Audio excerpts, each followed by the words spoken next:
Ladies and gentlemen, ladies and gentlemen, the meeting will be, ladies and gentlemen, the meeting will begin shortly. Thank you. I think we have a quorum in the room. I just need everybody to be able to take the roll so we can establish the quorum. Serval, that means you. Open Shane, we need both of you. We're calling the roll so we can open this thing up.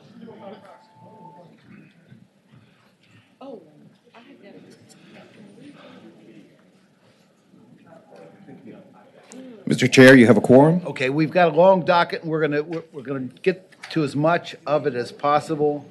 And Mr. Chairman, some of us got other committees, so I'm gonna leave a proxy and I will come back. Please, just take my bill to the end, don't kill it. Your bill, I'm not gonna kill anybody's bill like Thank you. that. Thank you, ma'am. I'm saying we're not gonna kill her bill while she's out of the room. We won't kill your bill when you're out of the room either. But I'm not making any promises of what happens while you're in here. Okay, well, if that's what you want, we can always do that. We can always accommodate that. Okay, first off, Senator Peterson, you've got a report of your Civil Law Subcommittee. Yes, sir. All right, the Civil Law Subcommittee met Monday evening. We laughed, we cried, we voted on a bunch of bills. My first bill was a cold audience. Okay, I'll warm it up a bit. Senate Bill 810 had to do with review of injunctions and petitions for review. This was a bill that I had last year, which basically said that injunctions, which is to say preliminary injunctions was the intent, go straight to the Supreme Court, so there's no intermediate court, so you get finality of a ruling. We have amended that. Senate Bill 810 amends that. And do we have a substitute, or that just is as is? Okay. So Senate Bill amends that to take away a permanent injunction. So a permanent injunction would just be treated as a final order. It would go through the Court of Appeals, the intermediate court, while preliminary injunctions will still be expedited to the Supreme Court. And I believe we reported that 810 on a 6-0 vote? Yeah, 6-0. Well, I would ask you, another bill that we sent to you was 895 from Senator Serval. I think there was a direct conflict with this bill. I'm going to, not with that, thank you. I'm going to get to 811 and 895 in just a second. Okay. 810 was the non-controversial. Okay. So the subcommittee motion is to report the bill. I don't think that requires a second. Open the roll. A yes vote is a vote to report. Okay, 810 is reported. Ayes 10, no 0. Okay, what's your next bill? Okay, sir? next bill is 811. This was interlocutory appeals, and yes, we did have a conflict. I was carrying a bill which basically said that interlocutory appeals, which is to say appeals for immunity, sovereign immunity, charitable immunity, qualified immunity, that those appeals would go directly to the Supreme Court. And again, it was an issue of finality. My colleague to the right, Senator Serval, his bill was 895, which was in conflict. And I'm going to get to that in a second. He also had multiple parts to his bill. But his bill had the the interlocutory appeals for immunity to go actually to the Court of Appeals, which is the intermediate court, with the idea that there they would get a hearing on the merits, as opposed to if you go to the Supreme Court, only 1 in 4 cases will get a hearing on the merits. We spent a lot of time on this issue. An interlocutory appeal, by the way, for those of you that are not attorneys or didn't do well in law school, is an appeal that is taken while the litigation is pending. There's a particular issue that's decided, and while the litigation is pending, sometimes it's stayed. The case is appealed up even before there's a final judgment at the trial court level. So I ended up actually acquiescing, some might say surrendering to the Serval point of view. And what I did was I took 811 and actually took the Serval concept of having the appeal go to the Court of Appeals, not the Supreme Court, and drop that into my 811, and that would be the substitute which needs to be distributed. Okay. So I'll move that substitute. Second. Motion and a second to adopt the substitute. Everybody say, everybody's in favor of adopting the substitute, vote yes. Yes. Just aye. Anybody opposed? Okay, the substitute's before you, and the substitute's online, I assume? It is online, Mr. Chair, and it is also in everybody's packets. Right. I've already Okay. distributed Well, those. so what's left with 895? Well, I'm going to get to, so what happened with 895 is there's a rump bill for 895. There was a portion of 895 which had to do with appeals in domestic cases, and I may defer to Senator Servell to kind of talk about that a bit because I don't do domestic cases. That bill will remain. Yeah, it's 895 keeps the domestic cases. I took the good part of 895 and dropped it into 811, and then I carried it as my bill, so I get the credit. He gets the or the domestic relations Okay, piece. does everybody understand what 811 does now? You like 811? What was the recommendation of the subcommittee on 811? We recommended to report, I don't think we had a no vote, 5-1. 5-1. Okay, does that one person, I think that might be open chain. Yeah, Senator Obenshain? Mr. Chairman, so my understanding is that the review of injunctions goes to the Court of Appeals, the interlocutory appeal goes to the Court of Appeals, and then the Supreme Court. Yes, sir. Okay. Yes, sir. Only injunctions will go directly to the Supremes. Right. Is that your understanding, Senator Obenshain? Are you all right with that? It is my understanding I'm not all right with that. Okay. Right. The recommendation of the subcommittee was to report, and we don't need a second on that, I don't think. Second. Okay, so a yes vote is a vote. to This is for report. 811, the 811. substitute version. Substitute, okay. Please open the roll.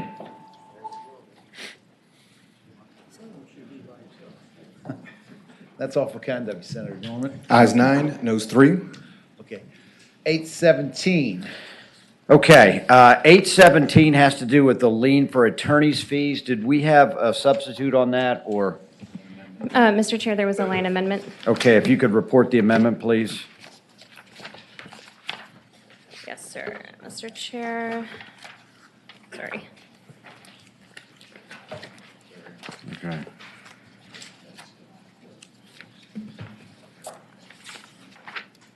All right, Mr. Chair, the line amendment for SB 817 is after line 33, insert the numeral 2, that the office of the Executive Secretary of the Supreme Court of Virginia shall promulgate a form to be filed with the clerk of the circuit court. Okay. All right, let me just speak a little bit about 87, I move that we adopt the amendment. All in favor of the amendment, say aye. Aye. Any opposed? The amendment's adopted. I want to know why the timeframe is necessary for attorney's lien. Okay, I can speak to that. Okay. There's often cases that you have a contingency fee case where there's been a lot of attorneys that have worked on it and kind of dropped it because they didn't think it had any value. And then you end up picking up the case and you create value because of your hard work or your expertise. And you either get a large settlement or a large verdict. And all these people sort of come out of the woodwork and pretend like they had a piece of it. And not that I'm speaking from personal experience, and certainly not about a case I settled this summer. But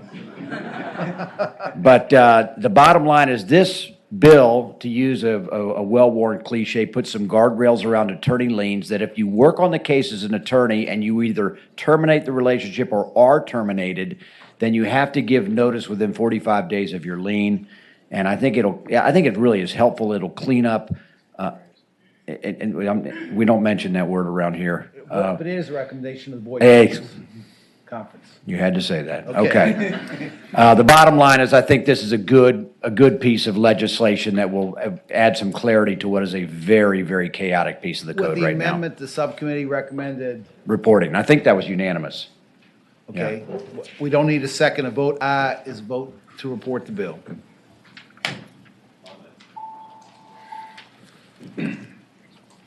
Okay, the next bill you. Ayes 12, no 0. The next, do I have Saswell? I don't have Saswell. The next bill is 845. Okay, 845 is a bill that I put in. It has to do with whistleblowers, and this is the statute that deals with slap suits, and I know we have some experience with this, that oftentimes cases are filed in order to basically make someone quiet or to discourage them from speaking in public or from raising an important public issue. And I've had, and actually, I've had, other people have had cases in which someone was a whistleblower against an employer and had a case brought against them, often as a retaliatory case, to try and keep them from speaking up when they were protected by the whistleblower statute. Well, the whistleblower statute protects you from being terminated. It doesn't protect you from being sued. So what we did here is we say if someone is designated or found to be a whistleblower, they also will have the protection of the SLAPP suit, which is 8.01. I don't have it in front of me. If you know it, sing out. Mr. Chair, it's 8.01.223.2. Okay, 8.01-223.2, which is, again, is the protections when you are a plaintiff with a case of public interest. And we had a good, robust debate in subcommittee, and we unanimously agreed to report the bill. Okay, is there any discussion? There's no second required on that, so open the roll, a vote yea is a vote to report the bill. Okay. Ayes 12, no zero. Your next bill is Senate Bill 895. Okay, 895 is what I talked about before. That's the Cerebell rump bill. Try not to visualize. And it is basically the domestic relations piece. And Scott, do you want to speak to that, if I might defer? Well, is there a substitute for that? No. Yeah, well, we took some stuff out. There's We some took amendments. all the line 1 through 61 out. Is there a sub? Mr. Chair, yes, and all the members should have the substitute before them now. It's also posted online. Okay, if I could defer to Scott Cerebell to briefly describe it. Mr. Chairman, the members of the committee, the bill is what's left of it, basically prohibits interlocutory appeals of any family law cases or protective orders. There was some recent action at the Court of Appeals which raised the possibility that because of some amendments that we made when we expanded the jurisdiction of the Court of Appeals, it might have sort of opened the door to appeals of right in cases involving alimony, child support, child custody, and protective orders, which puts terror in the hearts of all divorce lawyers because of the gamesmanship that could arise if such a thing were possible. And so that's what the bill does. It's I've supported got by the Family Law The operative Coalition. language is over on line 147 through 148 of the substitute. Right. Is there, have we already adopted the substitute? I move we adopt the substitute. Okay, all in favor, say aye. Aye. Opposed, no. Okay, the substitute's before you. The subcommittee recommends, Subcommittee unanimously recommended reporting, and I so move. okay, I've got a one no vote on my, Oh, really? is there Okay. one no vote in subcommittee? I think it was open chain before it was amended. Senator Obenshain, do you have any? Yeah, I think somebody misapplied my proxy on that. Okay, All right. so we've got a motion to report the bill. A vote yea is a vote to report the bill. Please open the roll.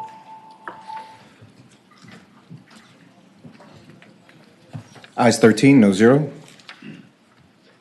Okay, ayes 13, no zero. The bill's reported. The next bill is 931, and my notes say that you want that bill to go to finance, is that correct? No, we did not make a recommendation on this bill, and I think we want to take this by for next week. It is a very complicated issue. I don't know if Senator Hashmi is here, but it deals with unrestorably incompetent defendants who can't stand trial because of their mental status and how long they can be held without some adjudication on the merits. So Okay, we're going to take that by for Unless a there's week. an objection, 931 will go by for the day.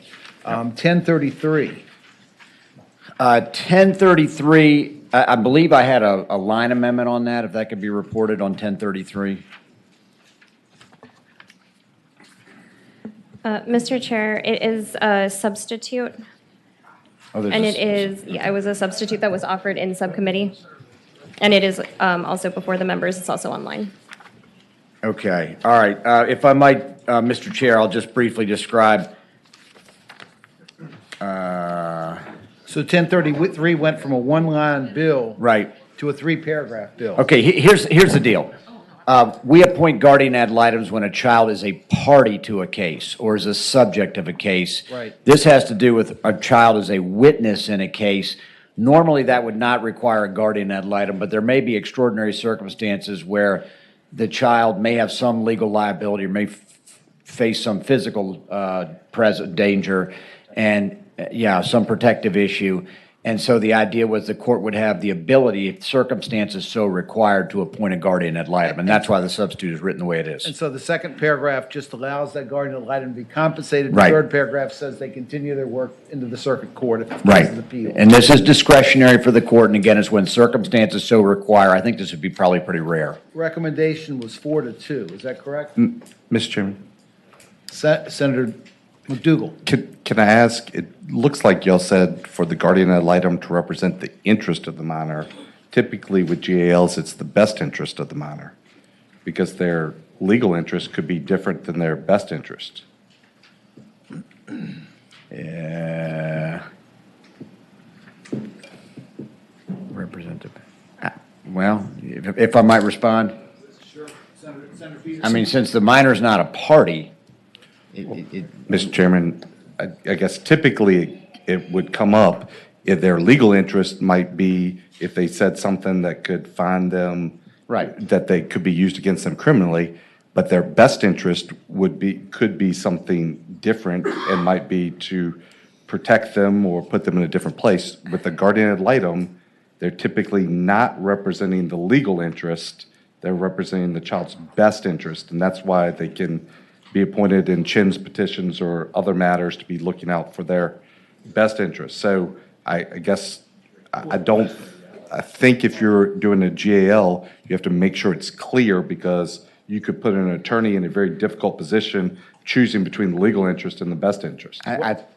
if I might respond. Sure. I think that's why we're paying circuit courts a nice salary to make that distinction. I agree with my colleague that there might be some time that there's a legal interest, they're compelled to testify, and there may be a best interest, which is they've got a parent who maybe have some serious problems. Sabrina, in the other statutes that allow for the appointment of guardian ad litem, is the phrase best interest? Do you know? Mr. Chair, the section that Senator Peterson referred to earlier, 8.01-9, which allows a general district court to appoint a guardian ad litem for persons under a disability when that person is a party. That section uses the language in subsection B that no guardian ad litem need be appointed for such person unless the court determines that the interests of justice so requires such appointment. And then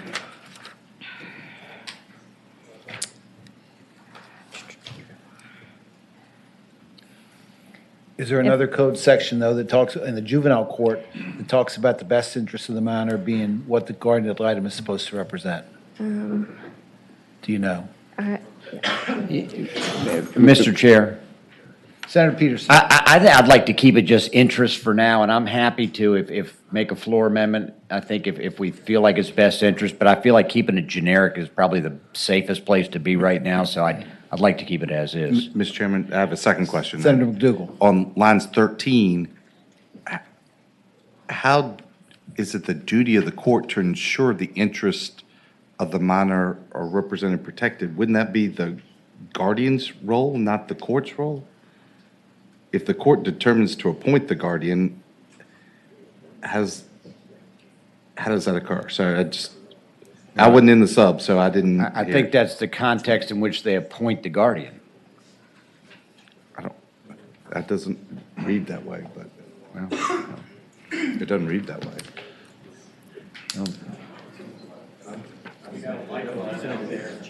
Okay, if there's go ahead, I have the OES here. Hi, Rachel DeGrava, OES of the Supreme Court. As was mentioned, this was drafted similarly to appointment of a guardian for an incapacitated person. For example, if they were incarcerated under 8.019. This was drafted to be different from 16.1-266 guardian ad litem in juvenile court, because in that case, it would be a situation where the child is a party as opposed to them being a witness that's, I guess, more ancillary to the proceeding. The subject of the suit is not the child. Let me ask you. That's why we drafted it Is that the way. Office of the Executive Secretary comfortable with this language on lines 13 to 14? It shall be the duty of the court to ensure that the interests of such minor witness are represented and protected. Yes, Mr. Chair, we wrote that. Okay. You wrote that. Okay. Yes. Okay, there it is. The recommendation of the subcommittee, We had a 4-2 to report, I think. we haven't adopted the substitute yet? Okay. Well, we've, the substitute, you've seen it, do I have a motion to adopt the substitute? Okay, I move. Okay, motion, is there a second? All in favor, say aye. Aye. Opposed? Okay, the substitutes before you, the recommendation of the subcommittee was to report. Right. 4-2, it's I got to go move. to finance. Report and re-refer to finance. Okay. Okay, so that subcommittee recommendation doesn't require a second, so open the roll, vote yes is to report and refer to finance.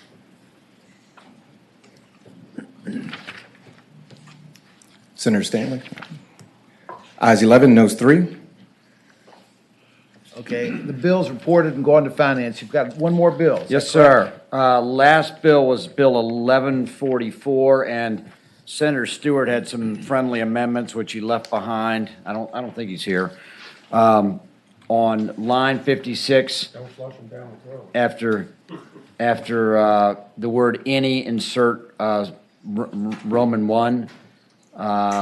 Line 56, after division, insert or.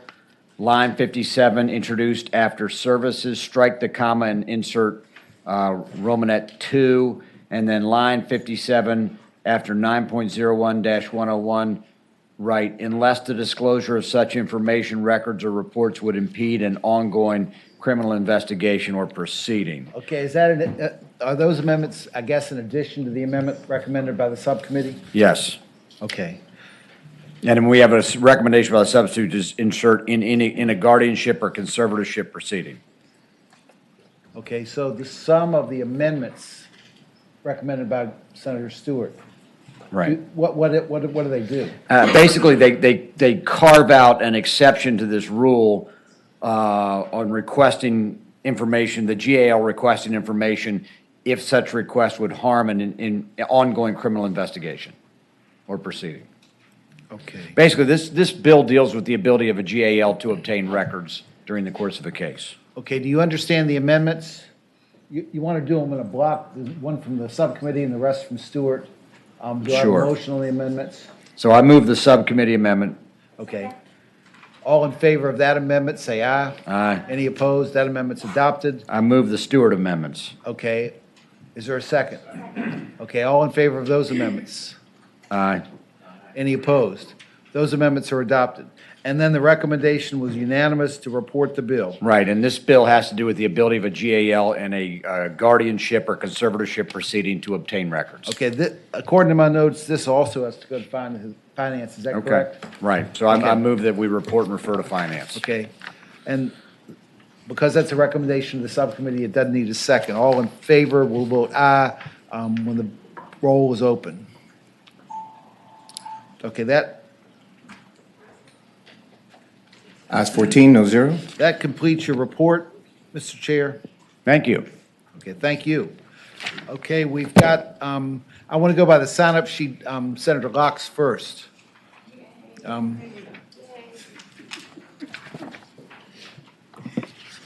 Thank you, Mr. Chairman. You've just This got is- one bill, is that correct? That's it, 784. 784. And there's a substitute? This is a substitute. Okay, do I have a motion to adopt the substitute? Do I have a second? Delegate Lucas is, okay, is there, all in favor of adopting the substitute, say aye. Any opposed? Okay, the substitute's before you. Okay, Mr. Chairman, when I presented this bill, Senator Obenshain had a question with regard to whether or not a retired judge could come back and act as a substitute. This substitute fixes that. And that is on, I believe, line 19, where it says that judge is not authorized for or assigned to temporary recall. So that fixes and addresses the question that Senator Obenshain had with regard to that. Mr. Senator Chair. Obenshain. Yeah, and thank you. Can I ask counsel, is this a permanent bar for serving on recall or just a bar at the time? Because it just looks to me a little bit like it's still just a bar at the time that the judge is serving as counsel in these cases. Could they turn around, 30 days after it's over and put their name back on the recall list? Well, they shouldn't. But I I don't know the totally answer. agree. Yeah, I don't know the answer to your question. I don't know how this works.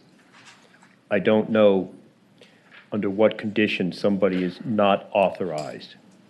Well, Can we just put permanently bill on that. ineligible? Something along those lines? Where would you put that, Senator Obenshain? Line 20? If the retired judge is permanently ineligible? How about is no longer authorized?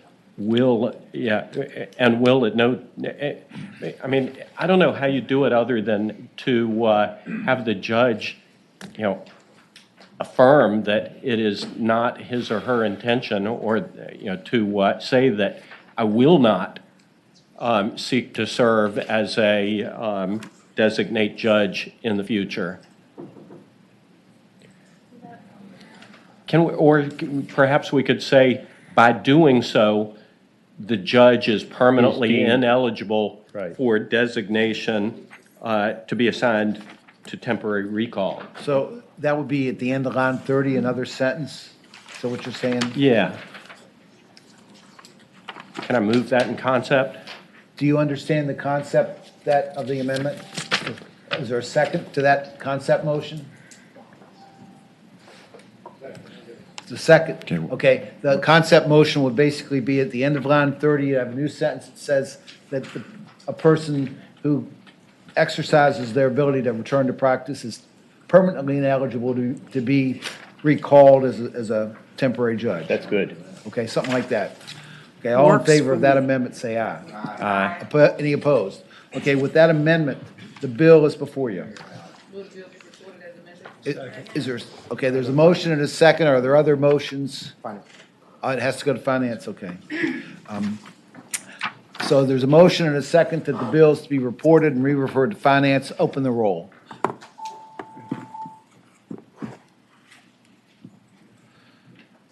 Ayes 14, no zero. Thank you, Senator Locke. I'm out. Thank you. Senator Vogel.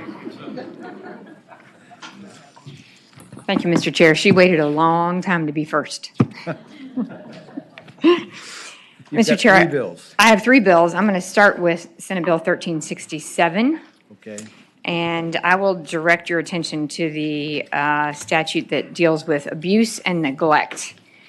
And I will tell you that in 2021, our local agencies responded to more than 120,000 cases of alleged abuse and neglect, and more than half of those were invalidated. And so what I bring to you is language that's inserted into the statute that makes an attempt to do what other states have done, and that is clarify what is abuse and neglect and create some clarity with some specificity about the independence of children.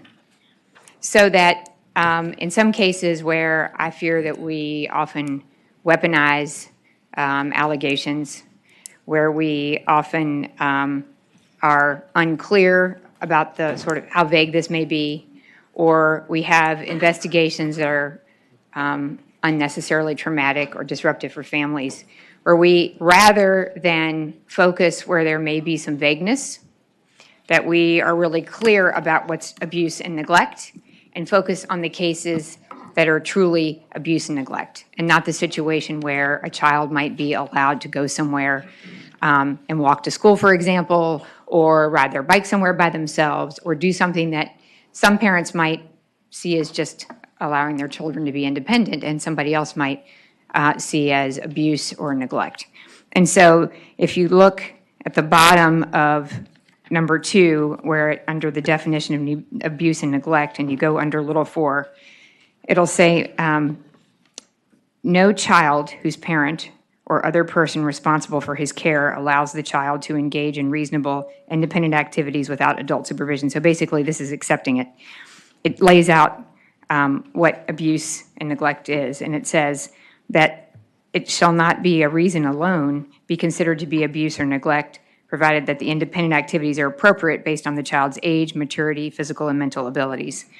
Such independent activities will include traveling to or from school, nearby locations by bicycle or on foot, playing outdoors, remaining at home for a reasonable period of time, and so forth. So it's really just a question of where you are philosophically on how you perceive the definition of abuse and neglect, how specific you think that language should be. States like Utah and Texas, Colorado, Oklahoma have done this and tightened up the language. And, sorry. Question. Senator Sassel. Mr. Chairman, I got a question too. Mentions here child, what do you consider, what age do you? It's 18 and under. So for purposes of this statutory language, abuse or neglected child means any child less than 18 years of age. Well, one of the things in the summary says to and from school. So The reason that we're clarifying that is because the statute itself has been perceived by some to be vague, and there have been allegations that allowing what you or I might view as just regular independent activities, letting my child walk somewhere to or from school, or do something that I view safe, somebody else might view as completely not safe and as abuse and neglect. And so that's why this clarification is here. Mr. Chairman. There are other people, I think, who might want to speak to this and can maybe clarify what the genesis of this it just is. seems so unreasonable to me, a 16 or 17-year-old going to school. When I was 11, and growing up in D.C., 11 years old, I was hitchhiking all over the city and going to school. I mean, I don't get. Mr. Chair, when my husband 17 was 5 years old, he walked like 10 city blocks in San Francisco That from is the not corner of Haight abuse. Street. Right. But a lot of parents would say that's abuse. Yeah, Mr. Chair. Senator. And Mr. Chair, I should say that Senator Boysko is a patron of this bill, so I apologize that she's. Okay. Mr. Chairman. Mr. Chair. Senator Servell, McClellan, and Boysko. I have a question for council. So the problem that I see with this, and perhaps you can clarify it for me or confirm it, is this particular definition applies in criminal statutes. I just looked at it. It applies in 3 different places in Title 18.2. And there's a case, the United States Supreme Court and the Supreme Court of Virginia have both held that you cannot use a reasonableness standard in a criminal statute because it is unconstitutionally vague, because it doesn't put a person on notice as to what conduct is criminal or not criminal, and because different juries and judges can reach completely opposite conclusions on the exact same conduct. I think the Supreme Court of Virginia threw out a Virginia Beach noise ordinance statute about 6 years ago because it said you can't play noise unreasonably loud. I see it. And the other case from the United States Supreme Court said you can't set prices at an unreasonable amount during a war. And they brought some case in World War I about price fixing over sugar or something, and the Supreme Court of the United States threw it out. And so I was just curious whether council thought we might be running afoul of the Constitution in terms of providing people proper notice as to what's a crime by using this reasonableness standard in this definition, because reasonableness is not something we normally see in 18.2. Mr. Chairman, certainly any defense counsel would raise that objection, but that's about as far as I can go. Senator McClellan's got it. I think Senator Sassaw now realizes that he likes this bill because it would clarify that what he did as a child is not, his parents did not engage in child abuse. Senator Boysko's got a question. Thank you, Mr. Chair. As you know, I'm the chief co-patron on this, but would you be able to tell us some of the organizations that support this bill and could share some stories of families that have interacted with the justice system because they let their children go to the library, for instance? So I didn't want to trespass because I know there are some people who would very much like to speak, and I also know that this committee has a very long docket. So rather than me say it and then you ask for people to speak, I was going to just lay it out and then let some of your speakers who are here make the case. So if Mr. Chair would like to ask for anybody who would like to speak. That's fine, but I want to know, like on line 38, what nearby means. Is that defined anywhere? No, sir, Mr. Chair. The Nearby. term safe location on line 40, do we know what that is, or whether that, is it a safe location at all day, or is there a time limit on that, or how do we define that? So, Mr. Chair, you're taking what is vague, no doubt, in the statutory language, and you are for sure including some less vague language with some also vague language in that less vague language.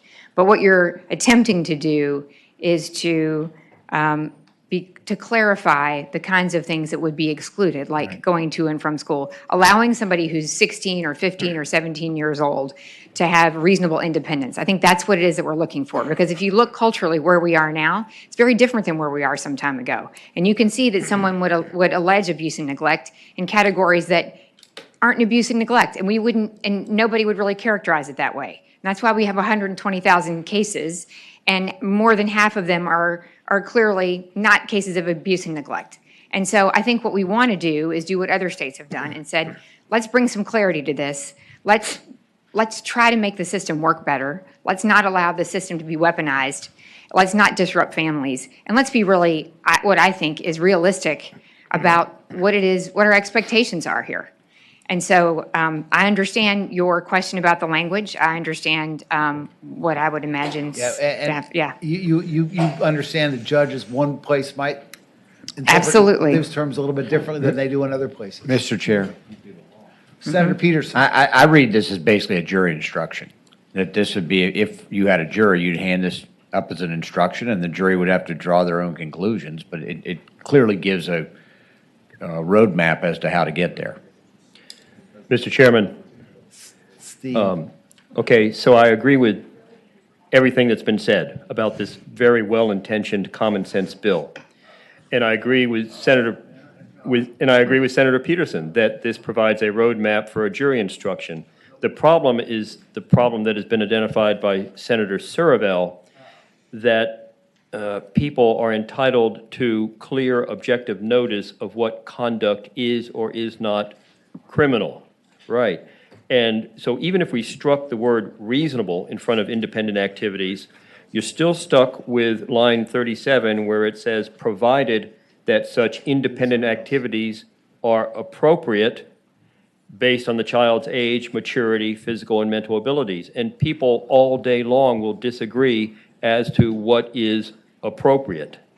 And that doesn't provide the sufficiently objective, neutral, and clear, unambiguous notice to the public of what conduct is or is not criminal. Mr. Chair. That's the problem. Senator McClellan's got, she may want to disagree with you, Steve, I don't know. Well, I don't know why, and I'm trying to pull up the line numbers, but I don't see why that would be any more vague than what's in an existing law that says,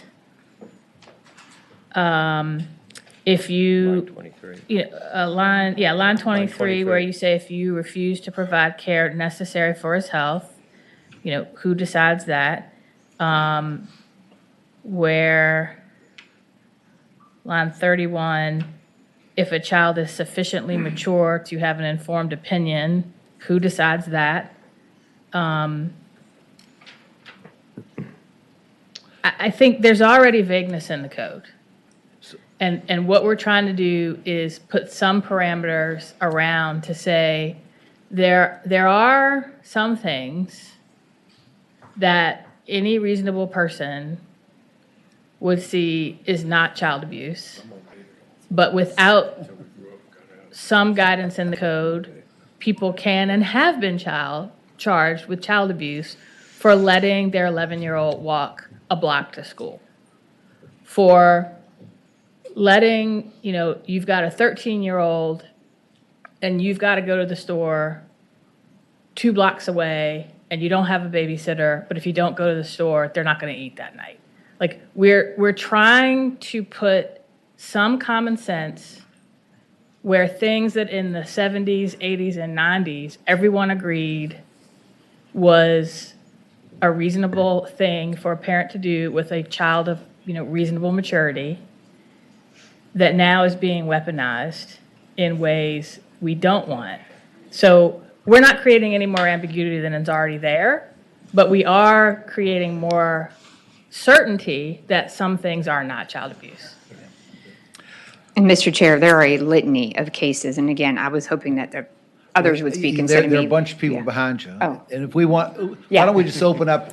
Yeah. We've got a bunch of people I here know, and I today. wanted to move this along, but I just wanted you Thank to you. hear there are some outrageous instances of allegations of abuse and neglect for something that we would all understand to be a child having a reasonable, independent activity. So anyway, I'll let you. Okay, we have several speakers. Let's keep it 1 minute apiece, okay?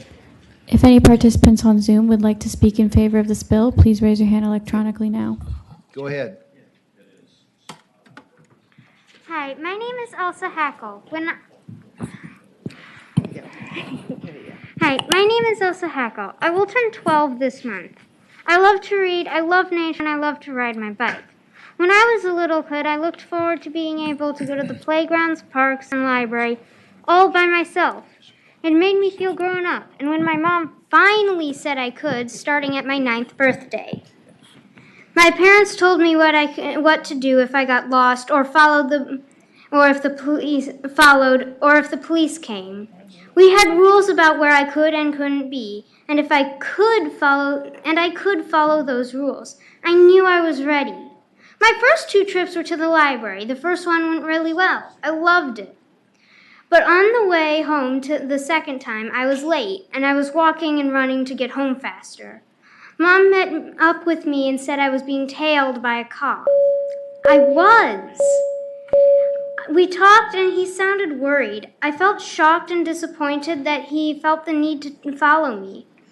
Another time, I walked home from the bus and was surprised by 2 cops at the door. They showed up before I could get my coat off. They said they got a call about a kid alone in the cold seen going into this house. I called for my parents to come to the door, and the cops asked, "Are you the parents of this child?" I jumped in because I was scared I'd be taken away from them. I noticed there were 2 more officers outside. This was completely unnecessary. The callers saw me go into our house. They should have known I was safe. Since then, I haven't wanted to go out very often. I'm afraid that the next time I won't be able to defend myself and I'll be taken away by the police. Just for being a kid outside. I asked to help this bill get passed because I don't want anyone else to have to go through that fear. Okay. Please vote yes. Thank you very much. Next.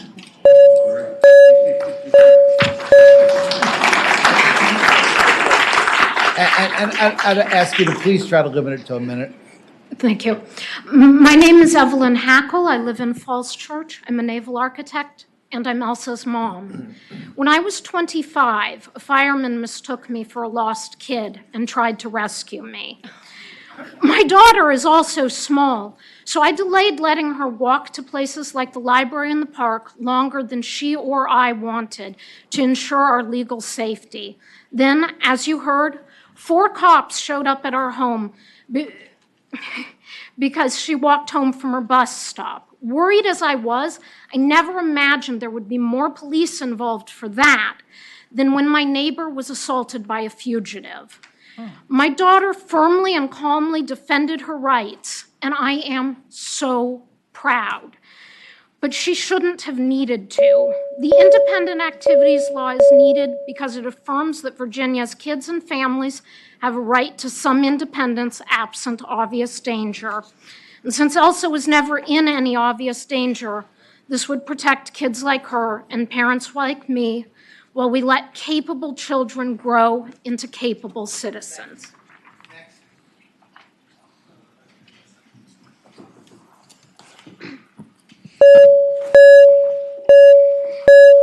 Hi, my name is Anna Fields. I'm 9 years old. I live in Pearisburg, Virginia. I like playing outside and running around in the sun. I want to share this story with you. One day, my brother, sister, and I were all playing outside, and a neighbor stopped us and told us to go back inside. She thought we weren't safe because we didn't have any grown-ups around. I wanted to tell her that we were only 1 house away from our house, but she told us to go inside again. She said she's a social worker and she'll call the cops on our parents. I felt sad because we weren't allowed to play outside. I have permission to play there. I want my brother and sister to be allowed to play outside because we like playing in the rain.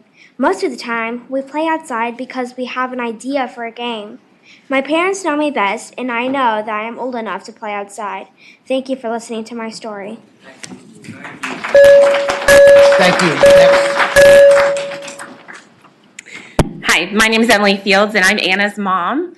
In 2018, we moved to Parisburg, and we live in a quiet rural community where I thought my kids would have a great opportunity to grow up. In May of 2021, I was shocked when CPS showed up at our door. We were accused of neglect for letting the children play in the front yard.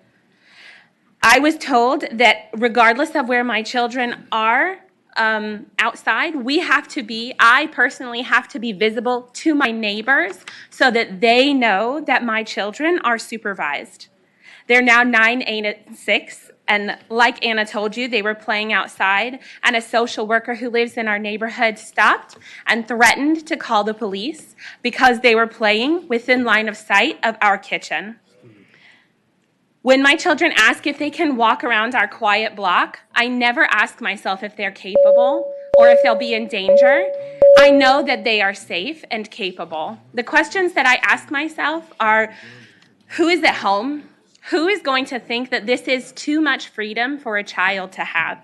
So I am asking you today to please pass this and protect children's rights to independence. Thank you. Thank you very much. Next.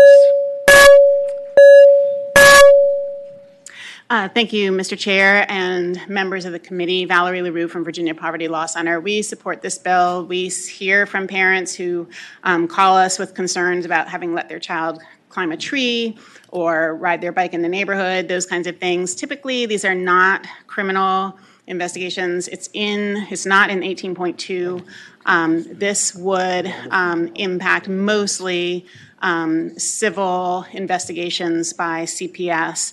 We view it as a friendly bill to CPS because it means it'll give them some more clarity of how to respond so they're not so burdened by, as Senator Vogel said, the 120,000 cases that they need to look into.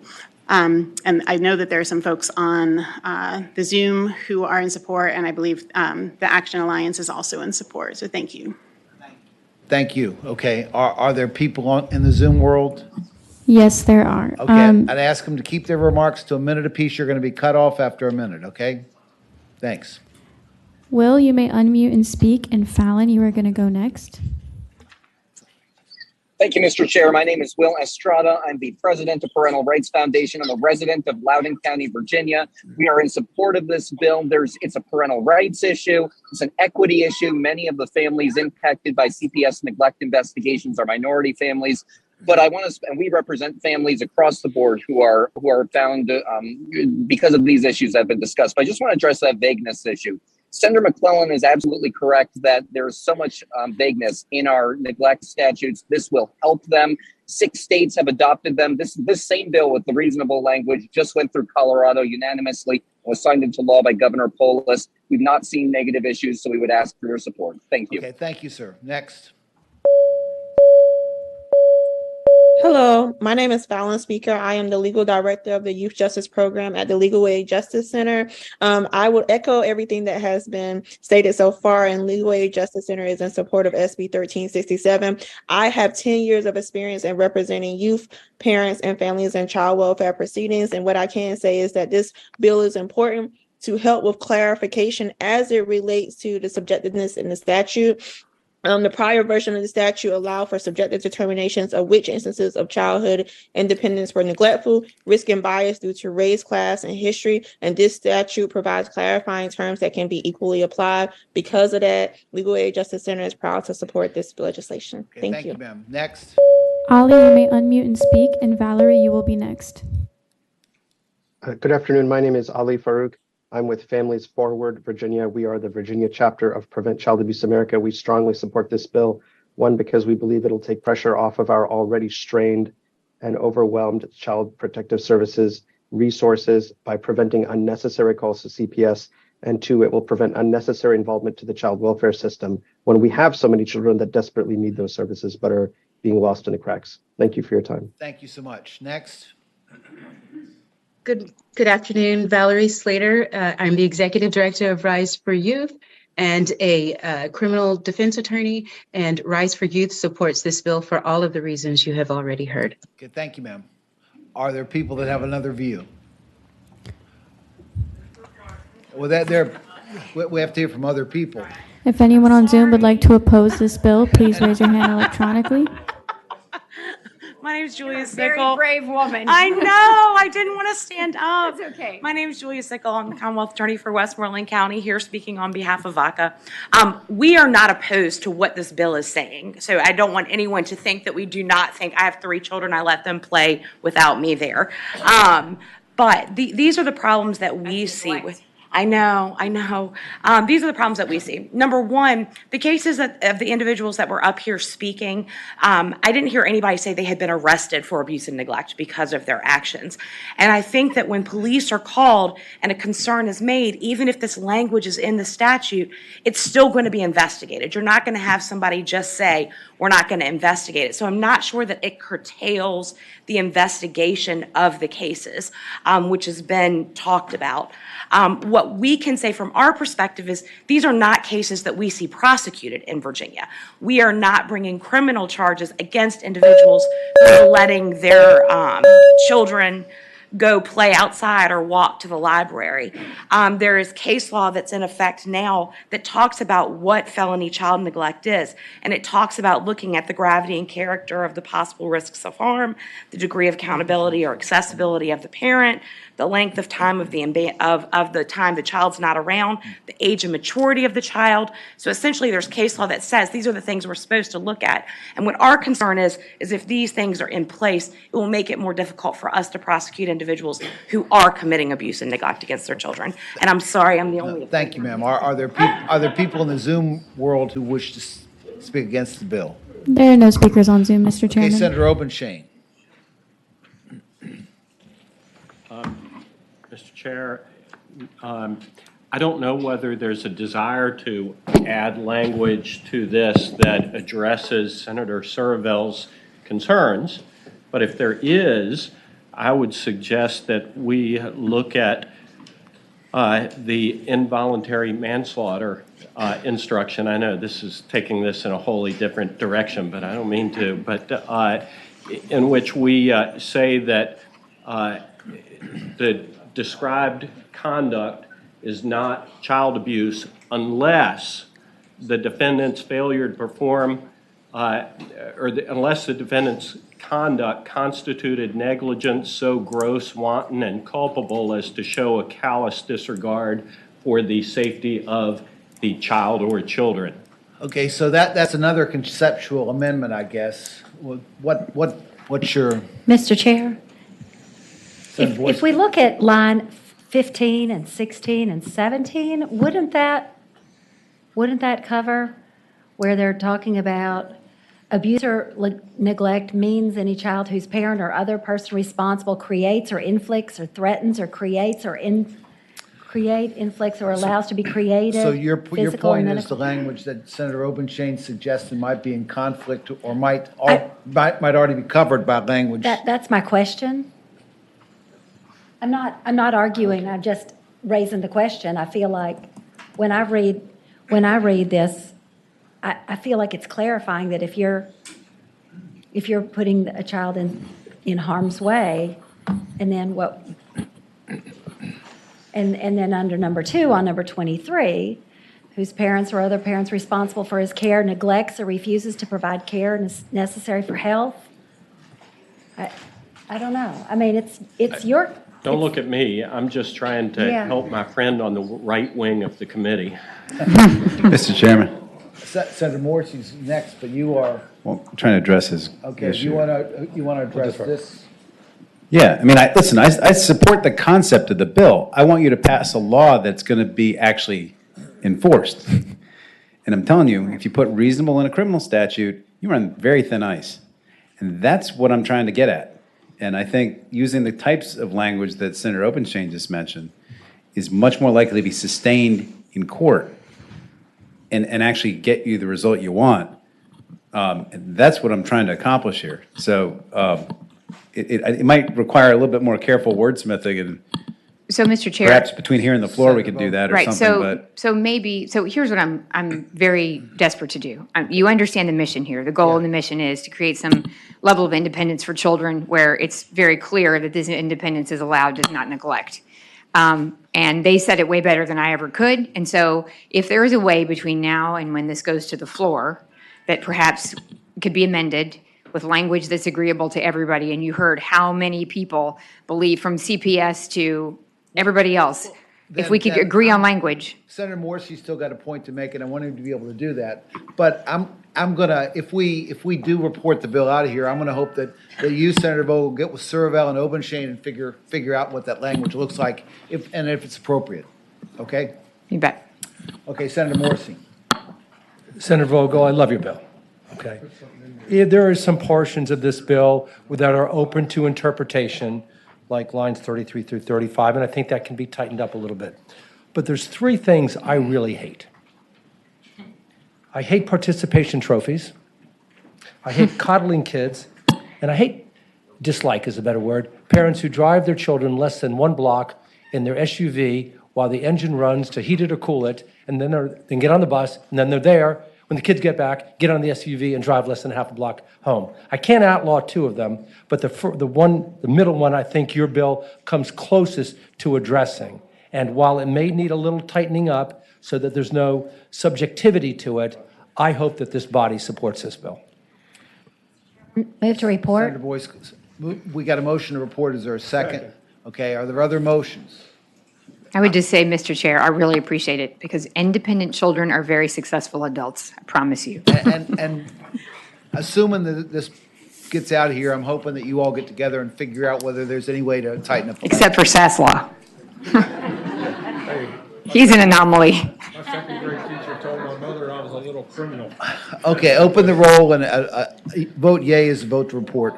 Hold on a second, strike that. Do we have to send this to finance? No. Okay. No, mercifully. Please open the roll.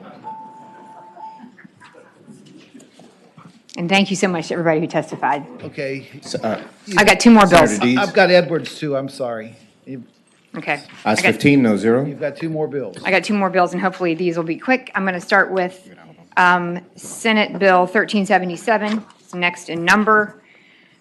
This is part of a package of bills that is intended to have an impact on human trafficking. And this bill is very simple. It increases the penalty for a third or subsequent offense for solicitation of prostitution of an adult from a Class 1 misdemeanor to a Class 6 felony. The goal here is to have an impact on behavior in a way that has a chilling effect on the end user here. And if you look at what research shows and who the victims of human trafficking are and where they come from and the level of abuse that they sustain, I think that the research shows that this is one way to get at that, increasing the criminal penalties basically for buying sex. So essentially, you're from the possibility of punishment from 12 months to 5 years. Yeah. For a third or greater offense. For a third or subsequent, or kind Yeah, of and like. not everybody's going to agree with that, but Class 1 to Class 6 felony. Kind of like with Class petty 1 larceny or other offenses like that. Okay, are there any questions from the committee? Does everybody understand what the bill's about? Are there people in the audience or in the Zoom world who want to speak in favor of this legislation? If anyone on Zoom would like to speak in support of this bill, please raise your hand electronically.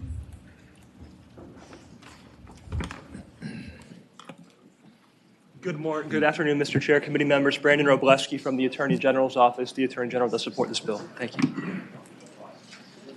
Was there anybody in Zoom? There are no speakers on Zoom, Mr. Was there anybody Chairman. that has another view, that wants to speak against? If anyone on Zoom would like to speak in opposition to this bill, please raise your hand electronically. There are no speakers on Zoom, Mr. Chairman.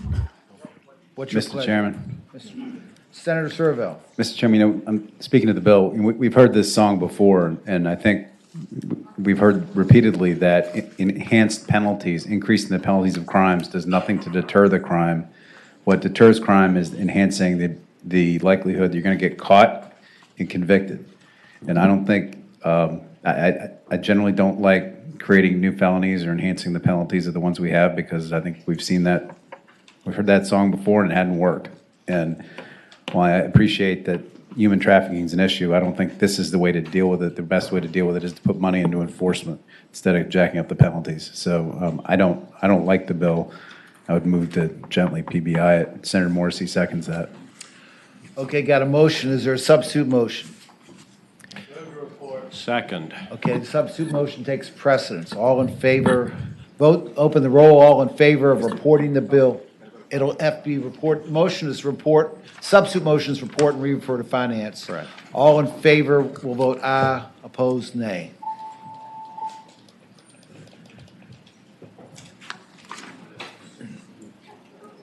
Ayes 6, noes 8.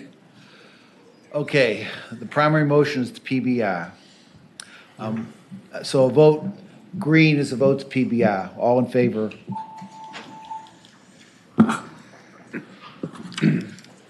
Ayes 8, noes 6. Okay.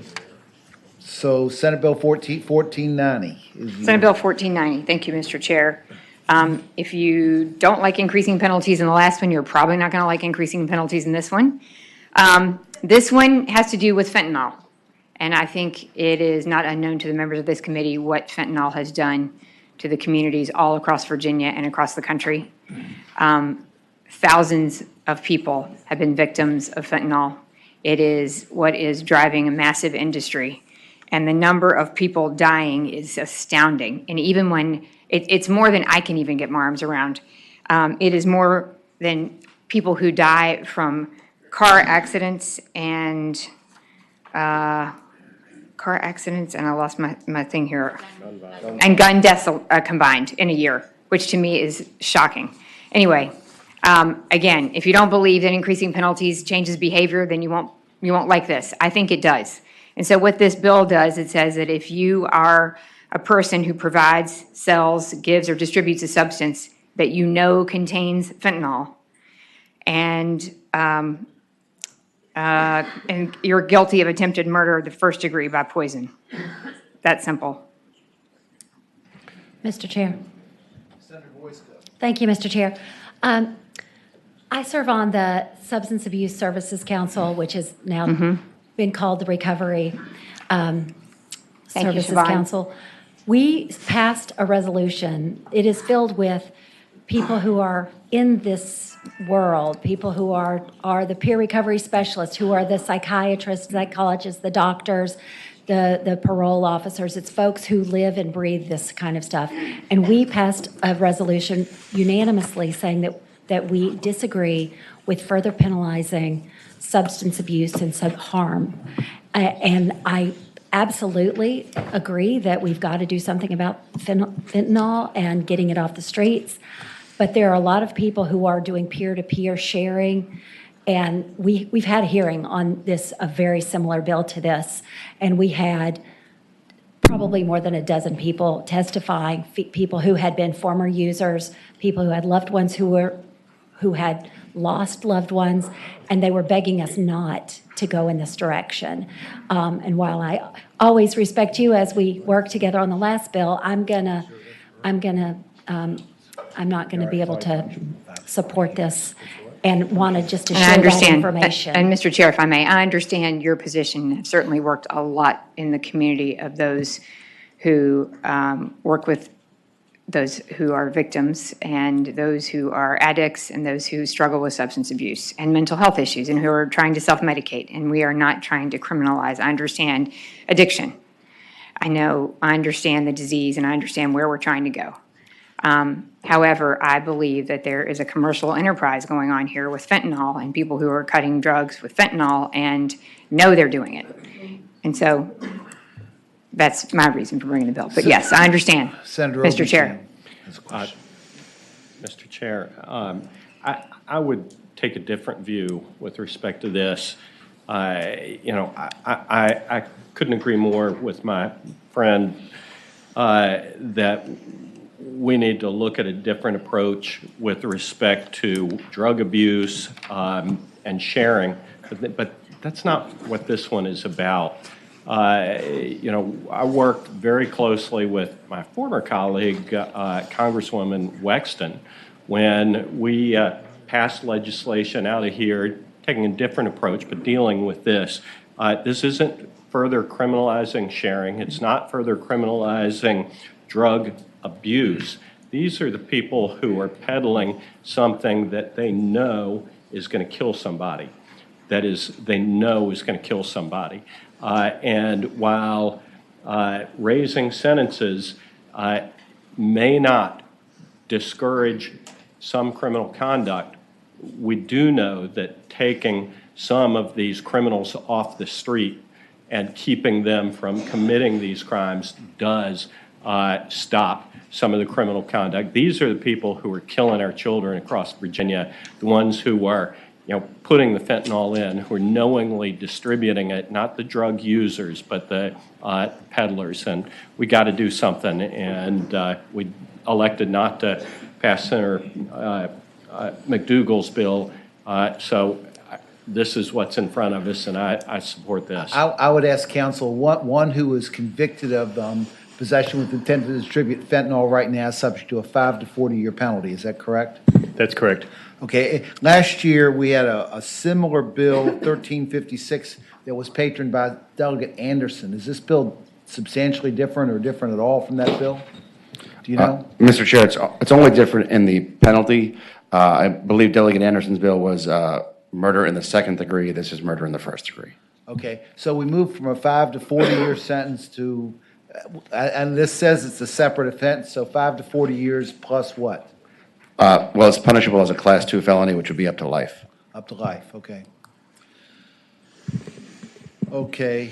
Are there those in the audience who wish to speak in favor of this bill? If any participants on Zoom would like to speak in favor of this bill, please raise your hand electronically. There are people. Hi, my name is Faith Silvera. I'm from Senator Obenshane's district, Harrisonburg. I am speaking as a private citizen. My niece was killed by fentanyl.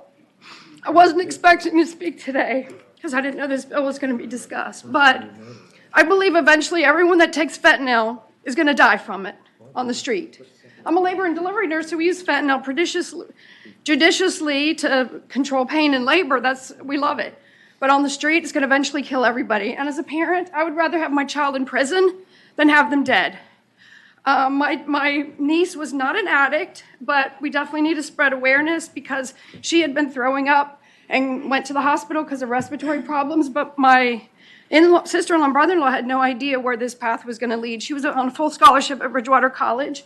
She got into the wrong company. It was 2021. You all know how that year went. So she ended up getting in a drug house and got killed by one fentanyl pill. We do believe she had a couple before, but the messaging was stated that she was getting Percocet. But the police said they couldn't really do anything because I don't know what happened with all that, but you know, it was a lost trail. But anyway, I'm just speaking in advocacy of this because, and also 1455, because I think we need to do something because everyone that ends up taking a fentanyl pill on the street is going to end up dying from it. Okay, thank you, ma'am. I'm so Thank you. sorry for your loss. Thank you so much. Thank you. Are there people in the Zoom world who want to speak in favor of this legislation? Yes, B. Keller, I'm trying to promote you to panelist, so if you could please accept that so that you can I'd speak. appreciate it if you'd keep your remarks to a minute. Real short. Good afternoon. I'm Marty Jewell. I'm speaking on my own behalf. I've got a son who snorts cocaine, or used to. He had no idea what he was snorting. It turned out that it was fentanyl. He disappeared for a day and a half.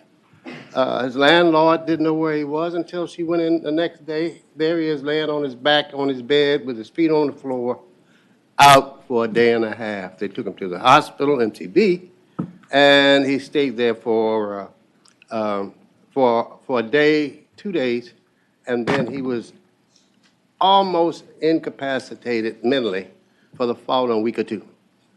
And I'm just saying that I don't know that somebody's got to have a life. And I know that those who push these drugs often don't know what's in it. It's concocted by somebody way back down the line. Yeah. And so a life sentence is scary. Something got to be done. Thanks. Okay. Well, we had some people in the Zoom world that wanted to speak in favor of this legislation. I'd ask them to limit their remarks to a minute. I'm having trouble moving them to speak, so maybe they were trying to object. I will try again. Okay. Well, then, are there people who have another view about this legislation that want to oppose it? Yes, Chairman. I'd ask you to keep your remarks to a minute. Real short. I tend to agree with Senator Boyce. Identify yourself, please. Richard Walker, Bridging the Gap in Virginia. I see countless individuals. I'm a qualified mental health professional, so I know where the substance abuse issue is, and if there's more funding to address the substance use disorders, that would cut down the folk that are going to these individuals to purchase these drugs. And a lot of these drug dealers are probably little petty ante individuals just trying to get enough money so they can stay high, you know. So to go that drastic into a penalty of life in imprisonment, I think is going in the wrong direction. Thank you. Thank you, sir. Yes, ma'am. Thank you, Senator Boyce, for advocating against this bill, because I'm a harm reduction worker, and my name's Terry Poole, and I work with people all in Virginia, Handout, Narcan, and Petersburg. And what this gentleman just said about dealers, they have no idea what's in their product. So you're going to victimize people that are trying to provide, and I'm not at all saying that that's right behavior. However, you're going for the wrong people. And a life sentence for somebody that is just trying to provide food on their table because they're in a poverty situation is horrid. You need to be going after some heavy hitters in a different crime area. Thank you. Okay, thank you, ma'am. Yes, ma'am. Hi, my name is Savannah Ford. I'm a certified peer recovery support specialist. I also facilitate groups both in HARP and at Imagine the Freedom Foundation. I'm opposed of this bill. I'm also a drug addict. If this bill was to have been passed a year ago, I would be sitting in prison for 25 years. And today I have the chance to help other people who are trying to get the help that they so desperately need. This is an epidemic and should be treated as such. It's a problem with the disease. It's not a problem with the person. Thank you. Okay, thank you, ma'am. Are there people in the Zoom world, please, are there people in the Zoom room who want to speak against this bill? If any Zoom participants would like to speak in opposition, please raise your hand electronically now. Okay, Victor, I'm promoting you to panelist. Once it pops up, you may unmute and speak.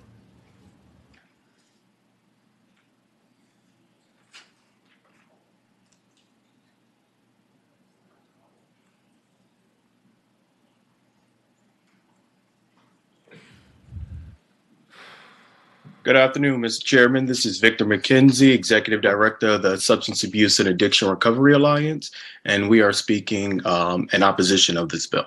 Thank you. Okay, thank you, sir. Yes, sir. Is that it? Is that all the people on Zoom? There are no more speakers on Okay. Zoom. Senator Vogel, do you want to? Mr. Chair, I would just say my closing remarks. I don't always know the answer, and I don't always agree with my own legislation, but I will tell you this. In considering how different countries deal with drugs, how different communities deal with this epidemic, I can only say that the only way that you stop the epidemic is that you stop people from dealing the drugs in the first place. And whether it's the guy up the stream or it's the middleman, it's your family members that then become the prey. And so I know that not everybody agrees that taking people off the street who are dealing is the right solution, but it's one solution. And it's why we have the epidemic, and it's why people die every single day in the Commonwealth of Virginia. And it's our loved ones and our family members, and it's really a tragedy. And when you know people it happens to, or you have to sit there and have those conversations with people about, if you're gonna do drugs, don't do those drugs, wait and let someone, get you the right drugs. Those are conversations I just can't believe that we're having. So anyway, with that, Mr. Chair, I respect the committee's opinion, obviously, and I appreciate that you heard the bill. Thank you so much. The bill's before the committee. Mr. Chair, Senator Boyce, go. I gently ask that we PBI the bill, understanding that we need to increase support for recovery services. I don't think this is the direction. Is there a second? Second. Okay. Substitute motion. We were moving. Report, and this will have to be re-referred. Does this have to be re-referred to finance? Okay. The substitute motion is to report and re-refer to finance, and the substitute motion takes precedence. We open the roll. Green vote is a vote to report the bill.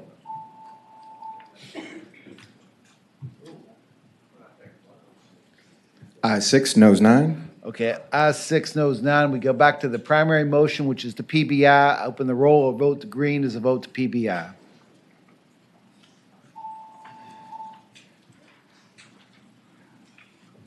Okay. Ayes 9, noes 6. Thank you, Thank you, Senator. Mr. Chair. And I Thank you. feel so badly for my colleagues who had to sit on the bench back here and wait for my bills. Senator McPike, you're next.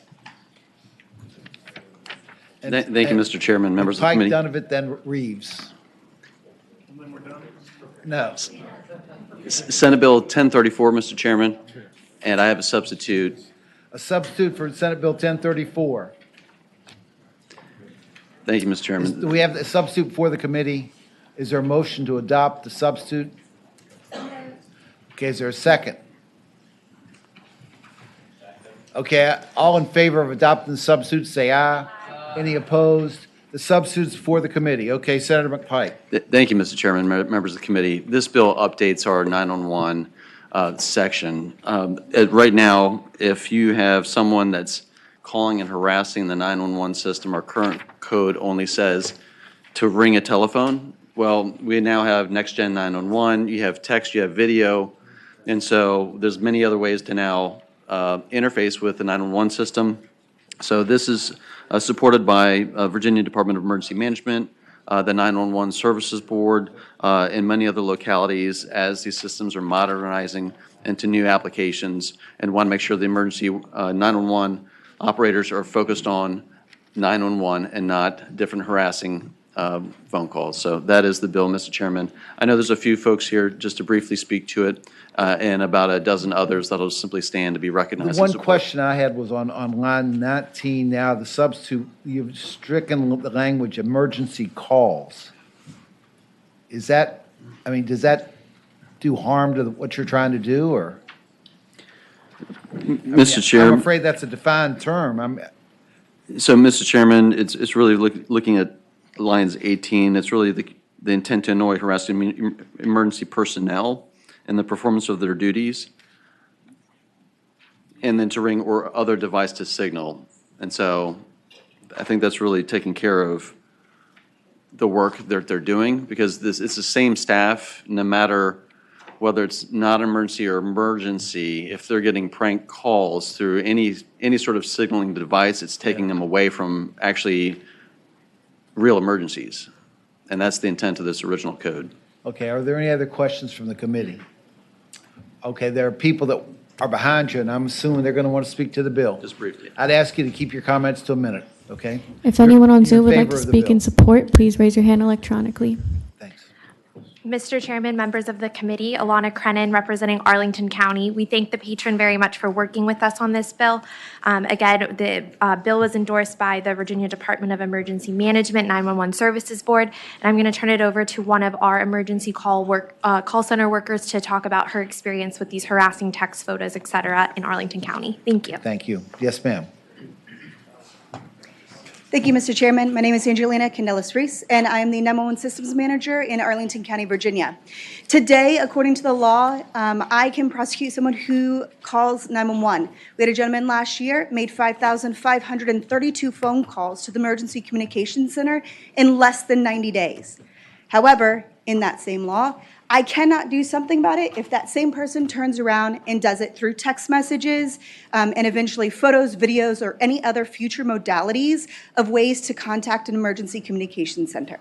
This bill is to just update that language. Well, I'm sorry, one person called 911 in Arlington over 5,000 times. 5,532 times in less than 90 days. Yes, and I cannot do that if he turned around and did that through text messages. This will correct that. Thank you. Yes, and in Fairfax County, their operations centers spent 76 hours on one individual who was harassing them through text messages. Okay, thank you. Thank you. Yes, sir. Yes, Mr. Chair. Good afternoon. Jeremy Bennett, representing the Virginia Association of Counties, VACO. As you heard from previous testimony, these calls, besides taking the human toll on the call workers, tie up infinite number of local government resources, both in call centers and deployment of first responders and others for false reporting. So for those reasons, we support our member Arlington County and support the bill. Okay, thank you, sir. Are there people in the Zoom world who wish to speak in favor of the bill? There are no speakers on Zoom, Mr. Chairman. Is there anybody who wants to speak against the bill? Is there anybody in the Zoom world that wants to speak against the bill? If anyone on Zoom would like to speak in opposition, please raise your hand electronically. Okay, the bill's There are no before- speakers, Mr. The Chairman. bill's before the committee, Mr. Chair, move to report. okay? This bill does not have to go to finance, is that correct? That's correct. That is correct. Got a motion to report and a second. Are there other motions? If not, open the roll. A green vote is a vote to report.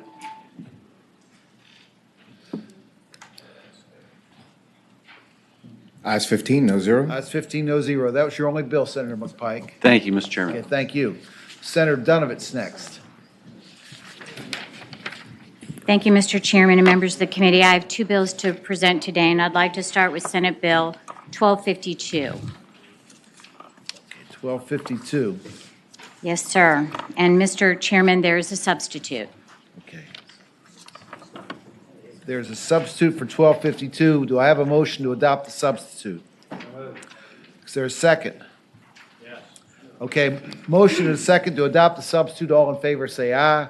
The substitute, okay, any opposed? The substitute's properly before you. Thank you, Mr. Chairman. This bill speaks to having a better way to engage on the risk of anti-Semitism in our Commonwealth. And the substitute replaces the actual definition that is offered by the International Holocaust Remembrance Alliance with really more of a summation of how that language will be used to make it clear and evident that it's for training, education, recognizing, combating, and not criminalizing. So, Mr. Chairman, starting with that, I want to, kind of make a few points as we go along. This is unusual. I know it's unusual because usually when we're defining things in the code, we're talking about criminalization, and this is not. And the importance of that is really the ability for us to measure and address bias and avoid hate crimes with criminal intent, but we can't do that if we don't understand the problem and measure it ahead of time.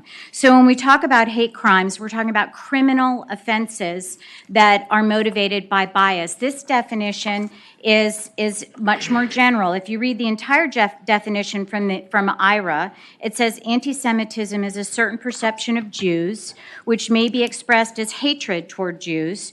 Rhetorical and physical manifestations of anti-Semitism are directed towards Jewish or non-Jewish individuals and or their property toward Jewish community institutions and religious facilities. The definition then goes on to cite 11 examples, and I think that's somewhat of the controversy on this bill because it's not something that we usually do. But the whole idea of citing those examples is to create conversation, understanding, and tools for measurement and education. When we're talking about criminal offenses, especially in the form of hate crimes, those start with bias. There has been an acceleration of hate crimes towards the Jewish community over the last many years, and it's interesting to note where Jews make up about 2.4% of the American population, well over 50% of all religious hate crimes are addressed towards the Jewish community. That's astounding. And so if we just simply try to resolve this problem by addressing crime, we're going to fall short.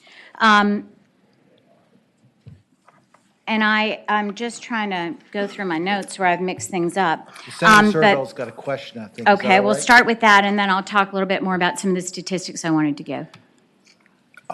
So, my grandparents were probably the first, well, they felt like they were the first Jews in Fairfax County. They probably weren't the first back in 1936, but, anti-Semitism was a problem then, it's still a problem now, but what I'm trying to understand is why we have to put this anywhere in the code, much less in Title I. Title I is a place where we define things for the entire code of Virginia. And we cluttered it up a couple of years ago with some things that I'm now regretting. When I searched the code for the term anti-Semitism, it appears in one place. It's in Title 22.1 that has something to do with some advisory, Department of Education Advisory Committee developing some policy. And so I don't see any need at all for putting this anywhere in the code, much less in Title I. So what is the need for this bill, aside from people want to do something about anti-Semitism? I don't understand legally why we need to do this. Why this vehicle? I think that the attempt is to have a consensus on how we're going to discuss it, because this is infiltrating pervasively in schools, in education, in our communities. And I think there's a desire to measure it more accurately. And in order to do that, we have to have some sort of universal understanding about those measures and benchmarks. Mr. Chairman. Senator Serville. But wouldn't you agree that the Jewish community doesn't completely agree on the definition of anti-Semitism? I think you might find out that there's more consensus on this substitute today than you may have heard over the last few weeks. Okay, Mr. Chairman, further question? Senator Serville. I get that there might be more consensus. That doesn't mean there is consensus. And just note that even while sitting here, I've been receiving text messages from Jews saying they don't agree with this. So, I mean, my question is, don't you agree that there's different views of what anti-Semitism is within the Jewish community today, even though there might be more consensus on this, that there still is a lack of consensus generally? Don't you agree with that? I would agree with that, and I would say that the 11 examples that are offered in this definition, which, by the way, is embraced worldwide in multiple countries, multiple institutions, we can go through the numbers, but I think that this is, if you look at it and cite the examples, I'm sure you have, because I know how diligent you are, it really opens up a conversation for that community to reach consensus. You know, the definition is, you know, that what I just read to you, but the examples really illuminate and illustrate the conversations we need to have to define that better. And I think it's important. You know, a survey that was done by the Anti-Defamation League says that 66% of millennial and Gen Zs were not aware of the Holocaust. 25% agreed that the Holocaust was a myth or over-exaggerated. You know, that's concerning. These are measurements. These are things that we need to understand so that we can make sure that education and opportunity to have those conversations and reach consensus has a framework to do so. Mr. Chairman, one final question. Senator Serville. I think I just asked this for council. Yeah, but I have the countries, yeah. I'll take it on paper. Does council agree that, you know, normally, I don't recall us in the code sort of referencing a third-party, non-governmental organization like this as a sort of common statutory drafting tactic. I mean, we're referencing here the working definition of anti-Semitism adopted by the International Holocaust Remembrance Alliance on May 26th. It's just a very unusual phraseology or thing to put in the code. We normally don't do that, right? Mr. Chairman. Senator Donovan, I think he was asking a question of council, but if you want to address it, that's fine. Well, Mr. Chairman, I'd say yes, it's unconventional. It's the first time we've done it. Maybe it's a really good way to look at doing things going forward.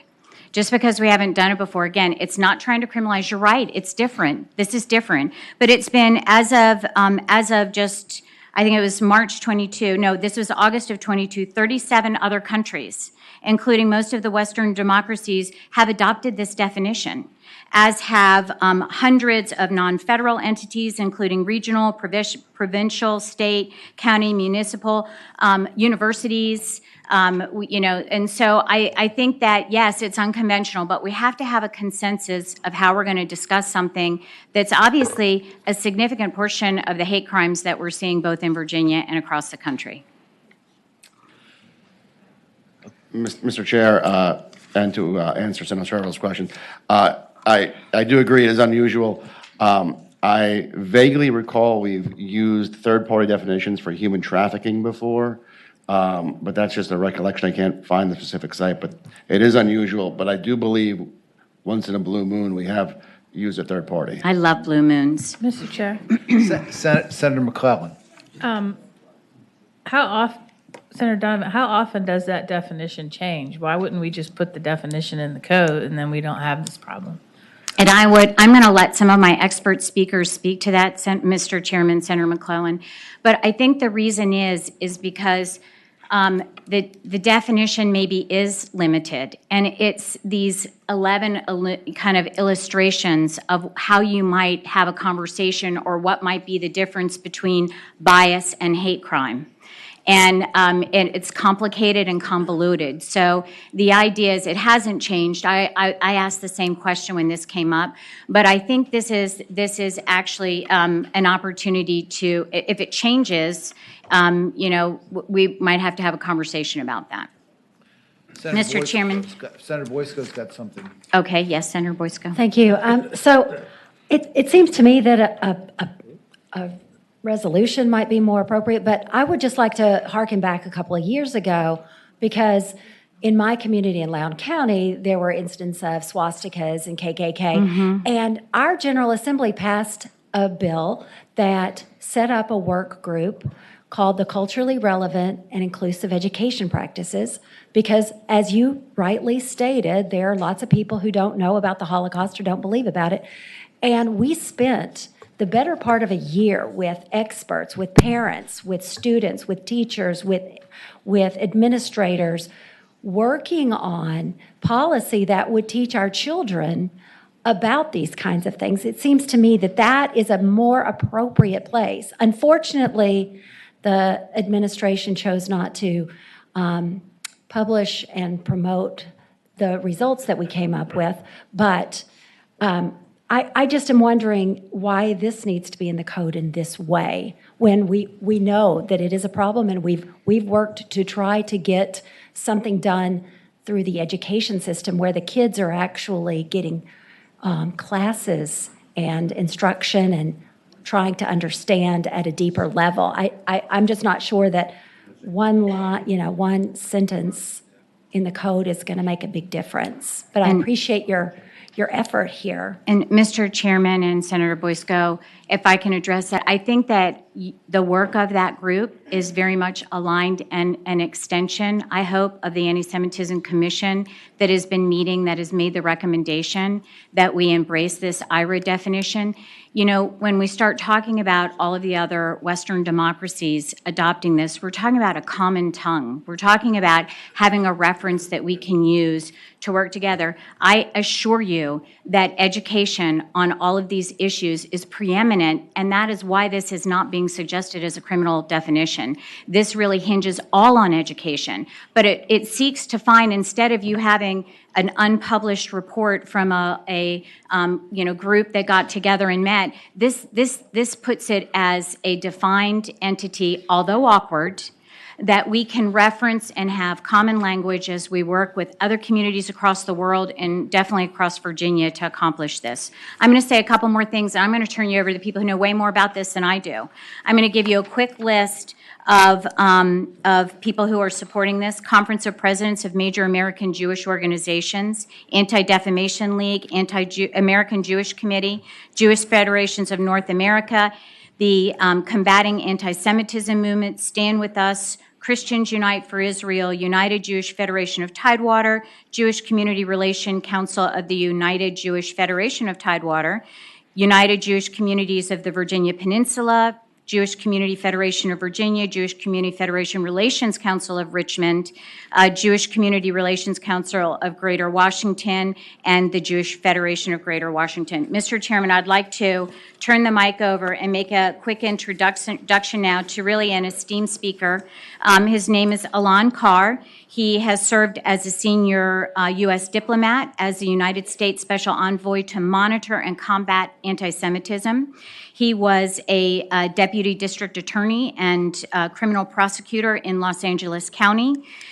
He has served his community as a military officer and in many other ways, and he too is the son of Jewish refugees here in America from Iraq, and I hope you'll listen to him for a few minutes because he's at the forefront of this and can give you some information. If any participants on Zoom would like to speak in support of this bill, please raise your hand electronically. Go ahead. Yes, sir. Mr. Chairman, Senator Donovan, thank you for that kind introduction.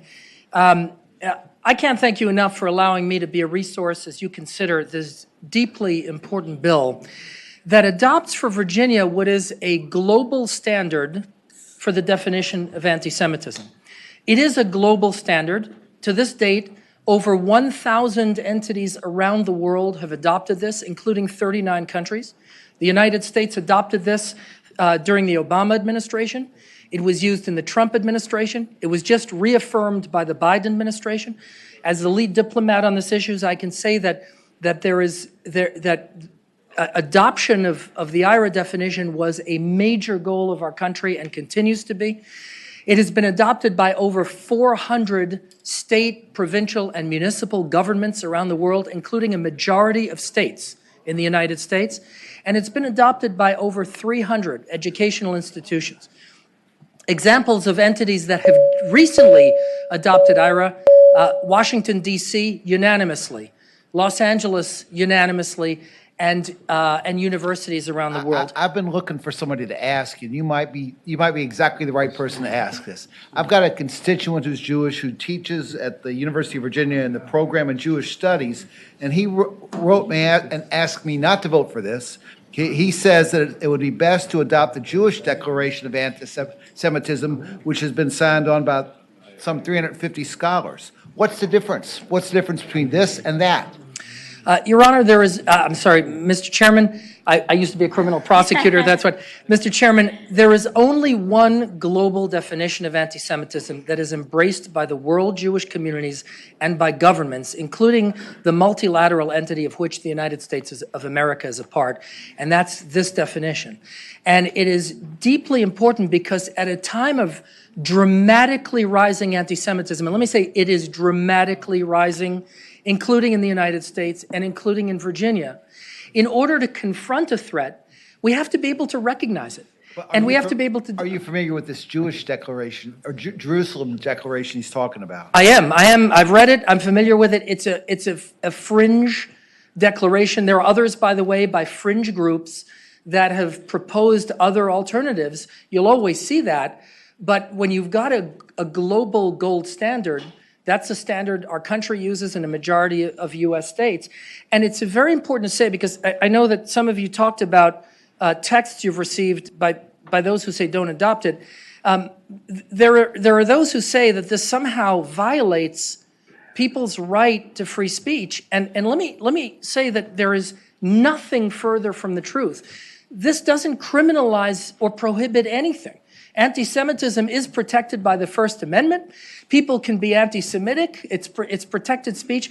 All this does is provide a definition that allows us to recognize it, discuss it, possibly condemn it, and educate on it. And that is critically important because we cannot hope to meet this tsunami of anti-Semitic expressions and incidents around our country today unless we have a reservoir of authority that we can point to as a basis for understanding how it manifests.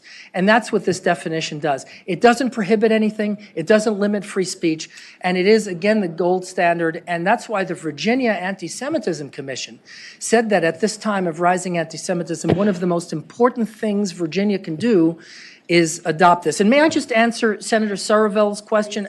Because Senator Saravel said, I'll be brief, Senator Saravel asked why this is in Section 1. And I will say that the initial proposal was to adopt IRA in the hate crime section of the code. And it was the organized Jewish community, all of the organizations that Senator Donovan listed, including the one on whose board I sit, all of us came together and said, wait. No. That's the whole point. The IRA definition is a tool. It's not a criminal statute. It's not something that it is a tool of understanding. And that's why the decision was made by the sponsor and you all to put this in a Section 1 and to make very clear that this is a tool and a guide for understanding anti-Semitism. And then last question about the date. There was a question of why the date is referenced. That is required so that there's no unconstitutional vagueness.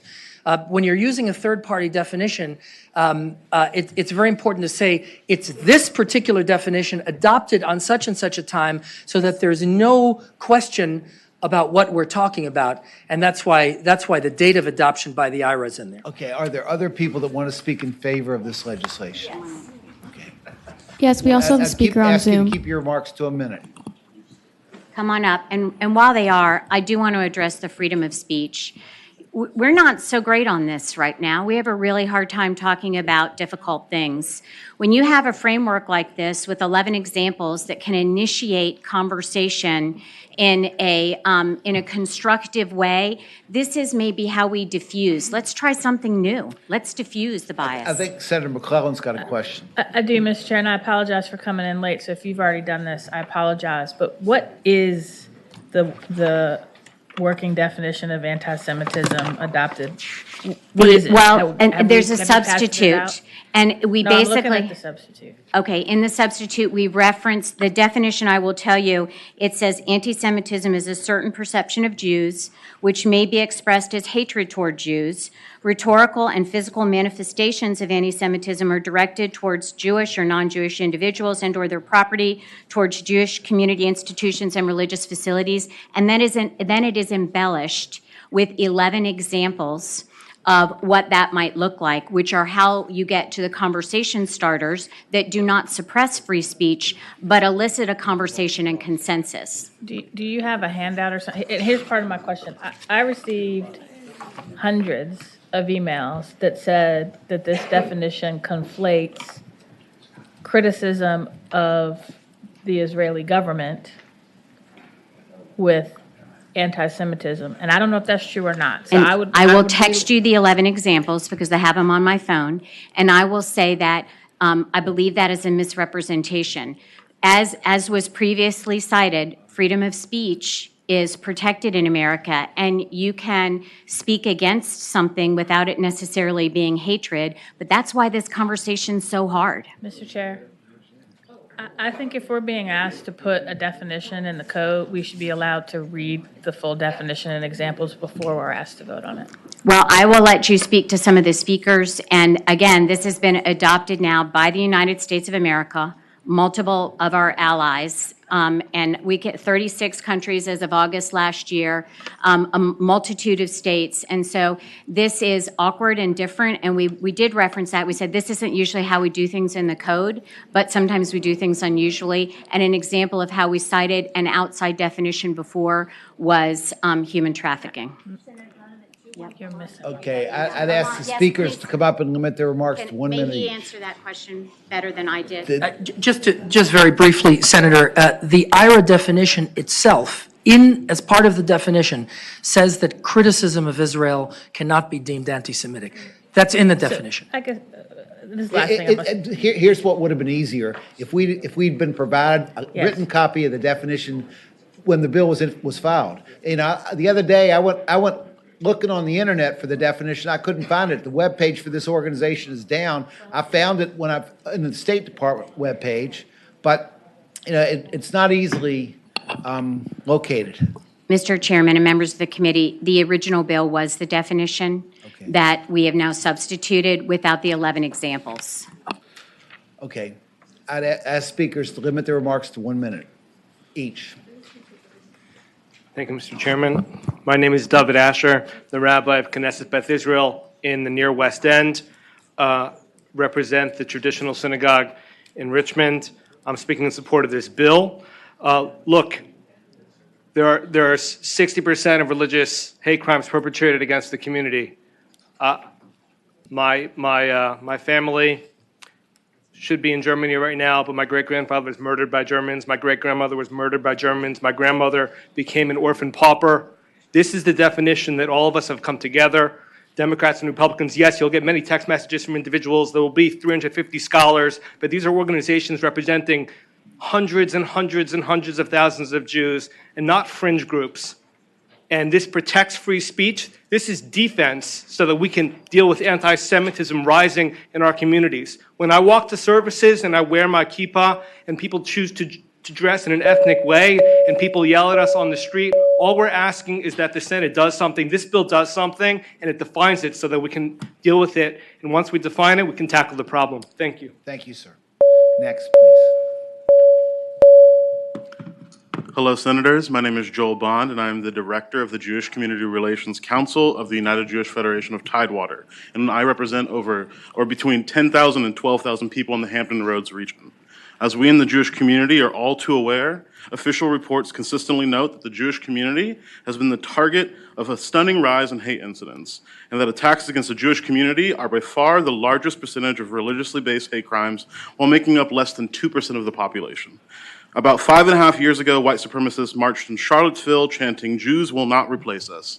A few years later, war in Israel led to a reported 75% increase in anti-Semitic incidents, including 17,000 tweets in a single week using some variation of "Hitler was right."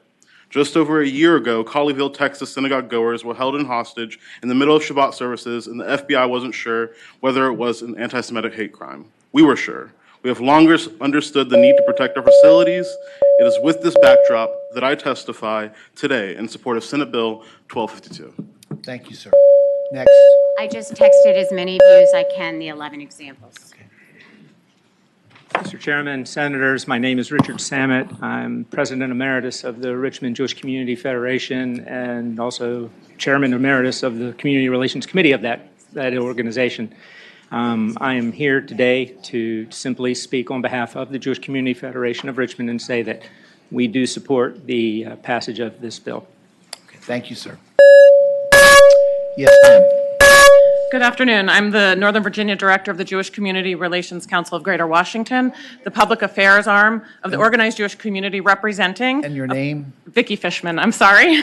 Representing more than 150,000 people. I'm here today on behalf of my community as well as the Jewish communities throughout Virginia. The JCRCs of Northern Virginia, Tidewater, Richmond, and the Peninsula have all worked together along with our national partners to support this bill.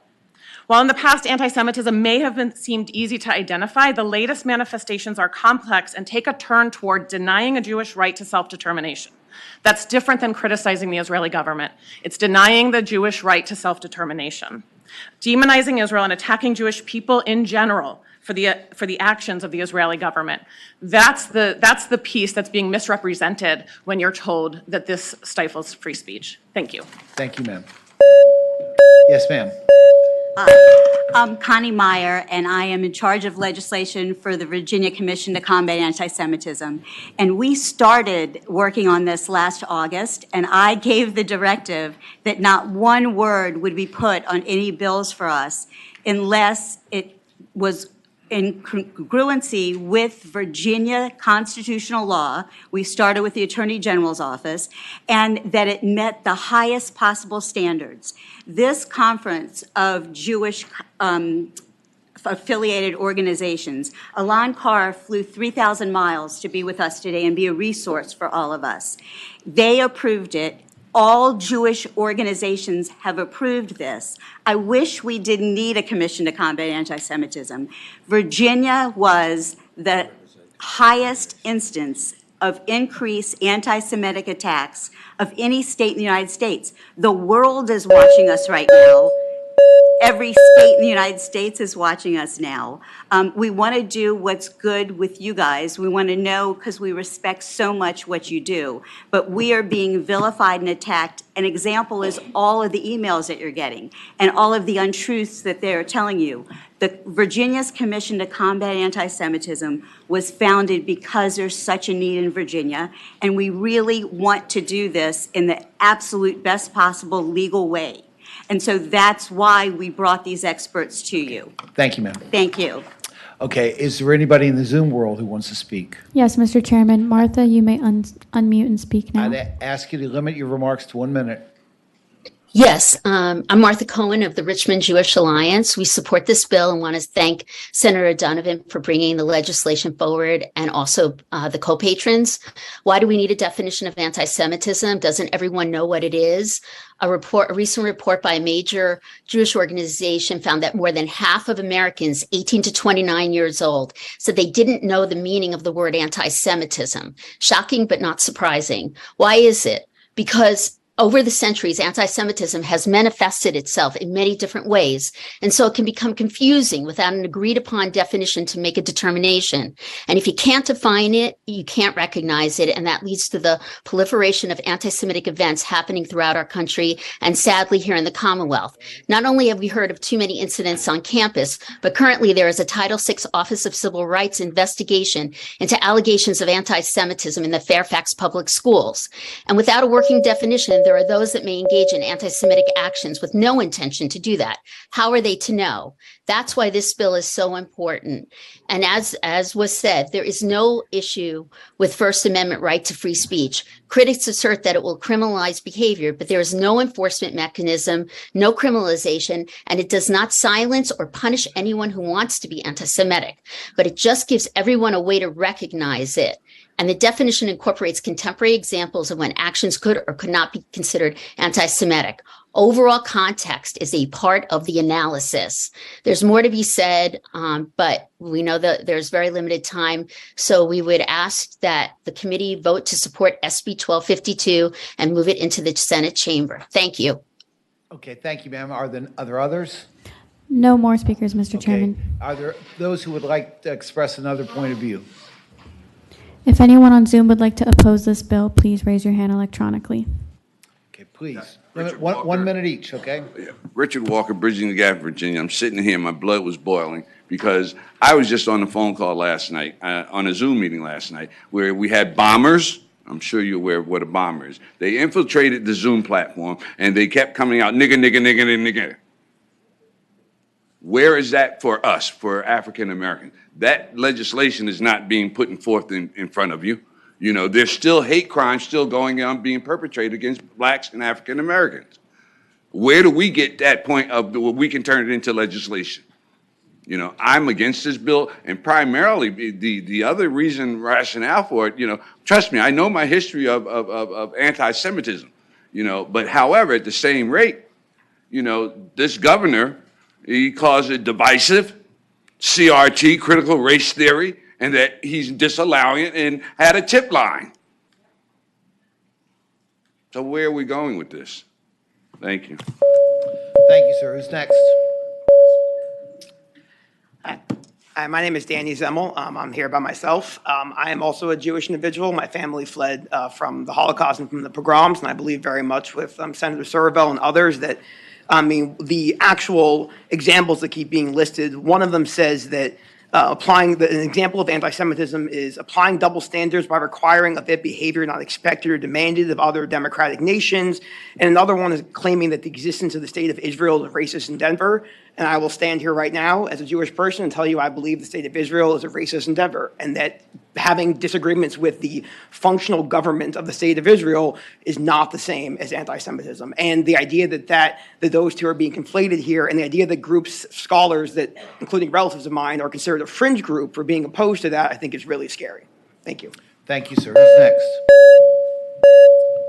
Thank you so much for your time. Apologies if my voice shakes. This is just really important to me.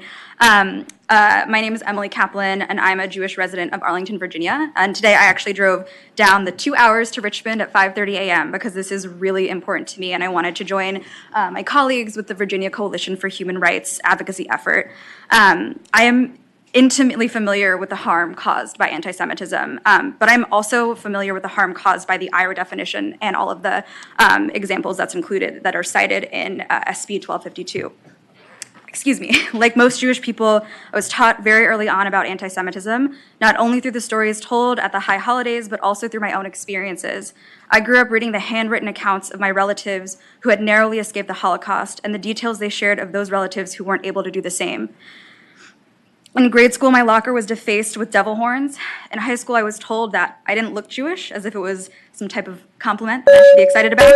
And in college, I witnessed my classmate make light of the Holocaust.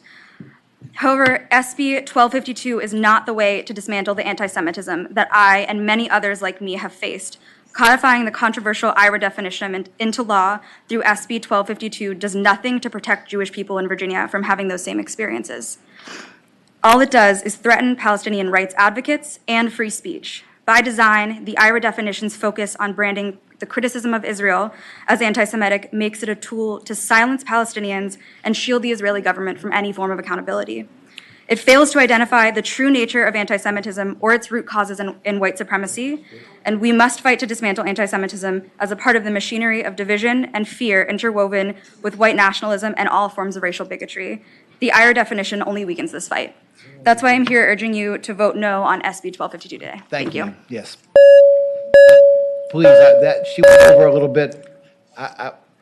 Keep it to a minute. 1 minute. I am Nancy Ween, a member of the Richmond Jewish community, and I represent many members of the Jewish community who are adamantly opposed to the use of the IHRA definition of anti-Semitism. Much has been said about the proposed amendments also to the hate crimes bill, and you have to put these two bills together. The hate crime bill, SB 1184, which uses the IHRA definition in the bill, in the 1252. They are saying that anti-Semitism has been removed from the hate crimes bill. It has, and that the bill is now kosher. That bill is not kosher. The two combined. Let me give you one example. I'm in a demonstration and I'm having a conversation with a person who's in a counter demonstration. I say, and I believe, Israel is an apartheid state. This person can accuse me of harassment and intimidation under Section 8.01-42.1. Check out that code. There could be penalties against me as a supporter of Palestinian rights. Read the fine print in both SB 1252 and also read the fine print in SB 1184. This is an attempt to stifle my free speech. Thank you. Thank you, ma'am. Thank you. Yes, ma'am. Hi, my name is Samar Najia. I'm a Palestinian American. I'm one of 25 families, Palestinian American families in the state of Virginia. We've lived here 3 generations, almost 50 years. The Dajani family, my family, was made a refugee in 1948. My grandparents, my parents, all of them refugees, all of them died refugees. I'd like to also say that I was in Palestine a few months ago, and I found 2 of my family members are facing eviction notices. One of my family members directs an orphanage. They are also facing restrictions in movements, are not allowed permits to build little stores to create revenues for their orphans. They're not allowed to be declared a non-for-profit status. On top of that, if you go to the region, you will see, to the country, you will see that checkpoints stop the movement of Palestinian Arabs. There are walls that divide and slice the country, dividing grandparents from parents, students from schools, business owners from businesses, farmers from their beloved their olive trees. And so I would like to say that this IHRA definition is an incremental way of eroding my free speech rights. And I will always stand for my family's defense and advocate for them. And as Mandela said, you can imprison the body, but you can't imprison the mind, and this is exactly what this bill tries to do. Thank you, ma'am. Yes. Good afternoon. My name is Kathy Drinkard, and I am speaking in agreement with the people who have gone before me here just recently. I would like to point out that the definitions examples, 7 of them out of the 11, reference Israel in some way or another, and as someone earlier said, you can take those definitions, and some of them are vague enough that you can use them to penalize or to accuse people of being anti-Semitic, when really what they're doing is criticizing Israel's government policies.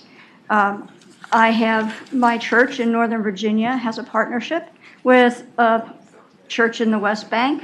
We've been there and we've seen firsthand a lot of the human rights violations, and we should be allowed to be able to speak our truth and what we've seen when we were there.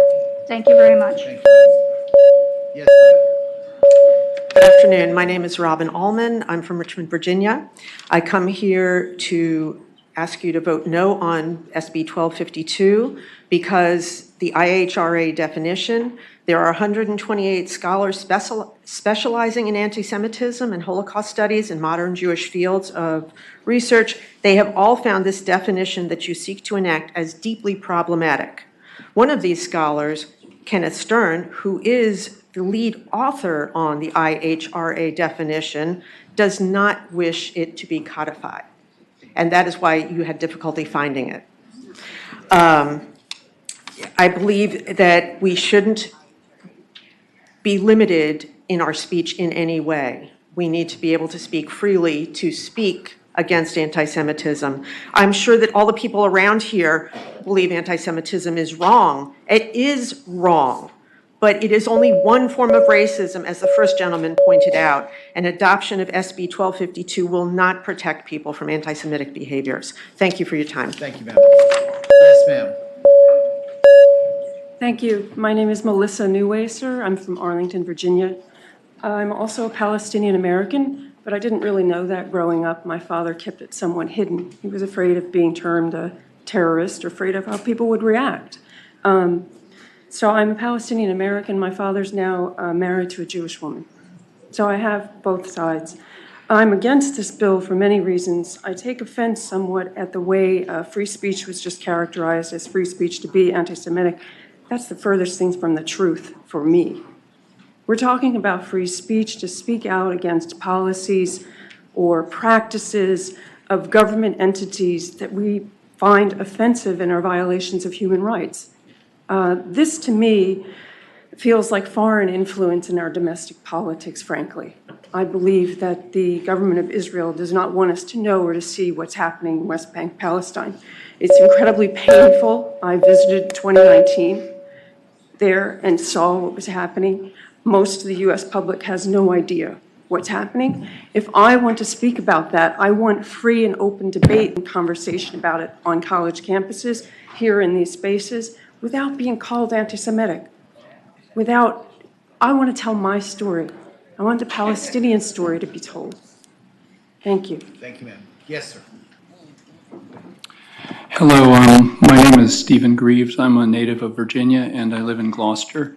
I'm here to oppose this proposed bill, which I think is an insult to the intelligence of Virginia citizens and legislators, and the disingenuousness of the other side who is pushing this bill in claiming that Israel is not a part of this agenda is appalling to me, frankly. I was in occupied Palestine 12 years ago, and I witnessed violation after violation after violation of the human rights of my hosts, a doctor family with 4 really well-educated sons and daughters.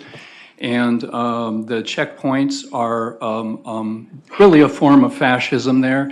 And why is a bill being put in front of my state government to serve the interests of a theocratic state that in 2018 declared that the only citizens of Israel who have full citizen rights must be Jewish? Now, there's a theocracy there, just like in Saudi Arabia and in Iran. What do they have to do with the interests and the needs of the Virginia people?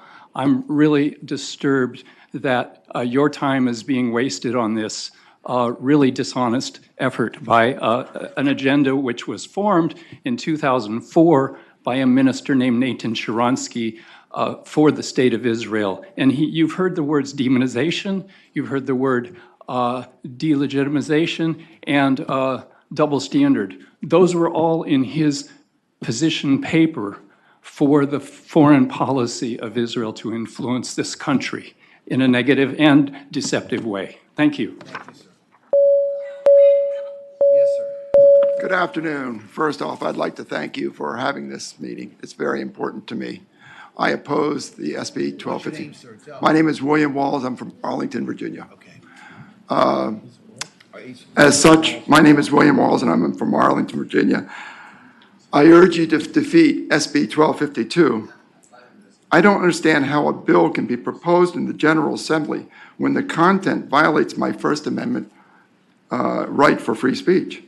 We have to use common sense in America, as America still is a democracy based on this right. Every time similar bills have been brought up in court in the past, similar bills have been defeated. Why are we wasting legislators' time and Virginia taxpayers' resources to try furthering these bills? Again, I urge you to defeat SB 1252, and thank you very much. Thank you, sir. Hold on a second, Senator McClellan. Let me finish, please.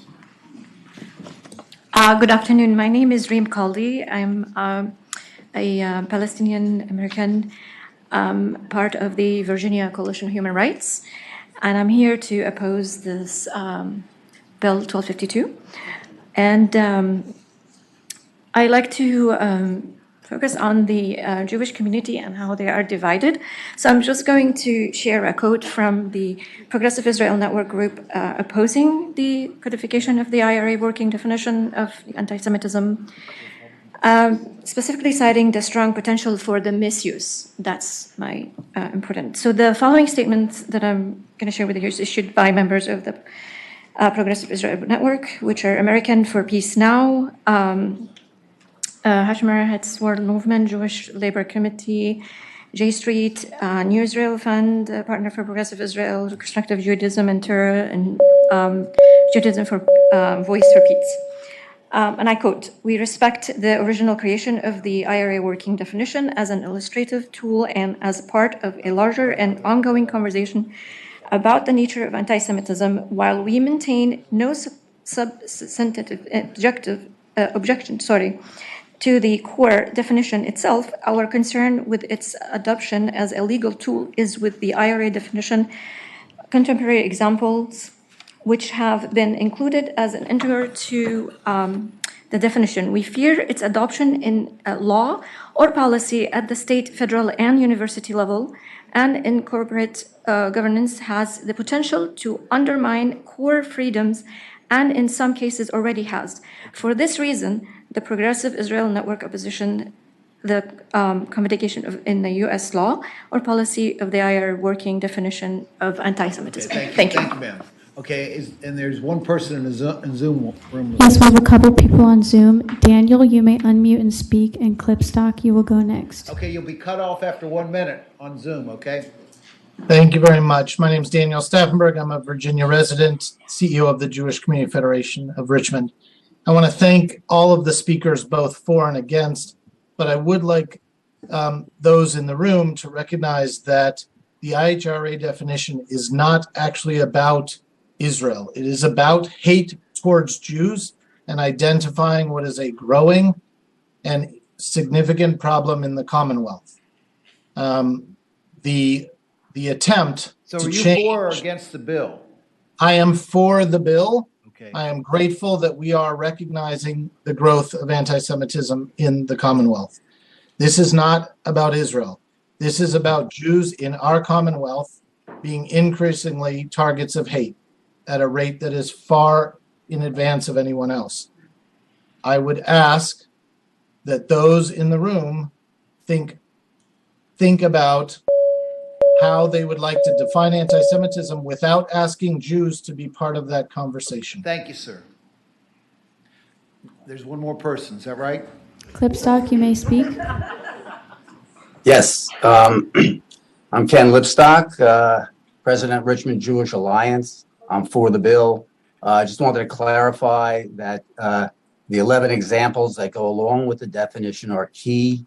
It clearly gives examples and shows how you can criticize Israel, their policies, but it also points out that denial of the right of Israel to exist it goes against the norm worldwide. Israel sticks out like a sore thumb, and in terms of that, and so in that regard, we consider that anti-Semitic. Anti-Semitism comes from both the right and the left, from Islamists. We get it from all sides, and it's on the increase. Latest increase, ominous rise, is coming from the left. Looking at Jews as hyper-white colonialists practicing apartheid in Israel. So yes, if you don't, Israelis themselves criticize the government, left and right. So the only democracy. Okay, thank you so much. Senator McClellan, you had something. Yeah, thank you, Mr. Chair.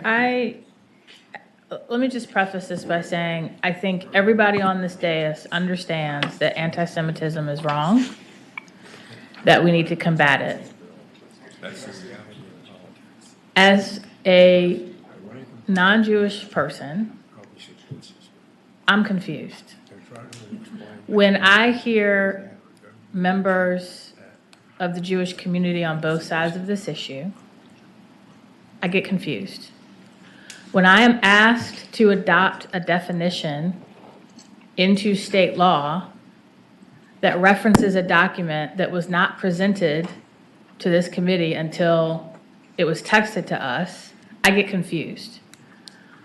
I wonder how anyone who reads our code, if they do like I just tried to do, which the chair said he did a minute ago, and go to the IHRA's website, I get it can't be reached. When I try to Google what their working definition is, I get news articles that say it's controversial. So that's my first problem where there's unreadiness. My second problem is what is this bill actually doing? It says that the Commonwealth will adopt this definition as a tool and guide for training. Training for who? Training by who?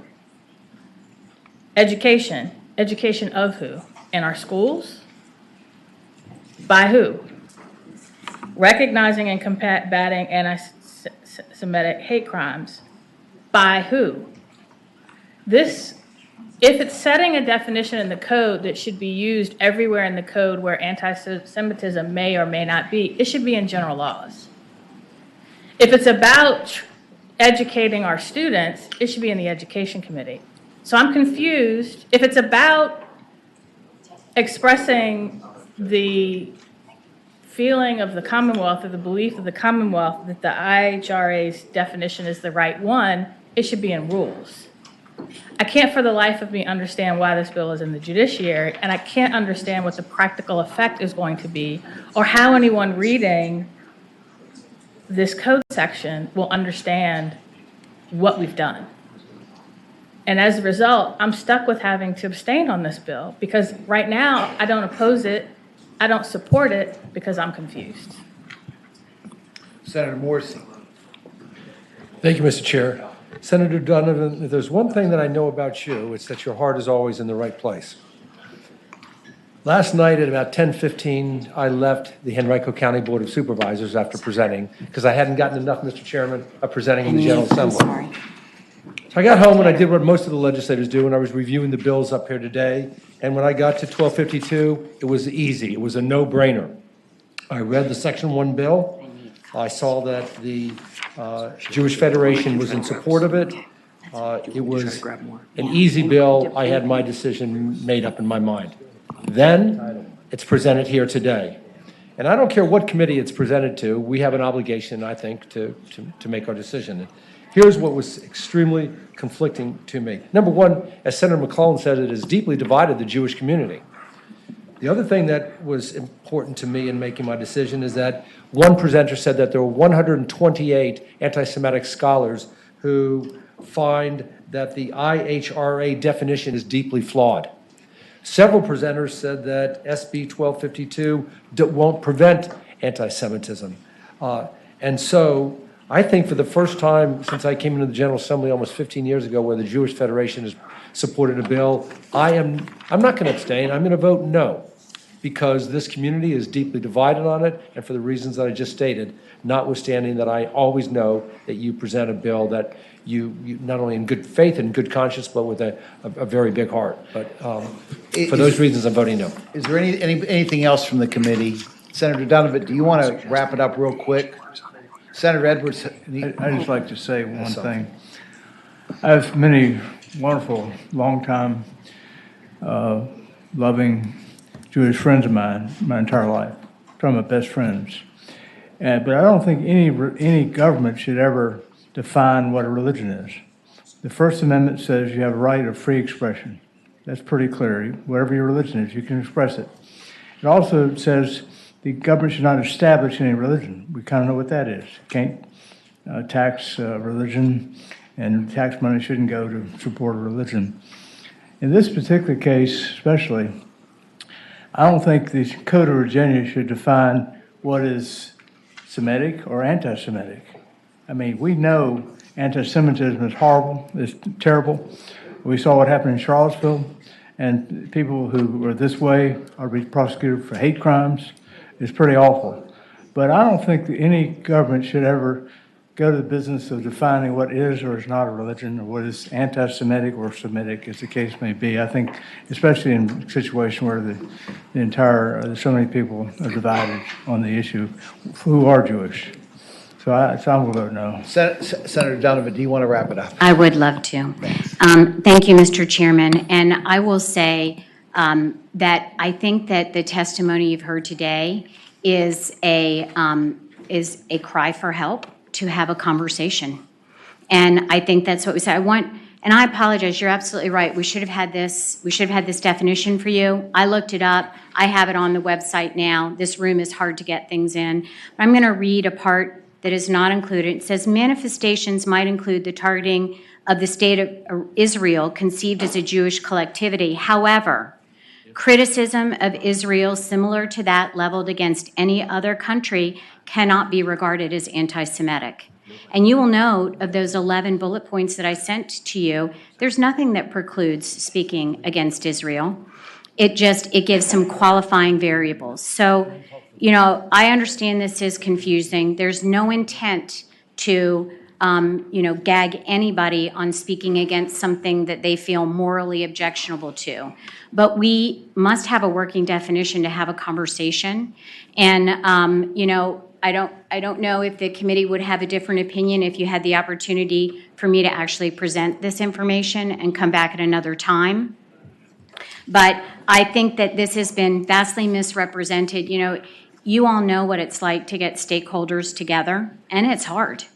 And you have the organized entities that represent the Jewish communities across Virginia that have spoken in unity today on adopting this, something the United States has adopted, multiple other countries, many other states, as we've discussed. This isn't heresy. This is a framework. And I would say my hope is that we can develop this kind of framework for conversations about all the hard things that we don't get right and we misperceive between each other, because we have to have a framework to start talking. So with that, Mr. Chairman. Thank you, ma'am. The bill is before the committee. Is there a motion? We've got a motion to be reported. Second. Is there a substitute motion? Mr. Chairman. Senator Survey. I got to move the PBI of the bill. A motion to PBI and a second. The substitute motion takes precedence. We'll open the roll. A green vote is votes PBI.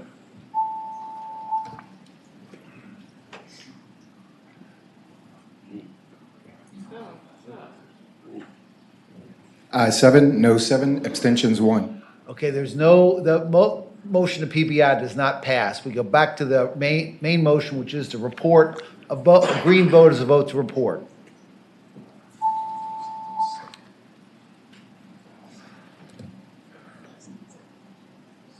Ayes 7, no 7, abstentions 1. Okay, the bill does not report. It's still in front of the committee, so I think we'll have that time for a second conversation at some point if the sponsor desires. We have a lot of bills to get through. Certainly. Thank you, Mr. Chairman. I appreciate that. Okay, I'm so excited to present another bill to you. That's right. You've got another bill. That's correct. Yes, sir.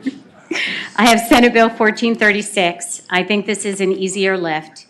And Mr. Chairman, when we passed Senate Bill 1138 in 2021 to strike language on some issues that involved STDs and reporting and other things, I think it was an unintentional consequence that we actually struck from the code the ability to require somebody that, is there a substitute? I apologize, Mr. Chairman, there is a substitute. There's a substitute for 1436 to have a motion to adopt. Can I have it too?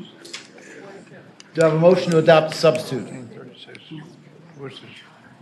I have a motion to adopt the substitute? I need a motion to adopt the substitute. Thank you so much. Motion and a second. All in favor of adopting the substitute, say aye. Any opposed? Okay, the substitute's for you. 1436, maybe the best way. 1138 in 2021 with Senator McClellan. Do you remember whether it was intentionally?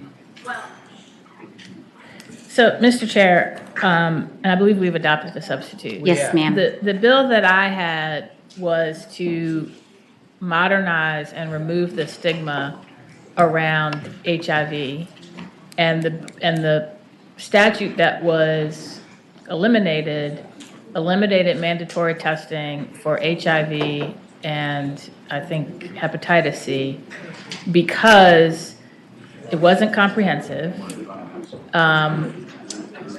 Survivors get comprehensive testing in their PERT kit, and by signaling out just HIV, and not every comprehensive piece, that was a part of the HIV modernization bill.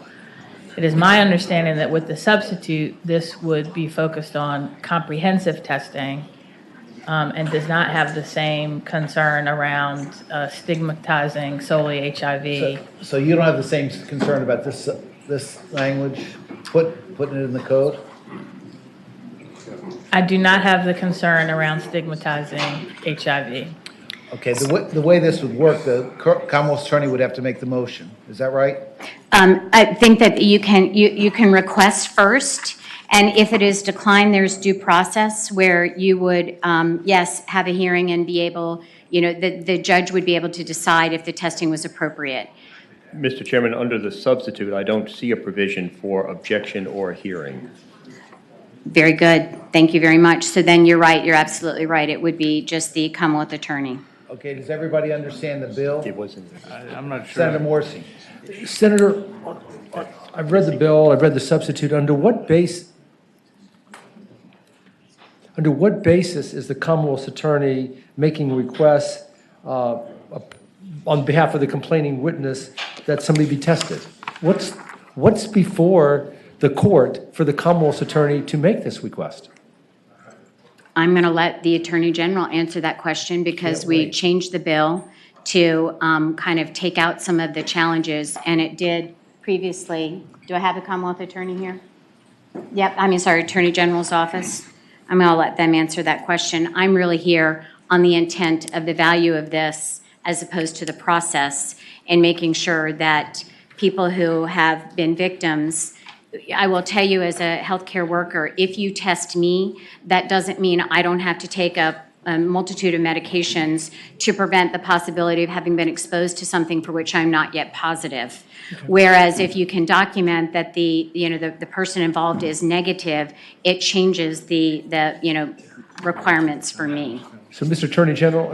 Chairman, I'm hoping the Attorney General will explain why the case is before a judge. What are the circumstances, and under what basis are they asking a individual to undergo testing? Mr. Chair, Senator Morsi, I have not seen the substitute until just now, so I apologize, but it does appear to remove the language that mentions the qualifying crimes, so I think that would need to be fixed so that there is a tee-up for the court, as it were. I would think so. And that would be in paragraph A of the That would old. be A, yes.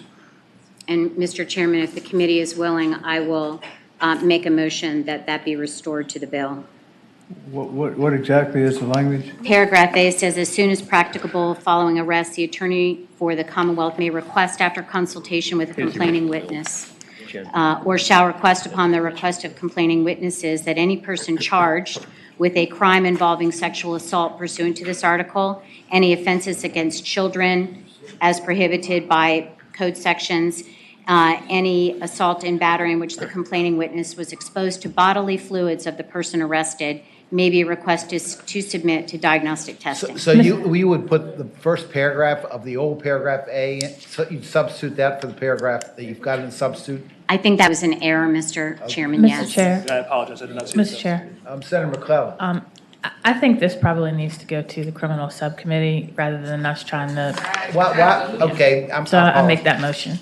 Very good. Okay. Thank you. I'm sorry that. It's okay. I love coming here. Senator Obenshain's got a bill that we're gonna be finished with by 5 o'clock, one way or the other. Morning, Scott. It's a bill we've seen before. Mr. Chair, members of the committee, I think we can be finished with this much faster than that. This bill is familiar to the committee. Senator Hanger and I have, I believe, the same bill, and he has requested that we roll those together for whatever disposition. I don't know what his number is. What, is it a number? It doesn't matter to me who's got that, whoever's got. 1113. Mr. Chair. Well, let's roll it into his. Okay, roll it into a hanger bill. Sure. Bill is yours, I'm sorry. 1229. No, I'm sorry. Sorry. What's the number? Which 1220, his is 1226, hangers is 1113. We're gonna roll it into 1113, is that right? Sure. Okay, roll 11. So moved. Roll 1226 into 1113. I've got a motion, got a second? Is there a second? Second. Okay, all in favor of adopting the substitute of one, for 1113 that includes 1226 and lists both hangers and open chain as principal chief patrons? Co-patrons, chief co-patrons. So All in moved. favor, say aye. Aye. Any opposed? It's a reported vote, I Yeah, apologize. throw my Yeah. vote up here. Yes, sir. I got a bunch of proxies. You should have it. Yes. Open the roll. Sir. Open the roll, please.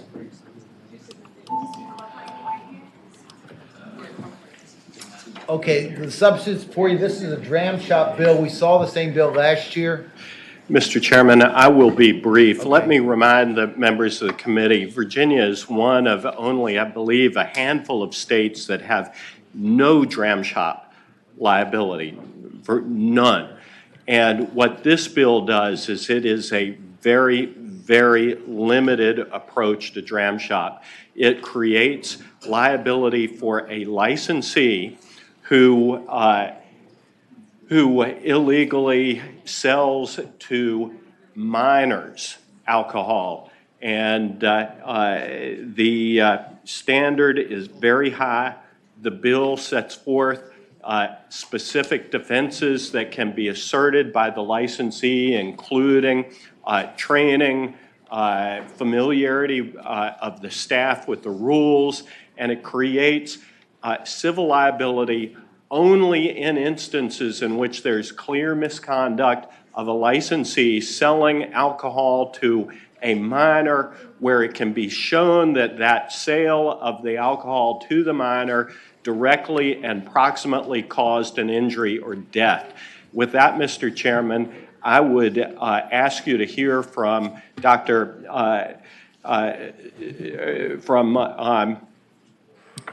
Scott Seaton. Dr. Seaton will tell his story briefly today. He lost his wife in an accident that did not involve a minor, but it highlights the importance of this. And I would suggest that we impose a 5-minute limit per side. And we can do that. I want to make sure I understand. Are we dealing with the language of your bill or the language of Let's deal with the language of my bill. Okay. I think my bill is more narrow, much more narrow. That's correct, Mr. Chair. Okay. And sure. Yes, sir. Thank you.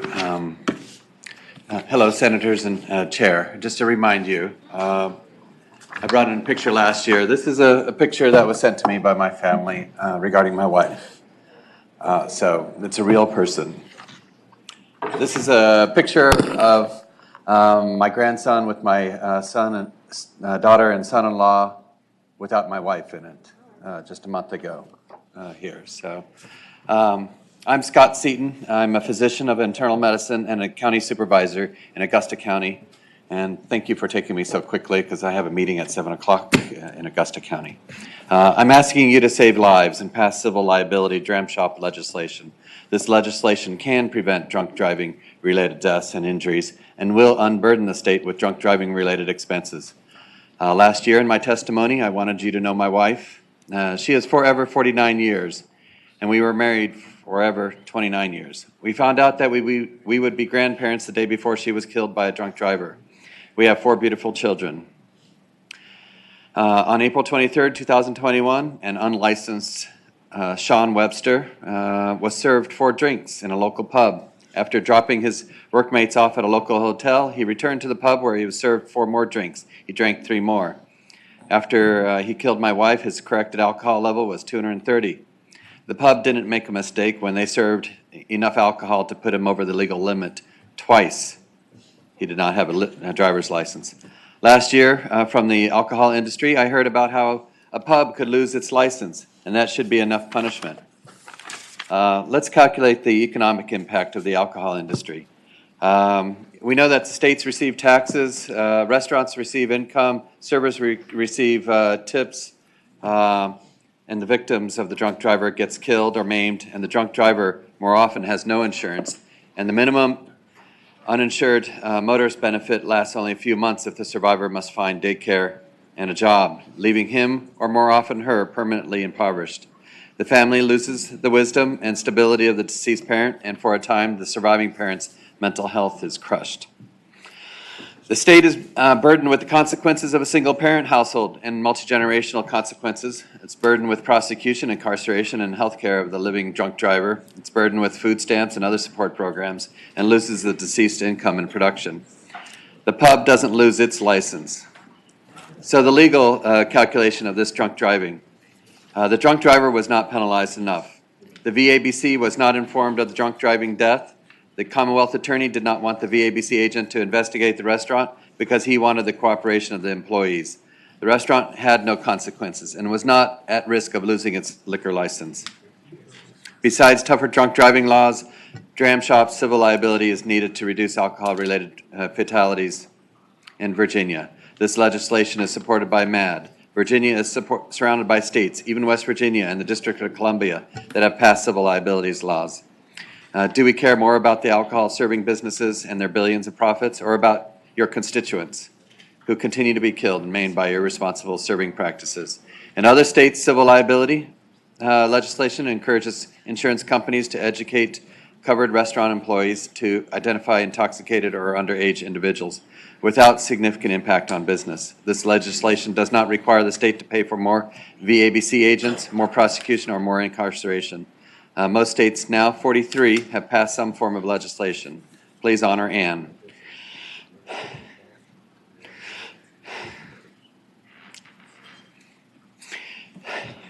And vote for the legislation. Most people think we have it already. Do we really want to be the last state to adopt this life-saving legislation? And thank you for listening. Appreciate it. Thank you. Okay, are there others that would like to speak in favor of this legislation? If anyone on Zoom would like to speak in favor, please raise your hand electronically. I know that there are others here who would, but I've asked them not to. There are no speakers on Zoom, Mr. Chairman. I have a question. They are.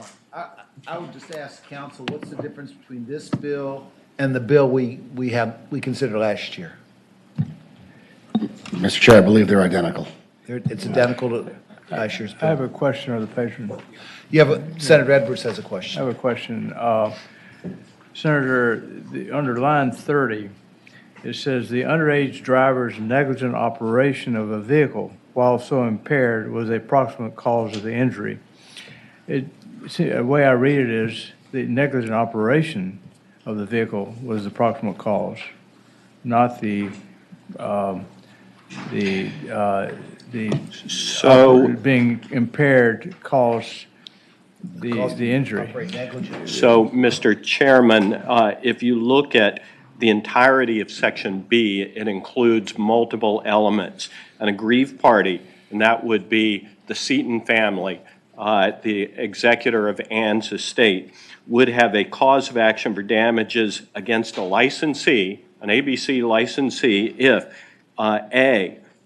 number one, the licensee negligently sold or furnished an alcoholic beverage to a minor who's under the age of 21 and was visibly intoxicated. Number two, the consumption of alcohol that was sold or furnished to that underage person caused or contributed to, in whole or in part, an underage driver operating the motor vehicle while intoxicated at the time of the injury or death. And number three, that the underage driver's negligent operation of the vehicle while so impaired was a proximate cause. So you can't look at one of those elements. It's all of those elements. And I would point out also that this has a clear and convincing standard to further narrow this. I mean, this is not just throwing the barn door open for liability against licensees. It requires proof of the negligence of the licensee by clear and convincing evidence, which is is a very high standard for civil liability. Mr. Chairman, Senator how much what would be the BAC involved? Is anything, or just let the jury decide it? Well, yes, it would require the jury to it requires, intoxicated as described in 18.2-266. So it is intoxicated as is defined in other places in the Seems to me it code. would be a jury question, though, the language on line 26. If the underage drinker was visibly intoxicated. Mr. Chairman, I have another question. Well, that's right, but you have to prove Section 2 that the underage driver was operating the vehicle while intoxicated as defined elsewhere in the code. So it's not enough just to subjectively, for a jury just to subjectively make that determination unless, I mean, they can make the subjective determination for purposes of DUI, but the same standard applies. Mr. Chairman, I have one other question, and that has to do with the fact that we made it a felony to kill while driving drunk. I served as chairman of the Virginia Bar Association Criminal Law Section when we came up with the idea. And how we came up with it was we had to show that the drinking was a proximate cause of the death. And we did that, so it's a felony to kill while driving drunk. But we had to connect the dots between the drinking and the death. And I'm not sure this quite does that, but anyway. Senator Morrissey. Thank you. Senator Obenshain, following scenario. An individual goes to 3 bars, A, B, and C, and drinks heavily at all 3 bars. Second and third bar, he drinks and goes to bar 3, and then goes out and gets into an accident. It is somehow shown, or the evidence suggests, that he was above .08 at bar 2 and bar 3. Under your bill, the licensee could be liable, correct? No, that is incorrect. Okay. Because under Section B1, the licensee, in order for the licensee you are suing to be liable, they must have served or furnished the alcoholic beverage to the minor. Remember, these are minors, while the minor was visibly intoxicated at that bar at that time. Your bill only, thank you, Mr. Chair. Your bill only involves selling alcohol to minors. Who are visibly intoxicated. Follow-up question. Senator Morrissey. Here's where I get a little bogged down. Under item B2, the consumption of the alcoholic beverage that was sold or furnished to such customer caused or contributed to, in whole or in part.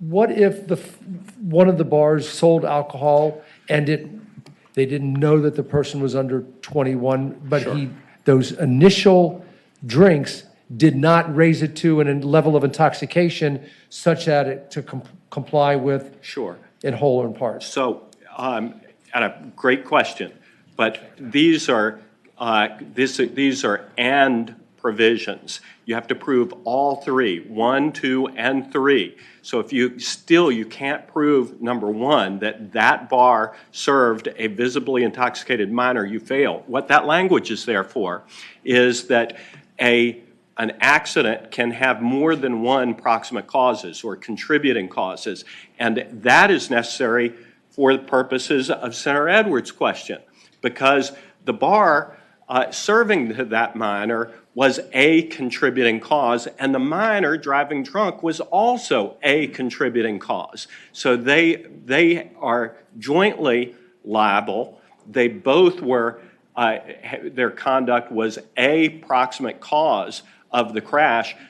Presumably, neither was a superseding cause. So without that language, you can't get to both the driver and the bar. It does not impose liability upon bar number one in your scenario, even though the minor was not visibly intoxicated. Mr. Chair, would you indulge me in one brief final question? Sure, Senator Morsi. And I am not being cheeky when I ask this question. Very serious. There was a movie called Raising Arizona. Nicolas Cage was an actor, and then he portrayed an individual. When he was at point 2 or point 3, he looked sober. You probably know where I'm going with this.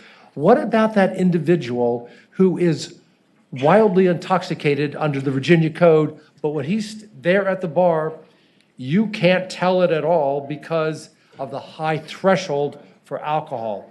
Would that licensee be responsible for selling a drink to that individual, that customer, who was, under our laws, already wildly intoxicated, but didn't show evidence of it?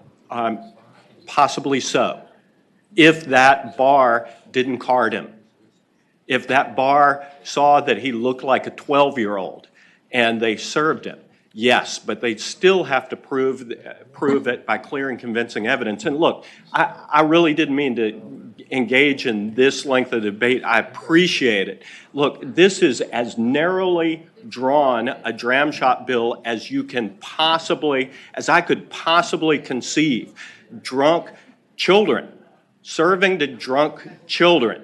You either are okay with this or you just fundamentally oppose dram shop liability. I mean, I think it comes down to that. And the good news is your witness got out of here before 5. So that deadline was met. Well, yes, and it's important. Okay, so everybody who wants to speak in favor of the bill has spoken. We have 5 minutes for the other side.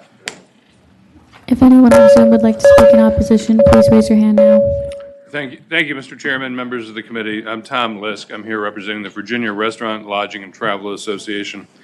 And at the outset, I mean, we cannot imagine the unfathomable loss of Dr. Seaton. And nothing I'm about to say seeks to minimize his loss. But this bill is misguided and would have nothing to do with the situation that Dr. Seaton's wife encountered. This bill does not do anything to prevent drunk driving. It seeks accountability, but it seeks accountability to a very narrow range of businesses. Those are retail licensees. Retail licensees, that does not include Norfolk Fest events or Friday Cheers in Richmond or the big concert events sponsored by nonprofits. It doesn't include wedding receptions where people may overindulge alcohol. It doesn't include manufacturers, wineries, breweries, distilleries that serve alcohol. It only applies to restaurants, convenience stores, and grocery stores. And we're talking about underage access to alcohol. According to the Federal Trade Commission, for underage people who acquire alcohol, 74% acquired from sources other than retail licensees. If we're going after underage access, you're going after a fraction of the problem with this bill. I would agree with Senator Obenshain, this is a very narrowly drafted bill. And it's narrowly drafted, I think, for good intent, but I think it also creates the camel's nose under the tent. If you pass this bill, we'll be back every year expanding it until it applies to all sources of alcohol. But this bill will go after both Costco and the corner mom and pop drugstore, convenience store. They all will have the increased insurance costs, no matter how well trained their employees are, no matter how diligent they are. They will be the ones that will have to face the lawsuits that will come. And it'll be a jury question every time. So insurance costs will go up. Terrific for trial lawyers, terrific for the insurers who have to sell the increased alcohol insurance policies, but not good for Virginia businesses. And if we want to talk about whether retailers are being responsible, I don't make light of this. If in a business sells alcohol to an intoxicated minor and that creates an injury or a death, that business is going to lose their license. They're going to lose their business. There is a severe consequence to the business. I'm not trying to equate that consequence to the loss of a life, but they have the incentive today to be responsible. They have the incentive to train their employees to be responsible. So I would just suggest to you that the cause of these injuries is the consumption of alcohol by the intoxicated person. And that's where the Virginia Supreme Court says the responsibility lies, and I would ask you to concur. Thank you very much. Next. Mr. Chairman, members of the committee, Greg Habib from Gentry Lock, here on behalf of the Virginia Asian American Store Owners Association. We are the mom and pop corner convenience stores that Mr. Lisk just referred to. We have 700 members with 1,500 stores and 8,000 employees. We spent a long time on this bill last year. It's the exact same bill. So I won't go through all the points. I went through all the technical legal points last year of why, even if you want to go into dram shop liability, this bill has language problems. I'll just remind you of those issues. There are superseding intervening cause issues with this bill. There are proximate cause issues with this bill as drafted. There are significant proof issues, as been hinted at by a few of the questions here. And then I'll also point you to the fact that this bill creates not just liability, but joint and several liability, which means even if the jury believed that the store was only a fraction of a percent liable, they're actually 100% liable under joint and several liability theories. And so even if you want to help the situation presented, even if you're sympathetic to dram shop, there are simply technical legal issues with this bill as presented, and we hope you'll act disfavorably again on the bill. Thank you, sir. Thank you. Next. Mr. Chairman, members of the committee, Kate Baker on behalf of Virginia Retail Federation, and we also oppose the bill. Okay, thank you, ma'am. Yes, ma'am. Melissa Aslin with the Virginia Food Industry Association, representing retail grocers across the state. We also oppose the bill. Thank you, ma'am. There are no speakers on No Zoom, speakers Mr. on Chairman. Zoom. Okay, you want to wrap it up? Mr. Chair, I thank you for your indulgence. I also thank Senator Reeves for letting me jump in line in front of him.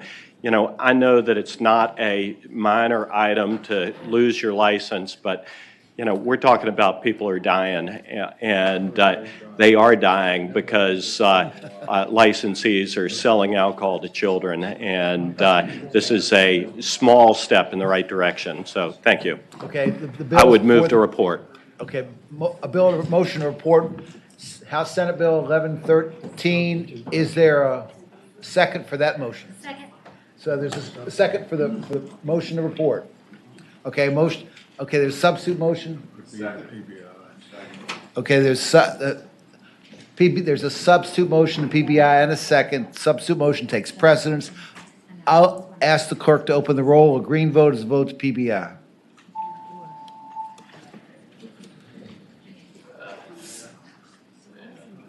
Ayes 12, noes 3. Okay. Mr. Chairman, members of the committee, thank you for Thank you so hearing much, this again. Senator Reeves. I'm sorry you had to wait such a long time. Mr. Chairman, can we just take up one bill and punt the other two? Since I have a similar bill to Senator Donovan, and that's in the rest of the committee, maybe it'd be beneficial to try to do. That's fine. If you want to just wait, if you want to. I'd like to do the wrap back because the lieutenant's here for that. Okay, and what's the bill number? It's 1183, Mr. Chairman. Senate Bill 1183, turn your attention to that one, please. Mr. Chairman, the wrap back program is the FBI's next generation identification system. We as a General Assembly allowed us access to that in 2017. However, we were missing some of the critical parts of our legislation to allow us full access to the wrap back program. Is there a substitute for this bill? I don't believe there is, sir. No substitute? Lieutenant Chadwick Rogers from the State Police can probably talk a lot more about it. When I was on the force, we didn't have wrap back, but it's a pretty cool system, and it's one that'll actually help employers and people who have to do background checks and prevent some of the things we've had happen in our schools, where we've had school counselors that were on the job 8 months to find out they were on the offender list. So if the committee will indulge the lieutenant just for a second. Simple question. Senator Edwards What has is- a question. What does RAP, R-A-P, Probably the- back, B-A-C-K mean? I expected the next witness is going to answer that question, but because it's a program administered by the FBI, I think. Mr. Chairman. Senator Serval, do you want to help Senator Edwards? Sure. Well, yeah. So when we passed the expungement and sealing legislation back in 2021, Lieutenant Rogers pointed out to me that enactment clause number 8 authorized the state police to design a new system that would interact with the federal wrap back system. And basically what it is, it's a system that once you run a background check on somebody, it'll automatically notify the employer or the police, if they checked somebody's record, that there's been a change in that person's criminal record going forward with Virginia State Police. And I was just, one of my questions, Mr. Chairman, which hopefully Lieutenant Rogers can answer, is why the language in our enactment clause was not sufficient to do whatever we needed to do, why we have to have a second bill on the same thing. So that was one of my questions. Okay, please. Mr. Chairman, Senator Surabel, I am Chad Rogers with the Department of State Police, and I'd like to begin, if I could, by thanking Senator Reeves for carrying. I'd like to begin by thanking Senator Reeves for carrying this bill, if I could. Senator Surabel, the answer to your question is a bit historical. The Department of State Police has had authority to implement a rat-back system since 2005 within the Code of Virginia. And you are correct, in 2021, we were legislatively directed at that time to go get a rat-back system for the Commonwealth. And between 2005 and 2023, the FBI has now put in place very specific legislative requirements, wording that they look for in approving a rat-back statute.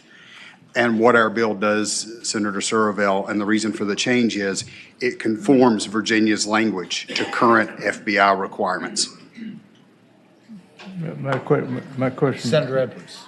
What is RAP? Is it an acronym? What does it mean? Mr. Chairman, it stands for Record of Arrest and Prosecution Back. Okay, why don't you say that in the code and then parentheses RAP? There's nothing, I don't see it in, maybe I'm missing it, but I don't see in the code where RAP is defined. Maybe I'm missing it. Mr. Chairman, Senator Edwards, I would not disagree with that observation. I would move that we put somewhere in the code, if you're using it, what RAP means. I mean, it's an acronym. Say what it says. Mr. Chairman, council, can they figure out where that would go? Mr. Chair, we would just insert on line 15 before rat-back service, we would just put, was it record of arrest and prosecution? It is, sir. And then parentheses around rap. That's fine. Okay. I'll make that motion. Okay, second. I had a motion and a second to amend the bill that in that such a fashion. Everybody understand that? Yep. All in favor of the amendment, say yes. Opposed? No. Okay, the bill is so amended. Mr. Chairman. Senator McDougal. I just want to try to understand, I know that there's a very positive desire here, but if I am reading this correctly, if you volunteer at your kid's school and you have to, and you get fingerprints to do that, if you got arrested for DUI at some point in time, then that school would be notified of the arrest because you registered once? Mr. Chairman, it is Senator McDougal. That is a possibility, but it's not exactly that straightforward. This is not a lifelong enrollment that we're discussing here. When we enroll you very specifically, you are enrolled by a governmental entity, and we would then enroll you for that limited time period of your enrollment. The Department of State Police fully intends to build several safeguards into this program. Among those, we could have opted to have notifications go straight to the enrolling entities. That's not the choice that we intend to make. We intend to have notifications come to us first, and then we will confirm that those enrolling entities still have an interest. In other words, that person is still employed by that agency. Another safeguard is governmental entities, we're going to require that they certify on an annual basis that they still have an interest. In other words, that person is still employed or regulated by them. And those are some of the safeguards that we're building into place to prevent such a thing as what you're describing. So once that person left the employment, they should be removed from the rat-back program. Do you have other questions, Senator McDougal? Okay, Senator Peake. Yes, sir. Thank you, Mr. Chairman. Is the purpose of this bill, is this what happened? There's a teacher or a substitute teacher at a school who went out, committed some kind of a bad crime. The school didn't find out about it. He went back to school and did the same thing. Is that the situation? Am I Mr. Chairman, Correctly? Senator Peake, your observation/understanding is exactly correct. Ratback allows us to close a significant Tell gap. us what happened. I think we need to know what happened and what you're trying to fix. All right, sir. Today, And you need to get closer to that microphone. come over. I'll tell you, it's 5 o'clock. I'm sorry. I apologize, Mr. Chairman. Mrs. Whitney. Sound off. All right. So, Mr. Chairman, Senator Peake, here is the challenge that we have. Right now, there are many places in the Code of Virginia where we are required to conduct background checks for different organizations. If I conduct your background check right now, and I presently have it as being 513, at 514, if you get arrested, that criminal history that we ran at 513 is now inaccurate. But your employer may not find out about that unless you self-report, they repeat your initial background check, or in the case of the incident you're talking about, they have the misfortune of learning about the arrest in the news. Ratback closes that gap very specifically. People might not know what that is. Tell us why we need this bill. Yes, sir. Ratback provides an ongoing monitoring. No. Tell them about the incident, the case that kind of brought it. Is this about that case from Fairfax County where Yes, sir. teacher? It is. Mr. Chairman. My understanding of the events, Mr. Chairman. my understanding, Mr. Chairman. Senator Morrissey's ahead of you, Senator Well, I Servell. passed a bill, we passed a bill specifically about that about a day ago, and I can explain it because it's what motivated my I'll bill, defer. but But come back to me. I can explain I'll it. defer if to you- Servell. Go ahead, Senator Servell. Thank you. Just speaking to the bill, Mr. Chairman, what happened is there was a counselor at a middle school in Fairfax County who was charged and convicted of solicitation of prostitution of a minor in Chesterfield County. Chesterfield attempted to notify Fairfax County Public Schools. It's not clear if they did or didn't, or where the malfunction happened, but apparently Fairfax County Public Schools did not realize the guy was either charged or convicted. Then 2 years later, the guy did it again. And the second time, it was brought to their attention, at which point they realized that he had remained employed for 2 years because he hadn't been notified. We passed a bill 2 days, either yesterday or the day before, that changes the notification procedure to ensure it will happen up until Ratback is in place. Right now, it's scheduled to go live June 1 of 2025, thanks to the expungement bill we passed and the $20 million that we put in the budget 2 years ago to fund their ability to do this. This is just sort of, I think, finishes it up by cleaning up our statutory language to make sure the FBI doesn't get mad at us when we plug our system in. Okay, is that enough of an answer of what you were going to say? Mr. Chairman, it is. Okay, Senator Morrissey's got something. Thank you. First of all, Lieutenant Rogers, thank you for your explanation. I got a very narrow question. I understand the purpose for Ratback and the reason why it can be extremely helpful. Address this, though. You're familiar that many people who are arrested and prosecuted end up being acquitted, or the government null process the charge. And many of those defendants seek to have their records of arrest expunged, not sealed. The record of arrest is expunged. It requires a circuit court proceeding, and the judge, absolutely expunges all records of arrest, from BSIN, Federal Bureau of Investigation, down to state to local. I'm concerned, and here's the problem that I have. I can't tell you the number of people that I've encountered who've had that done, but they still have that record of arrest out there. For some reason, it doesn't make its way to the appropriate federal, state, or local agencies. Does Ratback in any way help correct that defalcation? Mr. Chairman, Senator Morrissey, it does not. Ratback is a real-time notification of events. Okay. All right, thank you.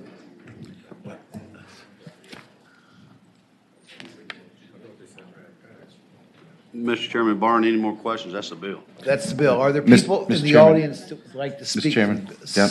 Senator McDougal, I apologize. Mr. Chairman, I feel more comfortable with the concept. What I don't feel as comfortable with is the fact that we're going to rely on some regulatory process about removing people from the system. So I'd like to see if we could add some language in there that would make it a requirement that if you're no longer, employed by the entity, that within 6 months you have to be removed, or something along those lines, to make sure that we are taking people out instead of just relying on administrative processes yet to be determined. I'm sorry. Mr. Chairman, Senator McDougal, if I could share, the FBI has very specific requirements that we have to meet to participate in this program, and we are designing our program to meet their requirements at this time. And I would share with the senator that we've discussed our internal strategy for this, and we're going well beyond. We're always picking the most secure, and we're going beyond the looser requirements that the FBI offers. Mr. Chairman, not that I don't trust y'all, but y'all aren't going to be here, and we're not going to be here at some point in time. So I'd prefer if we had the FBI could change their mind at some time of what they want. I'd prefer if we set up some parameters. We don't have any control of the FBI. Just know that in 2004, we passed legislation authorizing RAP back. We passed it again in 2017, and then so this isn't new to us. We just have to comply with what the FBI requires of us. Mr. Chairman, Senator McDougal, if you want to slide that by me, maybe the lieutenant and I can run it up to the flagpole to see where it fits in the FBI regs and what those regulations might say with reference to that. Mr. Chairman, I think I'm asking for something for Mr. Benjamin to draft something much more specific, or Mr. Quagliato saying that if you're at certain points of time, that information would come out. Mr. Benjamin, you've got something else, and you maybe want to address this as well. I don't have a position on this, but I wanted to raise this at least as a policy question for the committee. My understanding is that if someone is applying for one of these positions, then the employer will be advised by the system of a subsequent arrest. And if that is the case, the committee, I think that there is a body of law, but I don't know, that prohibits, with some exceptions, employers from considering arrests in order to offer employment because of concerns about disparate impact on certain communities. But I'm getting a shake of the head here, so I may be misunderstanding. Mr. Chairman, Mr. Benjamin, I would state that is a little bit of an inaccurate understanding. Once you are employed, then we do your initial screening, the checks that are, many times in the code. We cannot enroll you in RAPBAC until we have done that initial screening. Understood. Then I guess the only thing for the committee to consider then would be, Mr. Chairman, once you're employed, then if you are, for example, arrested at a protest, then the fact of that arrest would be communicated to your employer, whether you are guilty, ultimately determined to be guilty or not. I think that's how it would operate. And I only raise that for the committee's consideration. Mr. Chairman, Mr. Benjamin, I would agree with that. I would also state, though, it is within the purview of the General Assembly to set the notification parameters on us. So in other words, we could be directed what notifications would and would not be delivered under different circumstances, just as now, if you look at the code, there's places where it specifies this agency will get a full record, but this one will only receive convictions. Those are definitely details, where we could receive guidance.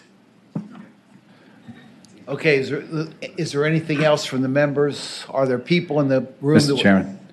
Senator Servo. Just one really quick thing I just want to note. The one thing that I've heard from my locality about it is I see you striking out the $10 fee and putting a reasonable fee in. I've just heard some grousing from the school system. For example, Fairfax County, which employs 45,000 people, and if there was a $10 fee for every individual, it'd be a lot of money. But I know this gives you all the discretion to set a reasonable fee, and I guess we'll wait and see what your fee is. But I just want the body to know, the committee to know, that there's some concern from the localities about the cost this might pass on to them. They see it as a little bit of an unfunded mandate, but that's it is what it is. I mean, it's got to be a fee. We got to help pay for this, so. Okay, are there people in the audience that would like to speak to this bill? If anyone on Zoom would like to speak in support of this bill, please raise your hand electronically. Are you in support of the bill? Okay. Jennifer Vinnie, Fairfax County. We just wanted to say we just because our name's gotten brought up, we just wanted to say we do support this bill. You do support the bill? Yep. And you're ready to pay a reasonable fee. Instead of $450,000, you might pay $3 million. My board said we support it. Okay, bring it on. Is there anybody else who wants to speak in favor? Is there anybody online? No. Anybody that wants to speak opposed? If anyone on Zoom would like to speak in opposition, please raise your hand electronically. Okay. There are no speakers, Mr. Chairman. The bill is before the committee. Motion to report is second. Is there a substitute motion? I'll open the roll. A vote green the motion is to report and re-refer to finance. A vote green is a vote to report and re-refer.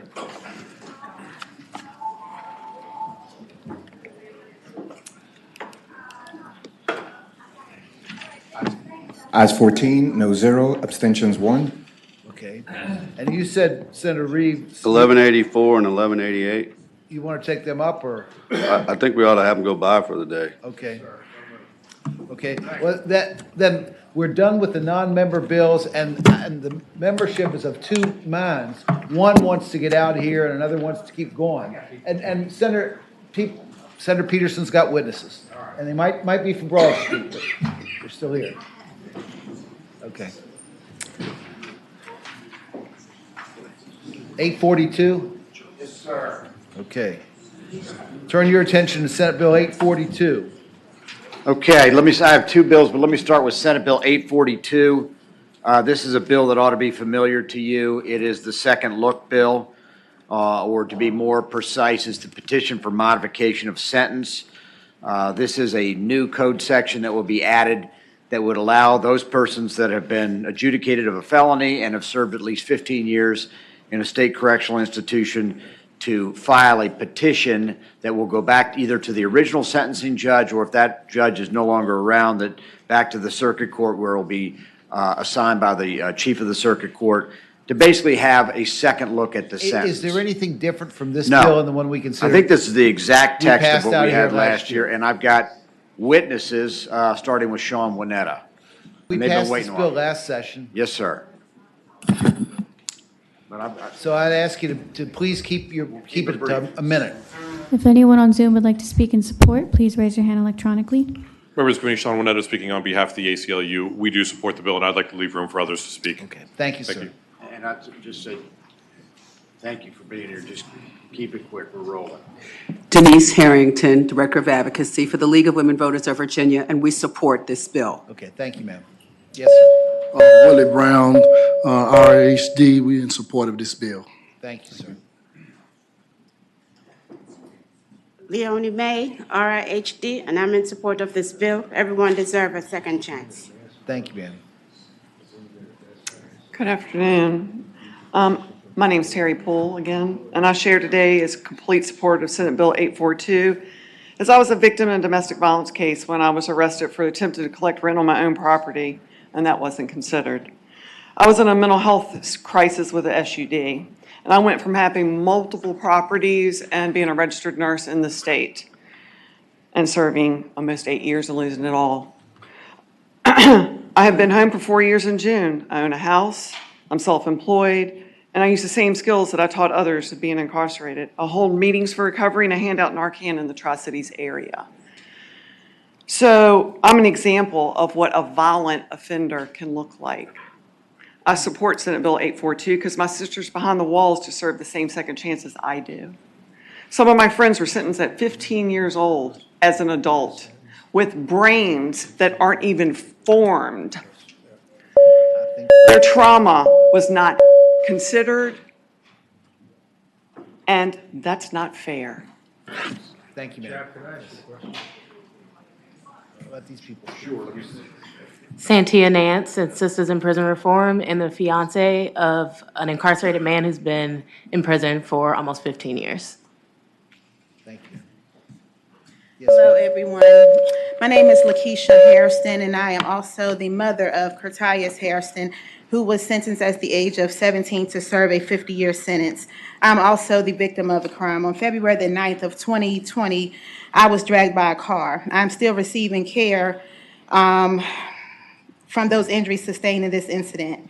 I'm sure you all have heard the phrase, thank God I don't look like what I have been through. And with that being said, and speaking about my road of recovery, the first thing I like to say that the first step in my healing journey was forgiveness. The majority of the time, excuse me, y'all. The majority of the time that a crime is committed, there are underlying factors such as abuse, poverty, mental illness, or pure adolescence. By adolescence, I do not mean the physical development, but the deep emotional changes that are rapidly occurring during this transition as well. These are just some of the challenges that teens and young adults find it difficult to cope with. By lack of coping, it can lead to anxiety, depression, bullying, Yes, drug ma'am. and alcohol abuse. Please wrap it up. Yes, I just want to say that sometimes these things can be, excuse me, just consider these things and say that behind those prison walls, sometimes the perception changes by these men, the perception of these men and women change behind these prison walls. And I just want you to consider this today, you all. Thank Okay, you. thank you, ma'am. Yes, please. Next. Hi, my name is Savannah Ford. World-renowned film writer and 8-time published author Nita Prakash said it best when he once spoke, "Everyone makes mistakes in life, but that doesn't mean they have to pay for them for the rest of their life. Sometimes good people make bad choices. It doesn't mean they are bad people, it just means they're human." I'm 25 years old, and last year I became a survivor of a violent crime. In May of 2002, I was kidnapped, held hostage, and was brutally raped and assaulted for 5 days. I placed myself in an unsafe situation, unfortunately, and suffered the consequences. I have since become peer support recovery specialist and have dedicated my life to helping other men and women who are healing from various types of trauma, both as a victim and the victimizer. I truly believe that I was given a second chance at life, and after putting in the hard work it took to get me to where I am today, I'm truly blessed and grateful to be able to have the opportunity to stand in front of you this afternoon and ask for the same second chance to be given to worthy offenders, as it is in our past that defines us, but what we learn in that season that makes us into the person we become. Thank you for your time. Thank you. Yes. Next. Hi, my name's Jennifer Dalton. I'm the founder and executive director of Ignite Justice. We work with incarcerated individuals in the state of Virginia. I've also been a victim of violent crime, and I just want to say I support this bill. Thank you, ma'am. Hi, my name is Hadley Chittum. I'm from Roanoke, Virginia. I'm here to advocate for my friend Khalid Pyatt, who was sentenced to 81 years at only 19 years old. He spent the last 23 years in prison advocating for youth, at-risk youth, and other people who didn't have the same chance at growth that he did when he was just 19. He's written a short story that's ended up in juvenile detention facilities to help support other kids to not make the same mistakes he did. He is currently working with his family with a nonprofit to support more at-risk youth in his hometown of Hampton, Virginia. If he's able to make a difference while still behind prison bars, like what can he do once released? And I think Khalid deserves a second chance. Thank you. Thank you, ma'am. Yes, ma'am. Good evening. My name is Tamika Daniel. I'm born and raised in Richmond, Virginia, and I'm here advocating on behalf of my fiance, Antoine Smith, who is serving currently year 14 of a 24-year sentence. I've been there along him for this journey, and he is not the same person he was when he went in. He has not been in any trouble since he's been incarcerated. He's gotten his GED, he's perfected his artistry craft, and he's just looking to come back into society and be a productive member and correct the wrongs that he did, and possibly prevent any children or men and women from going down the same path he did. So I thank you, and I also support it because it gives the victims also a voice in the situation. Thank you. Thank you, ma'am. Next. Thank you, Mr. Chair. Rob Hogan-Class from Justice Forward, Virginia. We strongly support this legislation for all the people behind the wall and their families who desperately need it. Thank you. Thank you. Next. I'm Abby Phillips from the Legal Aid Justice Center, and we support this bill. Thank you. Thank you, ma'am. Next. Sincere Law. I'm here representing myself and so many of the other brothers and sisters who are behind those walls that deserve and have earned a second look at life. I am the living embodiment of the philosophy that everything that lives changes. I support this bill. Peace. Thank you. Thank you. Next. Hi, my name is Chanel Young. 26 years ago this month, I stood before a Superior Court judge awaiting for the fate of my future. The future looked grim. Prison was my next stop. As I stood before sentencing that morning of January 17th, 1997, Judge Hyatt said, "I'll give you one more chance, and with this, I'm sentencing you to long patient interim rehab." Today, 26 years later, I'm sober because of Judge Hyatt, and she was willing to give me a second chance. This month, I received a message from her, an email from her. She said, "I'm very proud of you and your sobriety, the accomplishments, and because of it. I may have been the one to open the door for your second chance, but you did all the hard work. While I may have put in the footwork, it was because of a second chance that I'm able to stand before you today. There are so many others currently incarcerated in Virginia Department of Corrections who make for excellent candidates on the second look bill. Specifically today, I want to mention my brother, Verley Word, who is an excellent candidate for second look. He was a youthful offender who..." Thank you, ma'am. Are there other people who have another view that would like to speak? Mr. Chairman, we have several speakers. I'm sorry, we have people online to speak first. Yes, these people are speaking in support. Emily, you may unmute and speak, and Sherry, you will go next. Hi, I'm Emily Blumenthal, Director of Research at FAM, a national nonpartisan nonprofit. We support second look reforms like this bill across the country. We believe in holding people accountable, but also in second chances. When someone's no longer a danger to the public, it harms public safety to keep spending public safety resources on continuing to incarcerate them. We therefore urge the committee to pass this bill without amendment. It's a thoughtful bill in line with expert recommendations and similar bills being considered in many states across the country. People change and our laws should reflect that. Research shows that the vast majority of people who commit crimes, even very serious crimes, naturally grow out of that behavior as they mature. The bill requires people to serve at least 15 years before being considered for a second chance, which for many is plenty of time to age out of crime and transform themselves into contributing members of their communities. SB 842 does not guarantee that anyone will be released. It simply ensures that we don't throw away everyone serving long sentences. Okay, thank you, ma'am. Next, I understand you. We have to hear from the public first. Next. Sherry, you may unmute and speak. Thank you. Hi, my name is Sherry Parker. I'm from Roanoke, Virginia. I'm here in a unique position because I have a loved one who is incarcerated. He's been incarcerated for 19 years. But on July 11, 2021, my husband was murdered in Pennsylvania County.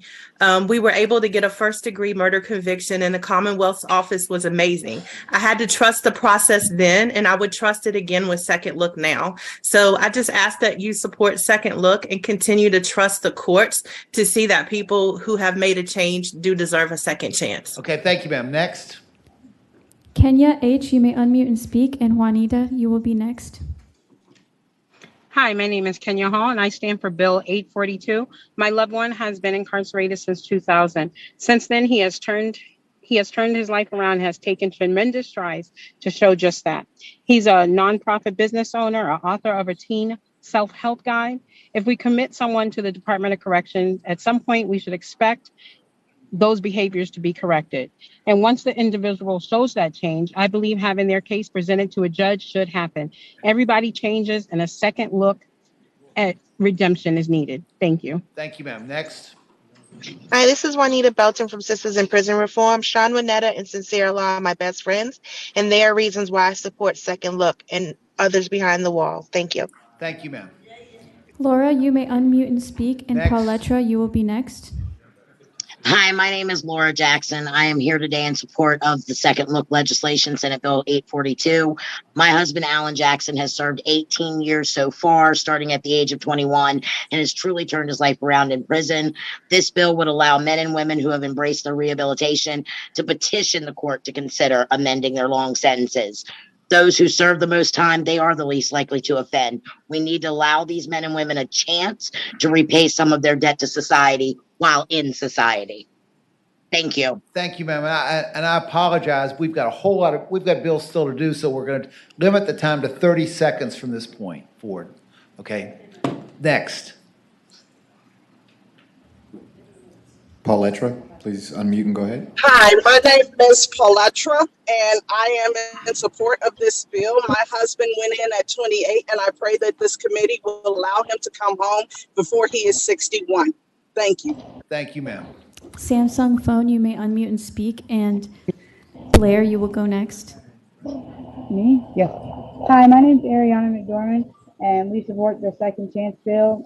My brother is serving a 1,800-year sentence, and me, him, and my sisters was a victim of a violent crime. He's helped inmates who've been in there with him make better choices. If he can do that behind bars, just think of what he could do out here. He served 20 years in there so far. Thank you. Okay, thank you, ma'am. Next. Hi there, my name is Blair Dacey. I was a recent pardon recipient, and I for everybody to get together and understand that everybody makes mistakes and that we need to move forward, and also that there needs to be transparency in this process. It's only because of Senator Morrissey that I even was viewed for the governor's office. So thank you again, and please look at this bill. Thank you, ma'am. Next. Samaya, you may unmute and speak. And Sada, you will be next.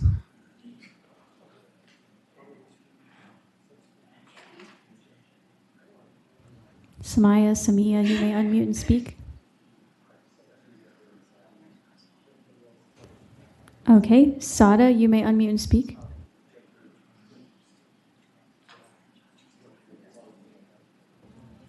Okay, Christopher, you may unmute and speak.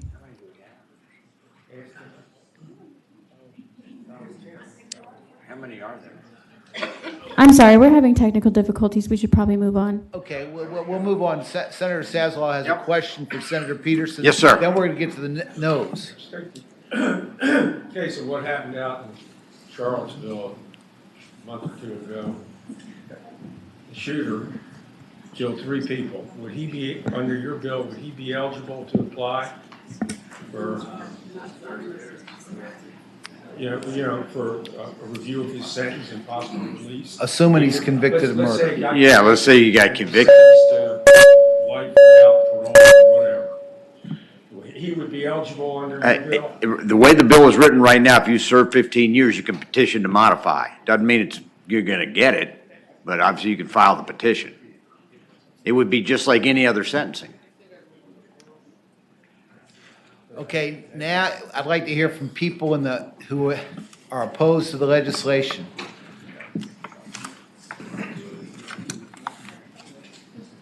Yes, sir.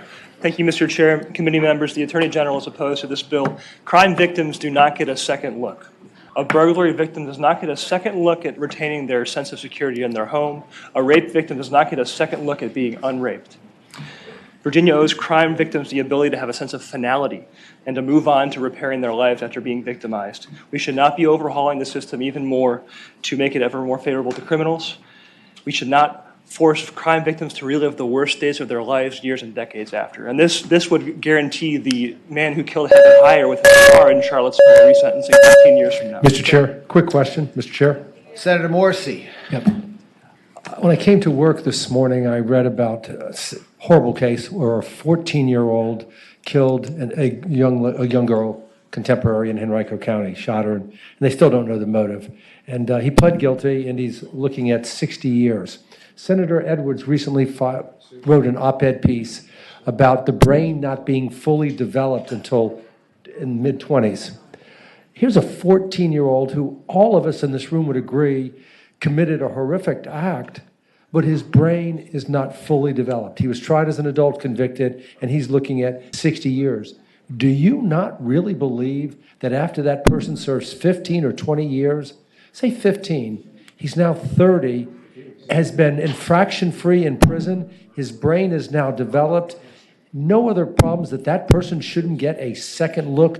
Do you really believe that?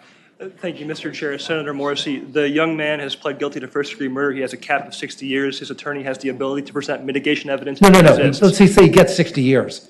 He gets 60 years. Do you think that 14-year-old, when he's now 30 years old, should have the opportunity to present a second look to a circuit court judge? Given the expansion, I'm sorry, Mr. Chair, Senator Morrissey, given the expansion to juvenile parole, he will already have that ability to become parole eligible in 20 years, in fact. So, given the expansion of juvenile parole, he already had given the Given the expansion of juvenile parole to enable juveniles to be reviewed after serving 20 years of their sentence, they already have that ability. Okay. Okay, please. Yes, ma'am, next. Julia Sickle speaking on behalf of VACA. For the reasons that have already been stated, we are opposed to the bill. One of the biggest problems we think with this bill is the retroactivity of it. We've reached agreements, we've had pleas, we've had guilty findings, we've discussed with victims that defendants are going to serve a particular sentence. And because this applies retroactively, we now have to go back to those victims and say, I'm sorry, what we told you is not correct. This person now gets to go, and the judge gets to decide if they get to continue. The other thing we're concerned about is the fiscal impact. I think the way that the numbers that we have is that currently there are 4,865 people that would be eligible for this second chance look. Sorry. I think it's 2,500.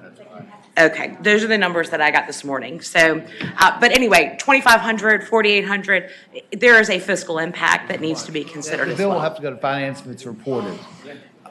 Yes, ma'am. Good afternoon. My name is Maggie Cleary. I'm the Deputy Secretary of Public Safety and Homeland Security. The administration is opposed to this bill, and as my colleague just mentioned, this bill would allow 169 individuals who have been convicted of capital murder to get a second look, and it would allow 800 individuals who have been convicted of homicide first degree to get a second look. That doesn't guarantee they'd get out, though, does it? I understand, but they were sentenced for the reasons that they were sentenced by the sentencing judge for a good reason. And they made the choices that they did, Mr. Chairman, when they did. Okay, is there anybody else in the room? Are there people on Zoom that want to speak? We're having technical difficulties, Mr. Still Chairman. having technical difficulties.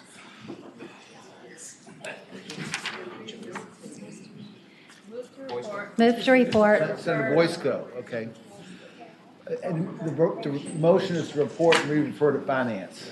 So is there a second to that motion? Second. Okay, are there any other motions? If not, open the motions to report. Re-refer to finance.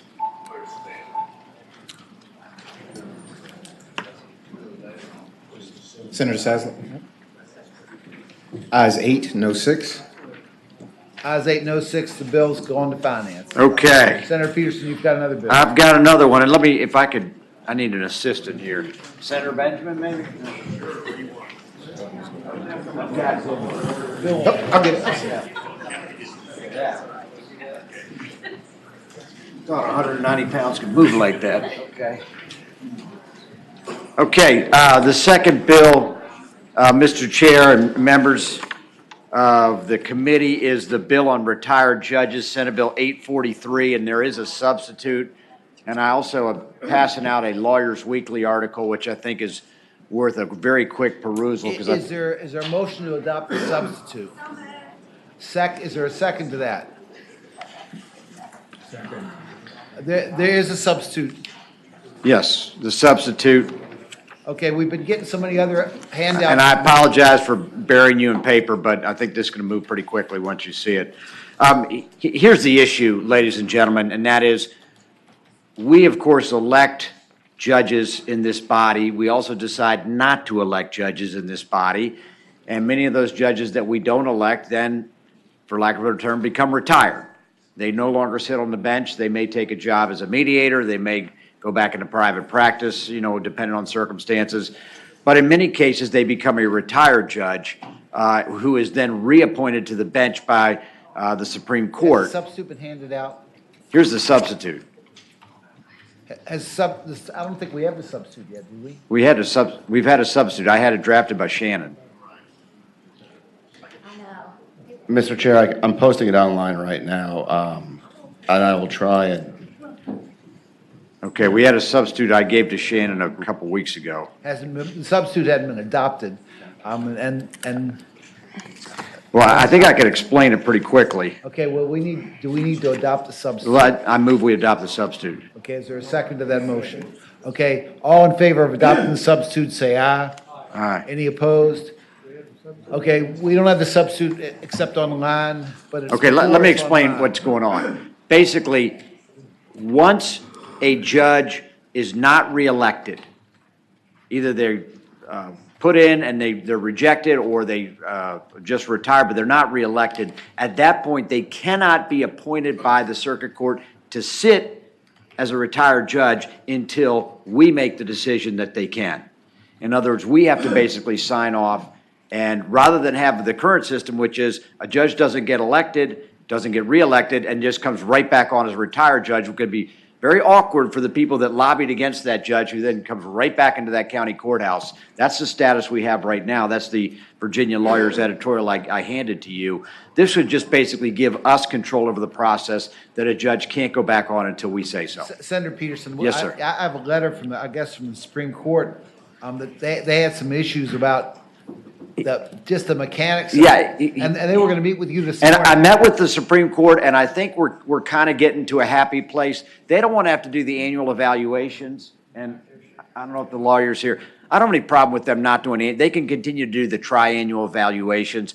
My issue is we don't want retired judges just automatically going back into the same courthouse where they weren't reelected and facing the same lawyers and making decisions, the same lawyers who in many cases lobbied against them. How many times do they, if they're not reappointed, and there's usually a reason for them not being reappointed. Right. How often do they go back to the same courthouse? Well, it's happening in Fairfax all the time. Well, you all have too many judges up there anyway, right? Well, Mr. Chairman. Senator Obenshain. Yeah, and Charles, I don't know what's going on with the online. It's not up. So is this just for judges who are not reelected, or does this cover all retiring judges who are leaving for any reason? If it's just the ones who are not reelected, I've got no problem whatsoever with that concept. But I fear that if it is all the retiring judges in Virginia, that could be problematic. And, you know, I'm sympathetic, and I've carried legislation that actually passed a number of years ago that addressed that in a much more limited way. Well, let me read, and there's a strikeout. Here's, I think, the key parts is line 60 to 62, and it's a little bit disappointing y'all don't have it, but it says, no retired judge shall be authorized or eligible for recall under subsection A if such judge, prior to submitting a notice of retirement, sought reelection to a subsequent term but was not reelected by a majority of the members elected to each house. So I think that's the critical language. Yeah. And like Senator Obenshain said, I think if that was the bill, there would be less concern about it. Mr. Chair. Yeah, well, it also says all retired judges shall be evaluated immediately following retirement prior to qualification. Senator Morrissey's got a question. Well, I think that response by Senator Peterson is dispositive. The judge sought reelection, and he was not reelected. That's I think the point that Senator Obenshain said I have no problem with. Right. We decided this body not to reappoint that person after that judge sought reelection. It doesn't cover the situation, does it, Chap, where the judge is just retiring? Right. I think you've got basically two buckets. You've got the one bucket for people that sought reelection, didn't get it, they can't be reappointed. They can't go back on. Then you got people that just retired, and they can, but they're going to be evaluated annually. In other words, we get an annual look at them as opposed to the triannual look. That's pretty much the bill. Okay. Are there people here who want to speak in favor of the bill? If anyone on Zoom would like to speak in favor of the bill, please raise your hand electronically. There are no speakers on Zoom, Mr. Chairman. Okay. People that are opposed to the bill. If anyone on Zoom would like to speak in opposition, please raise your hand electronically. Okay. Yes, ma'am. Hi, Rachel DeGrava, OES, OES at the Supreme Court. We had a few different concerns about the bill. The first being, as Senator Peterson mentioned, the surveys. Just as an explanation very quickly, this is completely separate from the Judicial Performance Evaluation, JPE. So in that case, this is just a survey that is sent out to all members of the Virginia State Bar, because we have no way of knowing who appeared before a particular retired judge. So as written in its current form as a substitute, sorry, is it okay for Keep going. that would require a survey about 200 judges every year because that's how many we have on the recall list combined. And in addition to that would be any that have recently announced retirement because it would be upon retirement and annually thereafter. Our other concern just generally is the willingness of retired judges to continue to want to sit. We have heard in response to this bill that we have active judges that are concerned they will no longer be able to find retired judges that are willing to serve when they're sick or can't be in court for whatever reason. And we currently have judges that do have to sit while sick because they cannot find a retired judge. And our last point would just be, as Senator Peterson mentioned, they're already reviewed the third year following qualification. You got these judges in Fairfax County, you can always get one of them. Right? Yeah, they have a lot of judges up there. There's enough judges out there, folks. I take issue with the fact that we have to have retired judges or else we're not going to have cases being heard.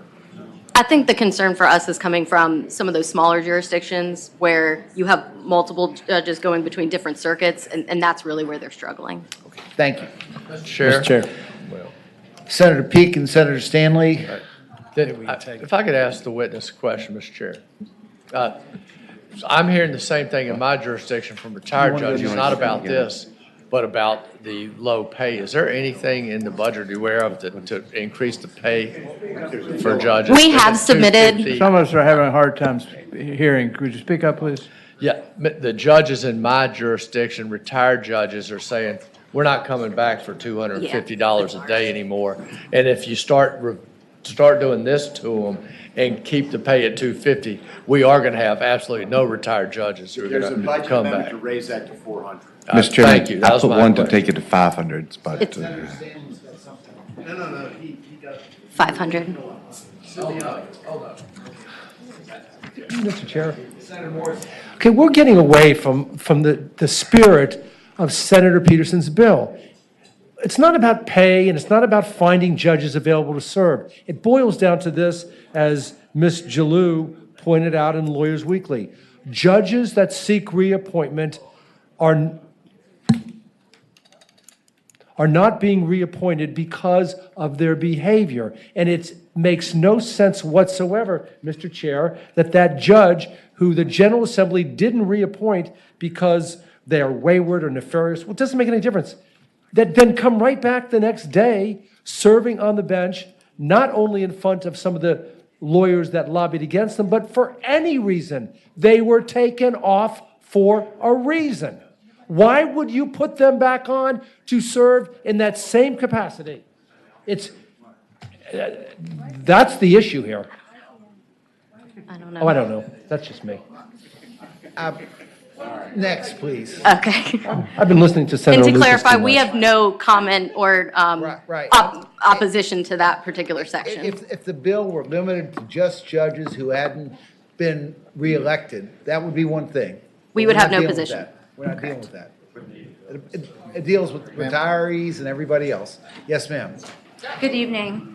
I actually support Senator Peterson's bill as well, and I think Senator Morrissey has just said it best, so I don't know how much I need to say here, but. Could you tell us who you are? Yeah, my name's Catherine Poindexter. I'm an attorney by trade. I live here in the city of Richmond. I practice in North Carolina and Virginia. I've been a criminal defense attorney for close to 20 years. And I practice in all the courts across the state, but primarily right here in Richmond, Chesterfield, Hanover, Henrico.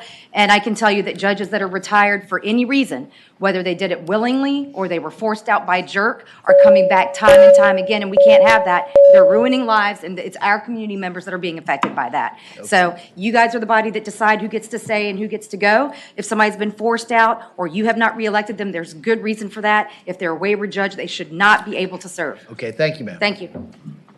If anyone on Zoom would like to oppose this bill, please raise your hand electronically. There are no speakers on Zoom, Mr. Chairman. Okay, the bill, and I still, has anybody been able to find the bill online? Yeah. Can we get a written bill? Mr. Chair, Sabrina went upstairs to get copies. Okay. All right, can I offer a compromise potentially? Okay.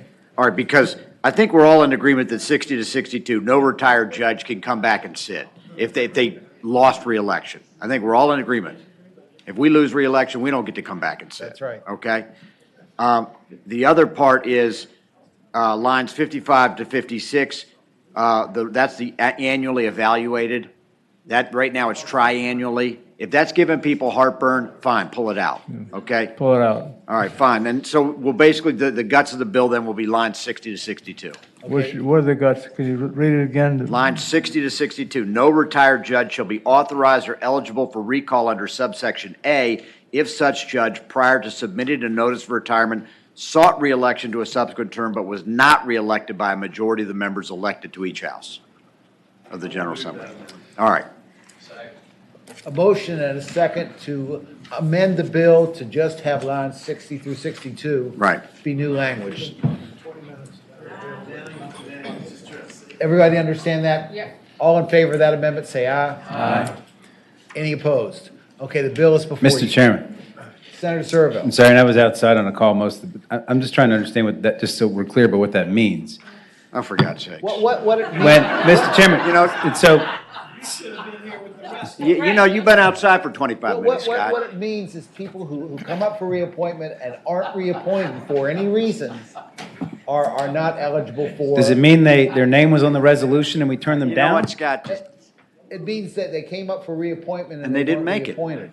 And they're not eligible For appointments. All right, I second the motion. Mr. Chair, I would just note that that same language also appears on lines 166 to 168. I'm assuming Senator Peterson. So I think the point Servel's making is there's a difference, maybe a difference without a distinction, but a difference if a judge knows he or she is not going to be reappointed and they drop off the ballot, there's a difference from one who was pulled off the ballot by one of our brethren. All right, it says sought reelection, so I think they would have basically put in to be reelected. Okay. Well, Scott, you know what? You're going to figure it out. Scott, just vote against the bill. I know you don't like it. Mr. Chair. Thank you. This is not rocket science. Senator McClellan. If they are up for reelection and they don't retire, then they put up for it. Like, that's not rocket science. Right, they just sought reelection. Right. Move All to right. report. Okay, so the bill, we have the written substitute, and the bill is now just lines 60 through 62. And the other part.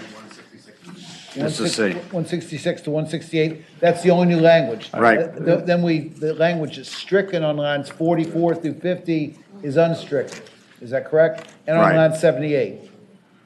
Mr. Chair, I believe the rest of the bill would, all the other strikes and adds would come out. It would Right, just be it would those. just be those two. Senator McClellan moved to report the bill. Is there a Second. second? And there's a second. I just want to correct one thing.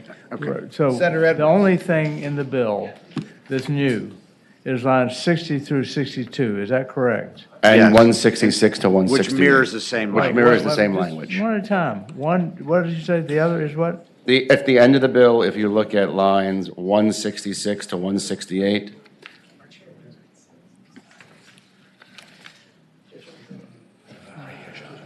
Mr. Chairman, it just repeats that the, repeats itself. right, so Okay. those are the only new language in the bill. Okay, we've got a motion and a second to report the bill. Are there other motions? If not, open the roll. A green vote is vote to report. Okay, Senator Stewart's got the next bill. Ayes 12, noes 3.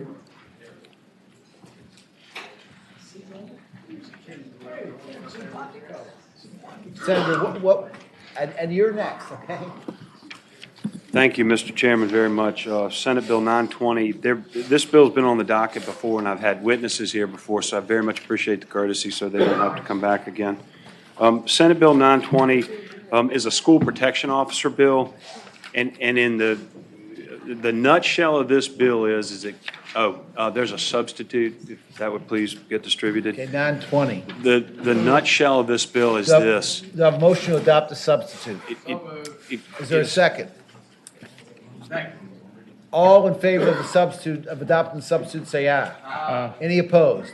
Okay, the substitute's before you, and please. I'm going to be brief. Tell us. The bill creates a new classification, a lesser certification for a school protection officer. DCJS will create those minimum standards, and they will be trained according to those standards, and schools, either public or private, can hire them what we call school resource officers, but they'd call a school protection officer. The idea here is we don't need somebody trained in a DUI stop to be a school resource officer. And so that's the genesis of the bill. It comes out of Stafford County, and actually carried this, carried this before it passed, right, the Senate, and then something happened. I can't remember. DCJS had some issues or something. And we have worked all of that out with DCJS. They have amended the bill, and that's the reason for the substitute. I think there's peace in the valley, Mr. Chairman. I do have two witnesses from Stafford that have been here before, if they could speak briefly, and then perhaps DCGS would want to comment on it as So well. the meat of the bill is on basically lines 554 to 557 and 652 to 663, is that right? Also, it's 108 to Give me- I can't- 113. I'm looking. Okay, 108 to 113, yeah. It essentially creates a lesser certification, because that officer is not going to be doing the same things as somebody out on the street, and that's not what we want him to do. We just want him to be in there as a resource for children. Okay. Mr. Chair? Yes, sir. Senator McClellan's got a question. I do. Would this school protection officer, it says they perform the same duties as a school security officer, but don't they have different training requirements? So right now, they have to have what's called, and I'm going to let DCJS speak to this. Right now, they have to have what is a level 1 certification, which requires a whole lot of stuff that's unnecessary for the role that they will be in as a school protection officer or school security officer.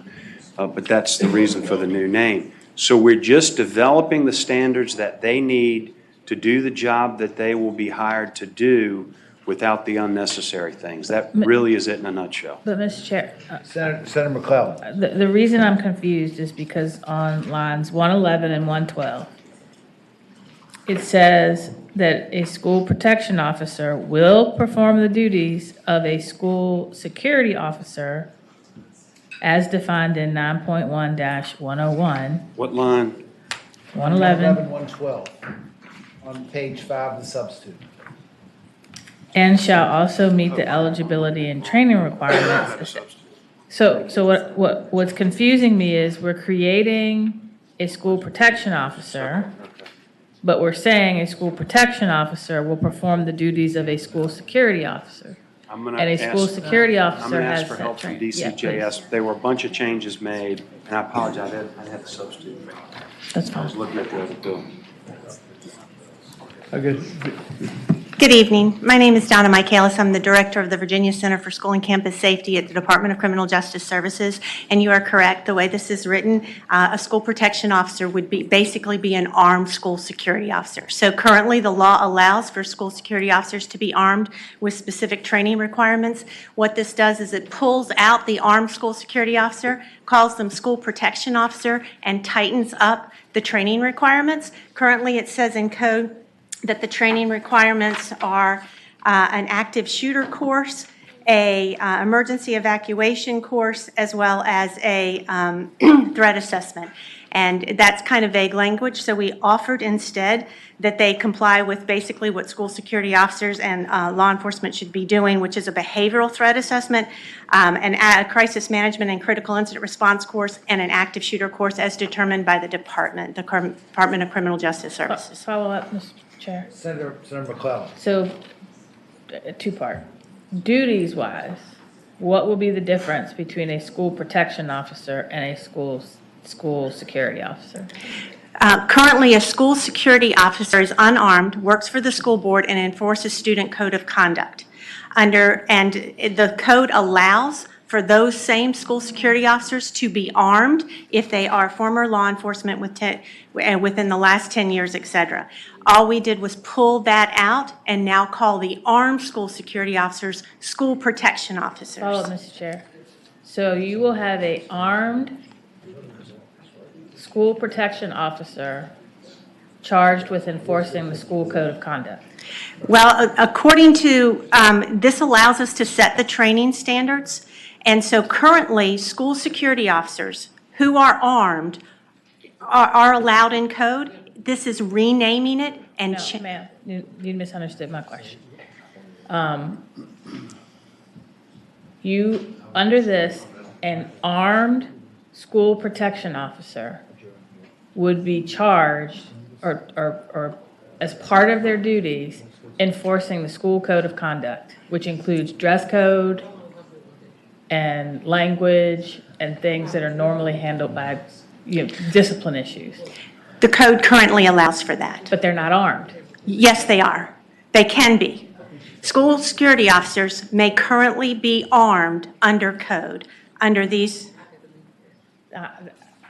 Maybe it's the hour, then I'm not understanding what the difference, what will a, is there something a school security officer will be able to do that a school protection officer won't be able? Currently, school security officers, as well as armed school security officers, can enforce student code of conduct. They're hired by the local school board, and if they meet certain training requirements, what this does is it adds further protections, it tightens up the training, and it requires an MOU with the local law enforcement to determine what those duties of the school protection officer would be. So what is the new training they would be required to do?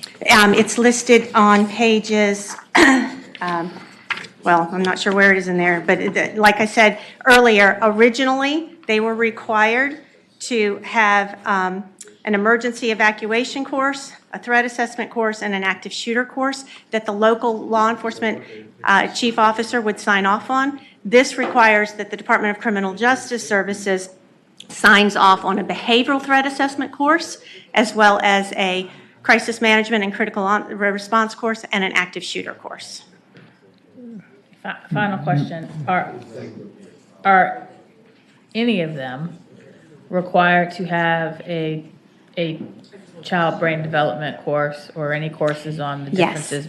Yes, because they have to comply with certification as a school security officer. So everything that was put in code that a school security officer had to comply with, all of that laundry list of duties that were added in 2020, they still have to comply with that, as well as these additional more stringent training requirements, as well as an MOU with the local chief or sheriff to determine what their duties are. So basically, it's renaming armed school security officers, school protection officers, increasing the training, and tightening up the MOU.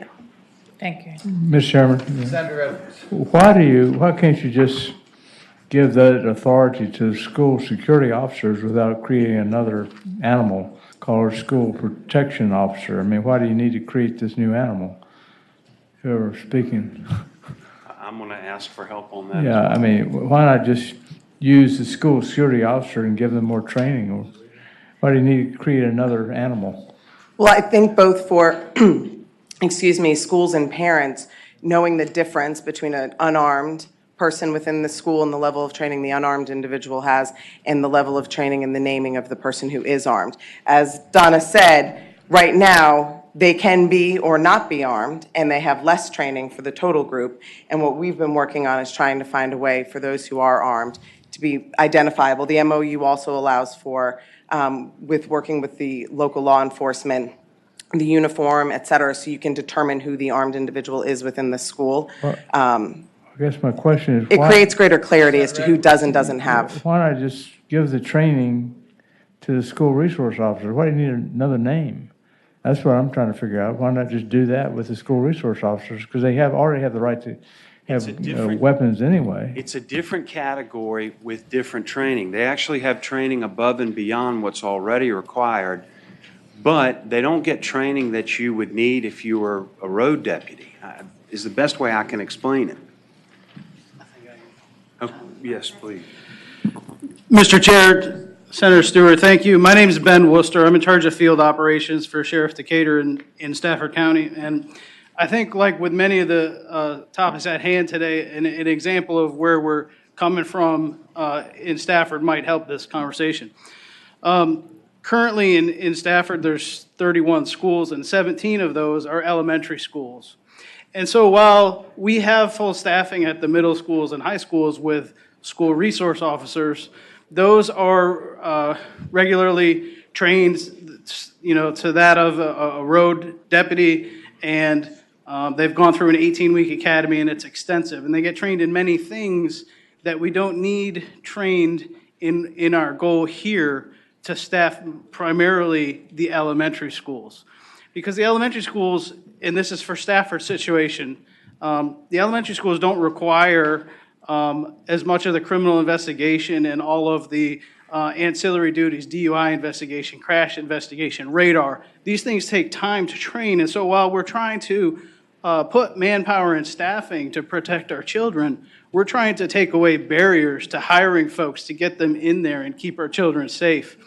And so also, while in Northern Virginia region, we're home to a lot of retired federal, state, and local people that were in either law enforcement federally or out of state, where they have the desire to continue to serve in this role, but they don't desire to go to an 18-week academy and learn a whole host of academics and hands-on training that don't apply to what they're going to be doing.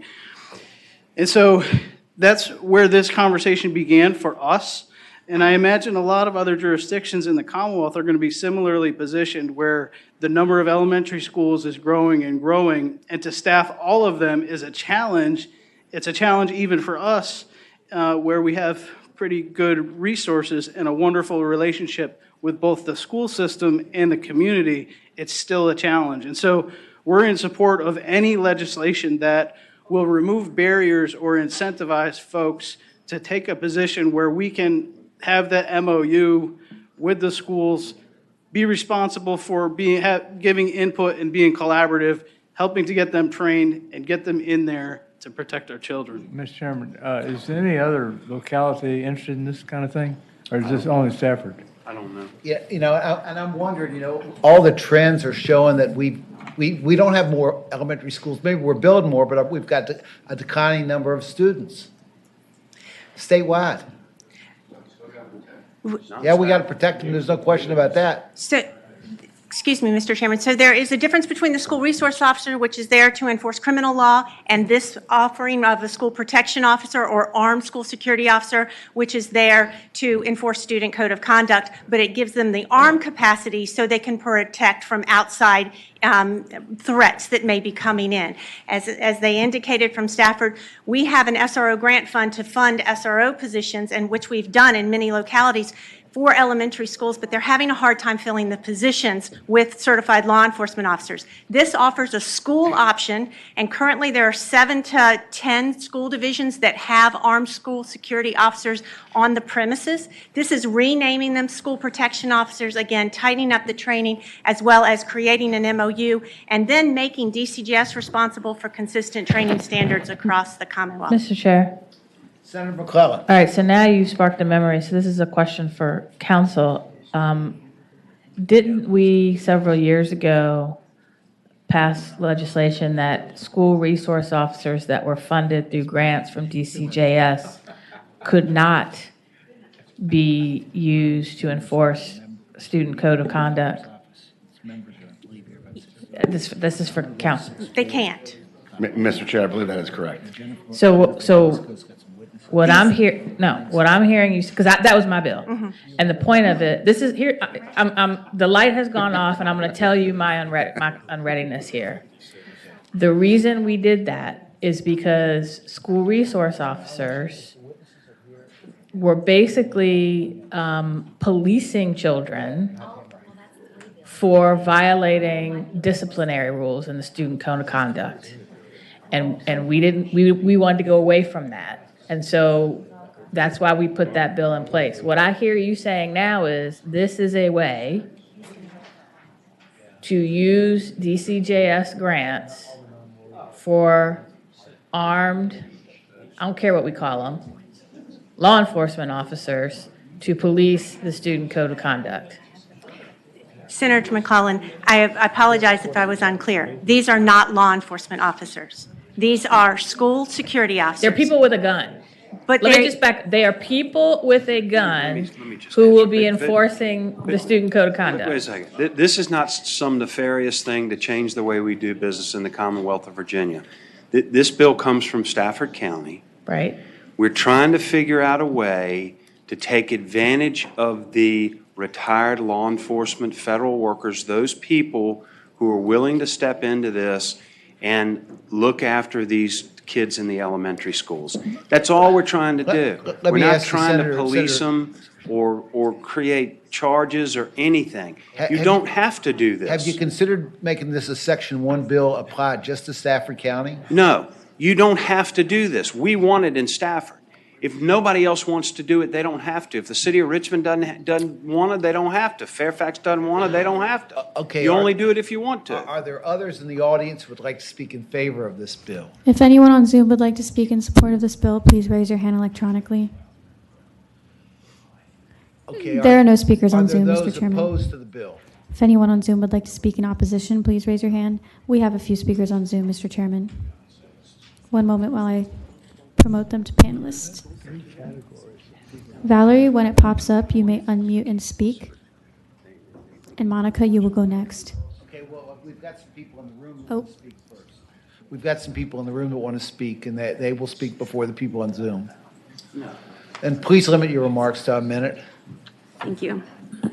Good evening. My name is Ashley Moore. I'm an attorney with the Youth Justice Program at the Legal Aid Justice Center, and we oppose SB 920.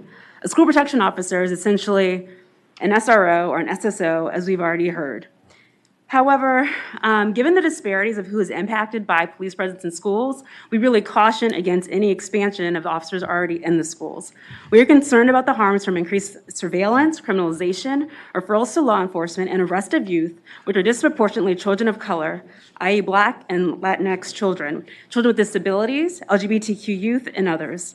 Such harms include fueling the school-to-prison pipeline and derailing students from school to college and/or career pathways.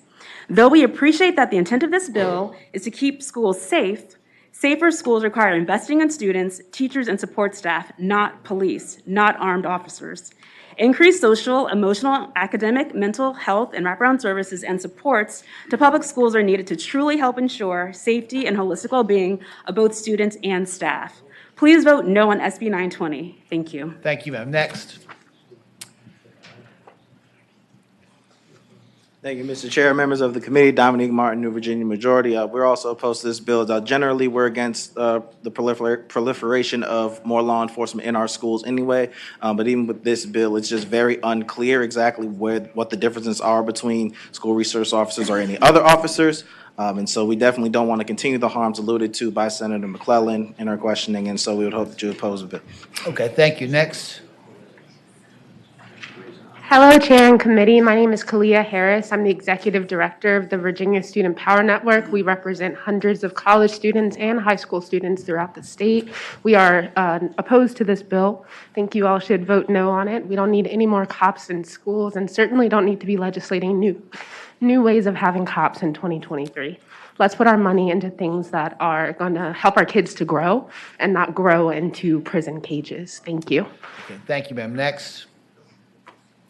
Chair, how you doing? Willie Brown for RISD and community, Richmond community. We do not support this bill. Okay, thank you. Mhm. Okay, people online. Valerie, you may unmute and speak, and Monica, you will go next. Good afternoon, or good evening, members of the committee. Valerie Slater, Rise for Youth. We vehemently oppose this bill for all of the reasons you have already heard. Okay, thank you, ma'am. Next. Good evening. This is Monica Hutchinson with Virginia State Conference, NAACP, and for all of the reasons you've already heard, we strongly oppose this bill and we urge you to vote no. Thank you. Okay, thank you, ma'am. Next. There are no more speakers on Zoom, Mr. Chairman. Okay, Senator Stewart, you want to wrap it up? Yes, Mr. Chairman, very briefly. I don't quite know what to say. To Senator McClellan's concerns, I guess the fact of the matter remains right now that whatever you want to call them, security officer can have a gun, and that is the law, and enforce the code of conduct. What we are proposing, I get that you don't like it, but it's the law. What we're actually proposing is a higher standard. We're proposing an individual with better training. All the things that all of them have to do now, but they all have to complete a K through 12 behavioral threat assessment course, a school crisis management and critical incident response course, an active shooter attack response course, and they must be approved by the Center for Campus Safety and the standards developed by DCJS. We're trying to protect these children.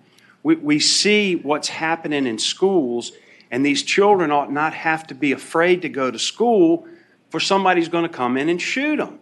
Stafford County has the responsibility to protect these children, and we are trying to do it the best way we can by drawing on the resources in the community to do it and train them better than what the law already requires. Okay, And Senator I hope y'all can Stewart- support it. Senator Stewart, Senate Bill 920 is in front of the committee. Is there a motion? A motion to report and a second. Are there other motions? And this one has to go to finance, okay? Report and re-refer to finance. All in favor, vote green. Wow. Oh.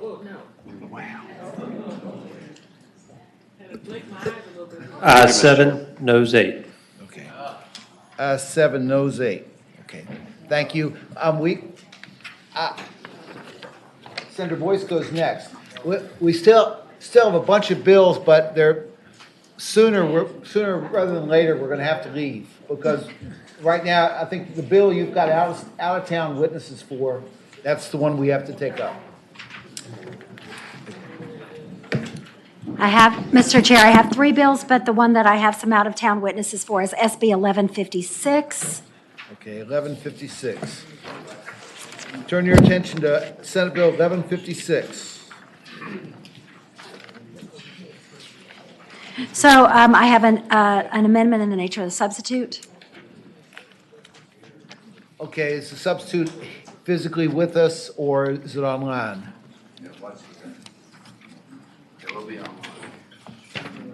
It'll be online. Okay. Do I have a motion to adopt the substitute that's online? A second. Second. Okay. All in favor of adopting the substitute, say aye. Aye. Any opposed? The substitute's before you, it's online. It's not physically before us. Could the patron explain the difference? Yeah, maybe start off by explaining the differences between this bill. Mr. Chair, I can just read the substitute. Basically, the substitute creates a new subsection B, which subsection B reads, any person who, without consent, impedes the blood circulation or respiration of another person by knowingly, intentionally, and unlawfully blocking or obstructing the airway of such person is guilty of suffocation, a Class 6 felony. Okay, I know this is going to take some time. We may end up just having to take the testimony and then take it by. Yes, Take sir. the vote by, but I want to take the testimony. Great. Would you just like me to let the Just tell us about the bill and let people who came. Certainly.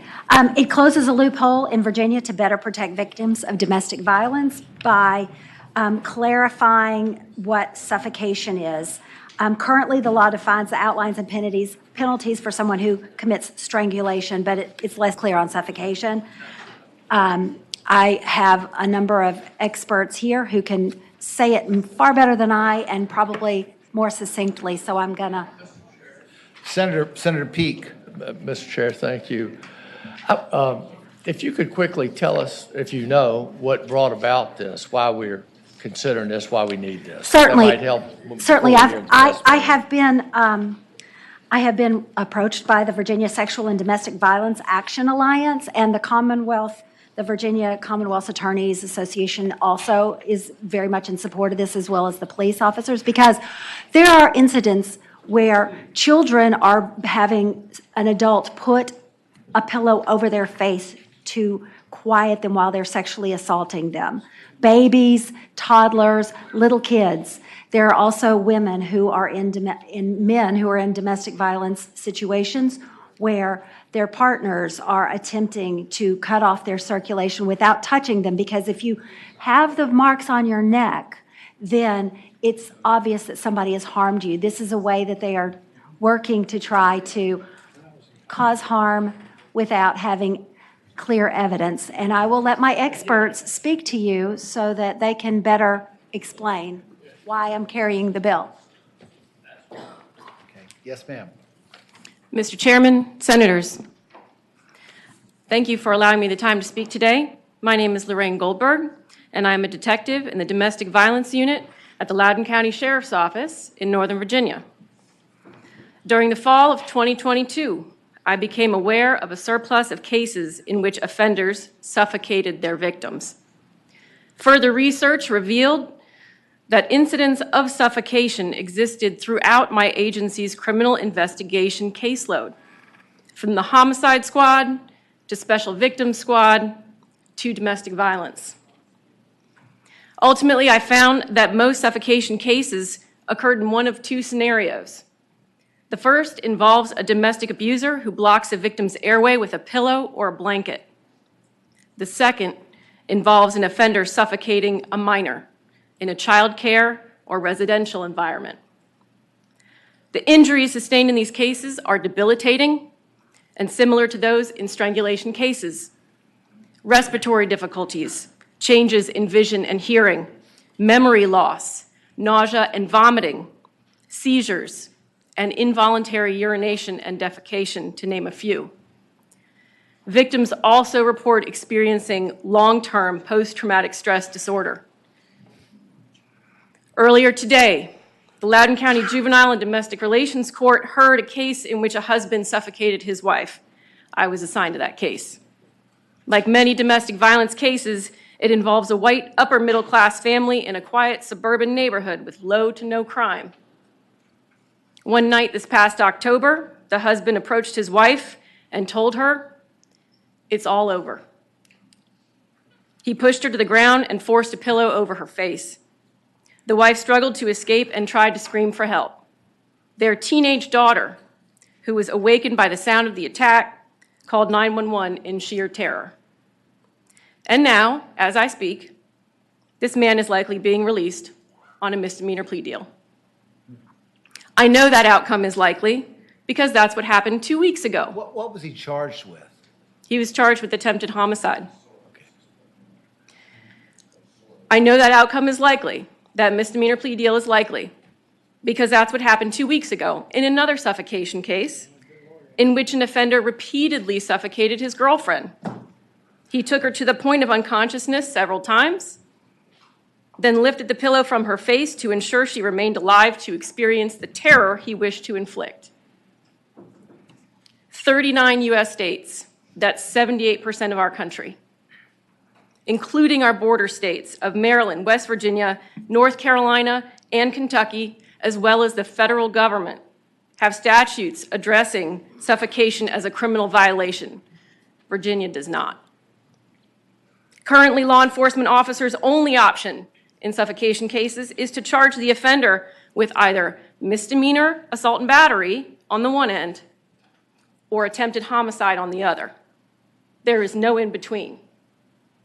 Misdemeanor assault does not address the violence, the malicious intent, and the debilitating injuries encompassed in suffocation. Put plainly, a black eye can't kill you, but suffocation can. Conversely, it is unlikely that most suffocation cases will meet the statutory elements of attempted homicide. Are you going to be a lot longer? No, sir. Okay, thank you. Like, I apologize, sir, I've been waiting a while for this. I'm going to be like one of those award winners who keeps on talking even though the orchestra starts going. Like its companion crime of strangulation, suffocation can leave a victim with lasting injuries and trauma affecting every aspect of daily life. So despite thorough investigations, detailed reports, strong evidence, and cooperating victims, without a middle ground code violation, these crimes continue to go either under-prosecuted or altogether unprosecuted. I will tell you I am no economist, but I can confidently state that we are already spending the money on these crimes. I know that because suffocation, based on everything I've seen, is not a standalone violation. During an assault, domestic violence, or child abuse incident, offenders who commit suffocation do so while simultaneously committing a range of other violations. In other words, law enforcement officers are already responding to calls for service that involve suffocation, which means the state is already spending money on suffocation. But because we don't have any language in our criminal code for suffocation, the state isn't getting any return on its investment. So, good news is we don't need a new law. We just need a teeny tiny amendment to an already existing one. It's 9 words. Or blocking or obstructing the airway of such person. That is all I'm asking for today. Those 9 words. Those 9 words would allow law enforcement officers to charge offenders for these heinous crimes. Please give us the tools to hold these offenders accountable. Please help your constituents and the state of Virginia achieve justice for these victims. Thank you, sir. I do have a question. Senator Edwards. I noticed that strangulation requires wounding or bodily injury, whereas suffocation does not require that. That's correct. Okay. However, I will note that, again, as I mentioned, because both of those crimes involve prohibiting oxygen from entering the physical body, the injuries are very similar and can be documented through investigation. Okay, thank you. Thank you, Senator. I told her she could do it better than I could. Good evening. I'm Bonnie Price. I'm the director of the Violence Response Team for Bon Secours Hospital. I have a team of 15 nurses and advocates, and I'm just here to speak to this bill. The officer has already shared with you all the information about the bill. The one thing I would share to you is that in cases of domestic violence, when there's strangulation or suffocation, the victim or the person in the relationship is 750 times more likely to die. When you don't get oxygen to the brain, it kills you. We're going to cut everything off at 6:40 anyway, so you've got 7 minutes for the remaining speakers. I'm Chief Maggie DeBoard. I'm here representing the Virginia Chiefs Association, and I just wanted to say, for all the reasons already stated, we highly support the passage of this bill. Thank you. Thank you, ma'am. Good evening, Mr. Chairman, members of the committee. Jonathan Iglesias with the Virginia Sexual and Domestic Violence Action Alliance. I can't put it any better than anyone else already has. I will just say one thing I'll add is that we know, and I know many of you know this, the severity and frequency of domestic violence has increased drastically throughout the pandemic. And one of those situations that we've seen again and again is smothering or suffocating victims. Like the former witness just said, 750% more likely to lead to homicide when that act occurs. And this is happening in places like Rockbridge, Sussex, Loudoun, Augusta, Gloucester, Halifax, Prince William. These are just a handful of cases. Appreciate your vote on this bill. Good evening, Mr. Chairman. Nathan Green, Commonwealth Attorney for the City of Williamsburg and James City County, here speaking on behalf of the Virginia Association of Commonwealth Attorneys. I'm going to go directly to what I think many of you may have a question on. Why do we need this? Why can't we just use attempted homicide? And the reason is probably the most often used jury instruction in criminal court is every individual intends the natural and probable consequences of their conduct. So when you are somebody who puts a pillow over someone's face and cuts off oxygen to terrorize them, and it does cause injury, but then you remove the pillow from their face, then we have a very hard time proving that you intended to kill because you removed the pillow. You continue to do that. You continue to put the pillow over their face, torturing them, terrorizing them, causing significant injury. But every time you remove the pillow, there's no intent to kill. There's just intent to terrorize, to torture, and to put that person more under your control. And that is why the, attempted murder is not an adequate charge in these cases, because we can't meet that element of an intent to kill. And so therefore, we can't use it. Mr. Chairman, a question for Mr. Green. Senator Serville. Before 2011, we didn't have strangulation. And it was all domestic assault, or it became malicious wounding. And then the Crime Commission, I believe, studied the strangulation issue for at least a year, if not longer. And that was in circulation for a while for the legislature to chew on, and went through a lot of vetting, whatever. We came up with this strangulation statute, which passed eventually after, I think, 3 or 4 years of discussion. I was here for the last 2. The current strangulation statute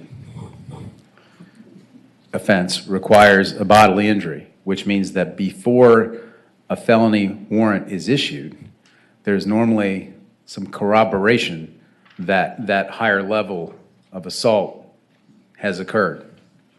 With this statute, would you agree that this creates a situation that a felony warrant could issue solely upon a verbal, uncorroborated allegation? So, for example, somebody can come and say, just pure verbal testimony, zero corroboration that this suffocation occurred, but just verbal testimony, somebody put a pillow on my face, no other evidence of it at all, but then a felony warrant would issue on something that normally would have been a misdemeanor domestic assault to begin with. Would you agree with that? I would agree that it is the same as the strangulation. The strangulation charge can be proven with testimony from the victim that says he put pressure on my neck to the point where I could not breathe and I passed out, or I saw stars. Now, if there is an investigation that allows them to investigate that at the moment and they're taken to a hospital, there might be physical corroboration. But if you waited a week to report that, that doesn't mean that we can't do a strangulation charge. It means that we would have to rely on that victim's testimony of what their physical injury was. But so this remains consistent with the strangulation that was passed by this body already. There does not... Strangulation requires there to be, it does require the injury. This is the same with regards to what testimony is needed. Just like strangulation could be done simply by the witness with no corroboration, as long as they testify to an injury, this too could be done just with the victim. Mr. Chairman. Senator Surville. Have you ever prosecuted a strangulation where you had zero corroboration of the injury? Yes. All the way? You took it to trial? Yes, with the victim's testimony as to what injury they experienced, yes, I have. Mr. Chairman, again, Senator that Edwards. raises a question. Why do you need this, obstructing the airways when you already have strangulation? What's the difference then? Strangulation requires pressure to the neck. Suffocation just requires that you're restricting the airway to the point where they do not get oxygen. So you can suffocate somebody without putting any pressure on their neck. Okay. So that's why it's needed. The same injury can be committed with a pillow, no pressure to the neck. Senator Mr. Stewart's Chairman. got a question. Thank you, Mr. Chairman. Nathan, so just, I want to make sure I understand the bill. So currently under the law, under Section B, if Bill Stanley, who left, is irritating me, and I take my hand and say, Stanley, would you please back up and shut up? I could be guilty under Section B, but under Section A, but not under the new language, because you're specifically, I'm injuring his respiratory process by doing this. Well, But B requires covering the nose or mouth. Covering, right, okay. That's... Senator McDougal.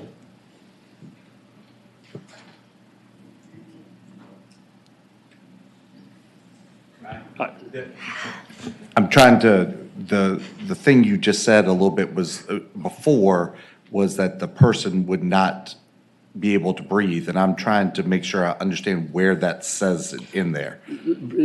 Impedes the blood circulation or respiration of another person. Impedes the respiration. So impedes the respiration. If I go up the steps up to the 6th floor, my respiration is impeded by the time I get to the top. Is that enough? Well, that's not somebody doing that to you. Is it written well? Unlawfully blocking or obstructing the airway of such person. Okay, we've got another witness who wants to. Very briefly, Mr. Chair, committee members, the Attorney General supports this bill for all the reasons previously stated. Okay, thank you. We're now at the point where we've lost a number of members. We have a bunch of proxies, and I'm not sure how many of them are directed. So if there are people that are here that want to speak in opposition to the bill, speak, we'll take a motion, and we'll take this up for a vote, I guess, the next time we meet on Monday. Are there people here who would like to speak in opposition to the bill?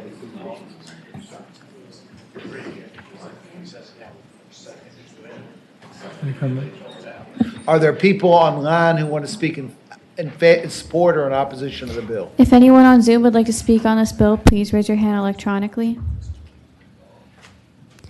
There are no speakers, Mr. Chairman. Thank you very much. Is that all right? As long as, I know it's got a Woodrum amendment, so I just want to make sure that we can get it to finance in time. Mr. Chair, we can send bills till finance on Monday. Monday's the fine? very last day we can do that. We're leaving 27 bills on the docket. Oh, my goodness. Right, and Mr. So- Chair, finance has Thank you. indicated we have about 10 or 15 more bills that need to go to finance by Monday. So so Monday will be a long meeting and Yes, an sir. intense meeting, and there'll be a premium on keeping your arguments concise and your evidence concise. Okay. So we're going to hold this for next week We're then. gonna hold it for Thank next you week, very much yes. for letting Mr. Chair, them.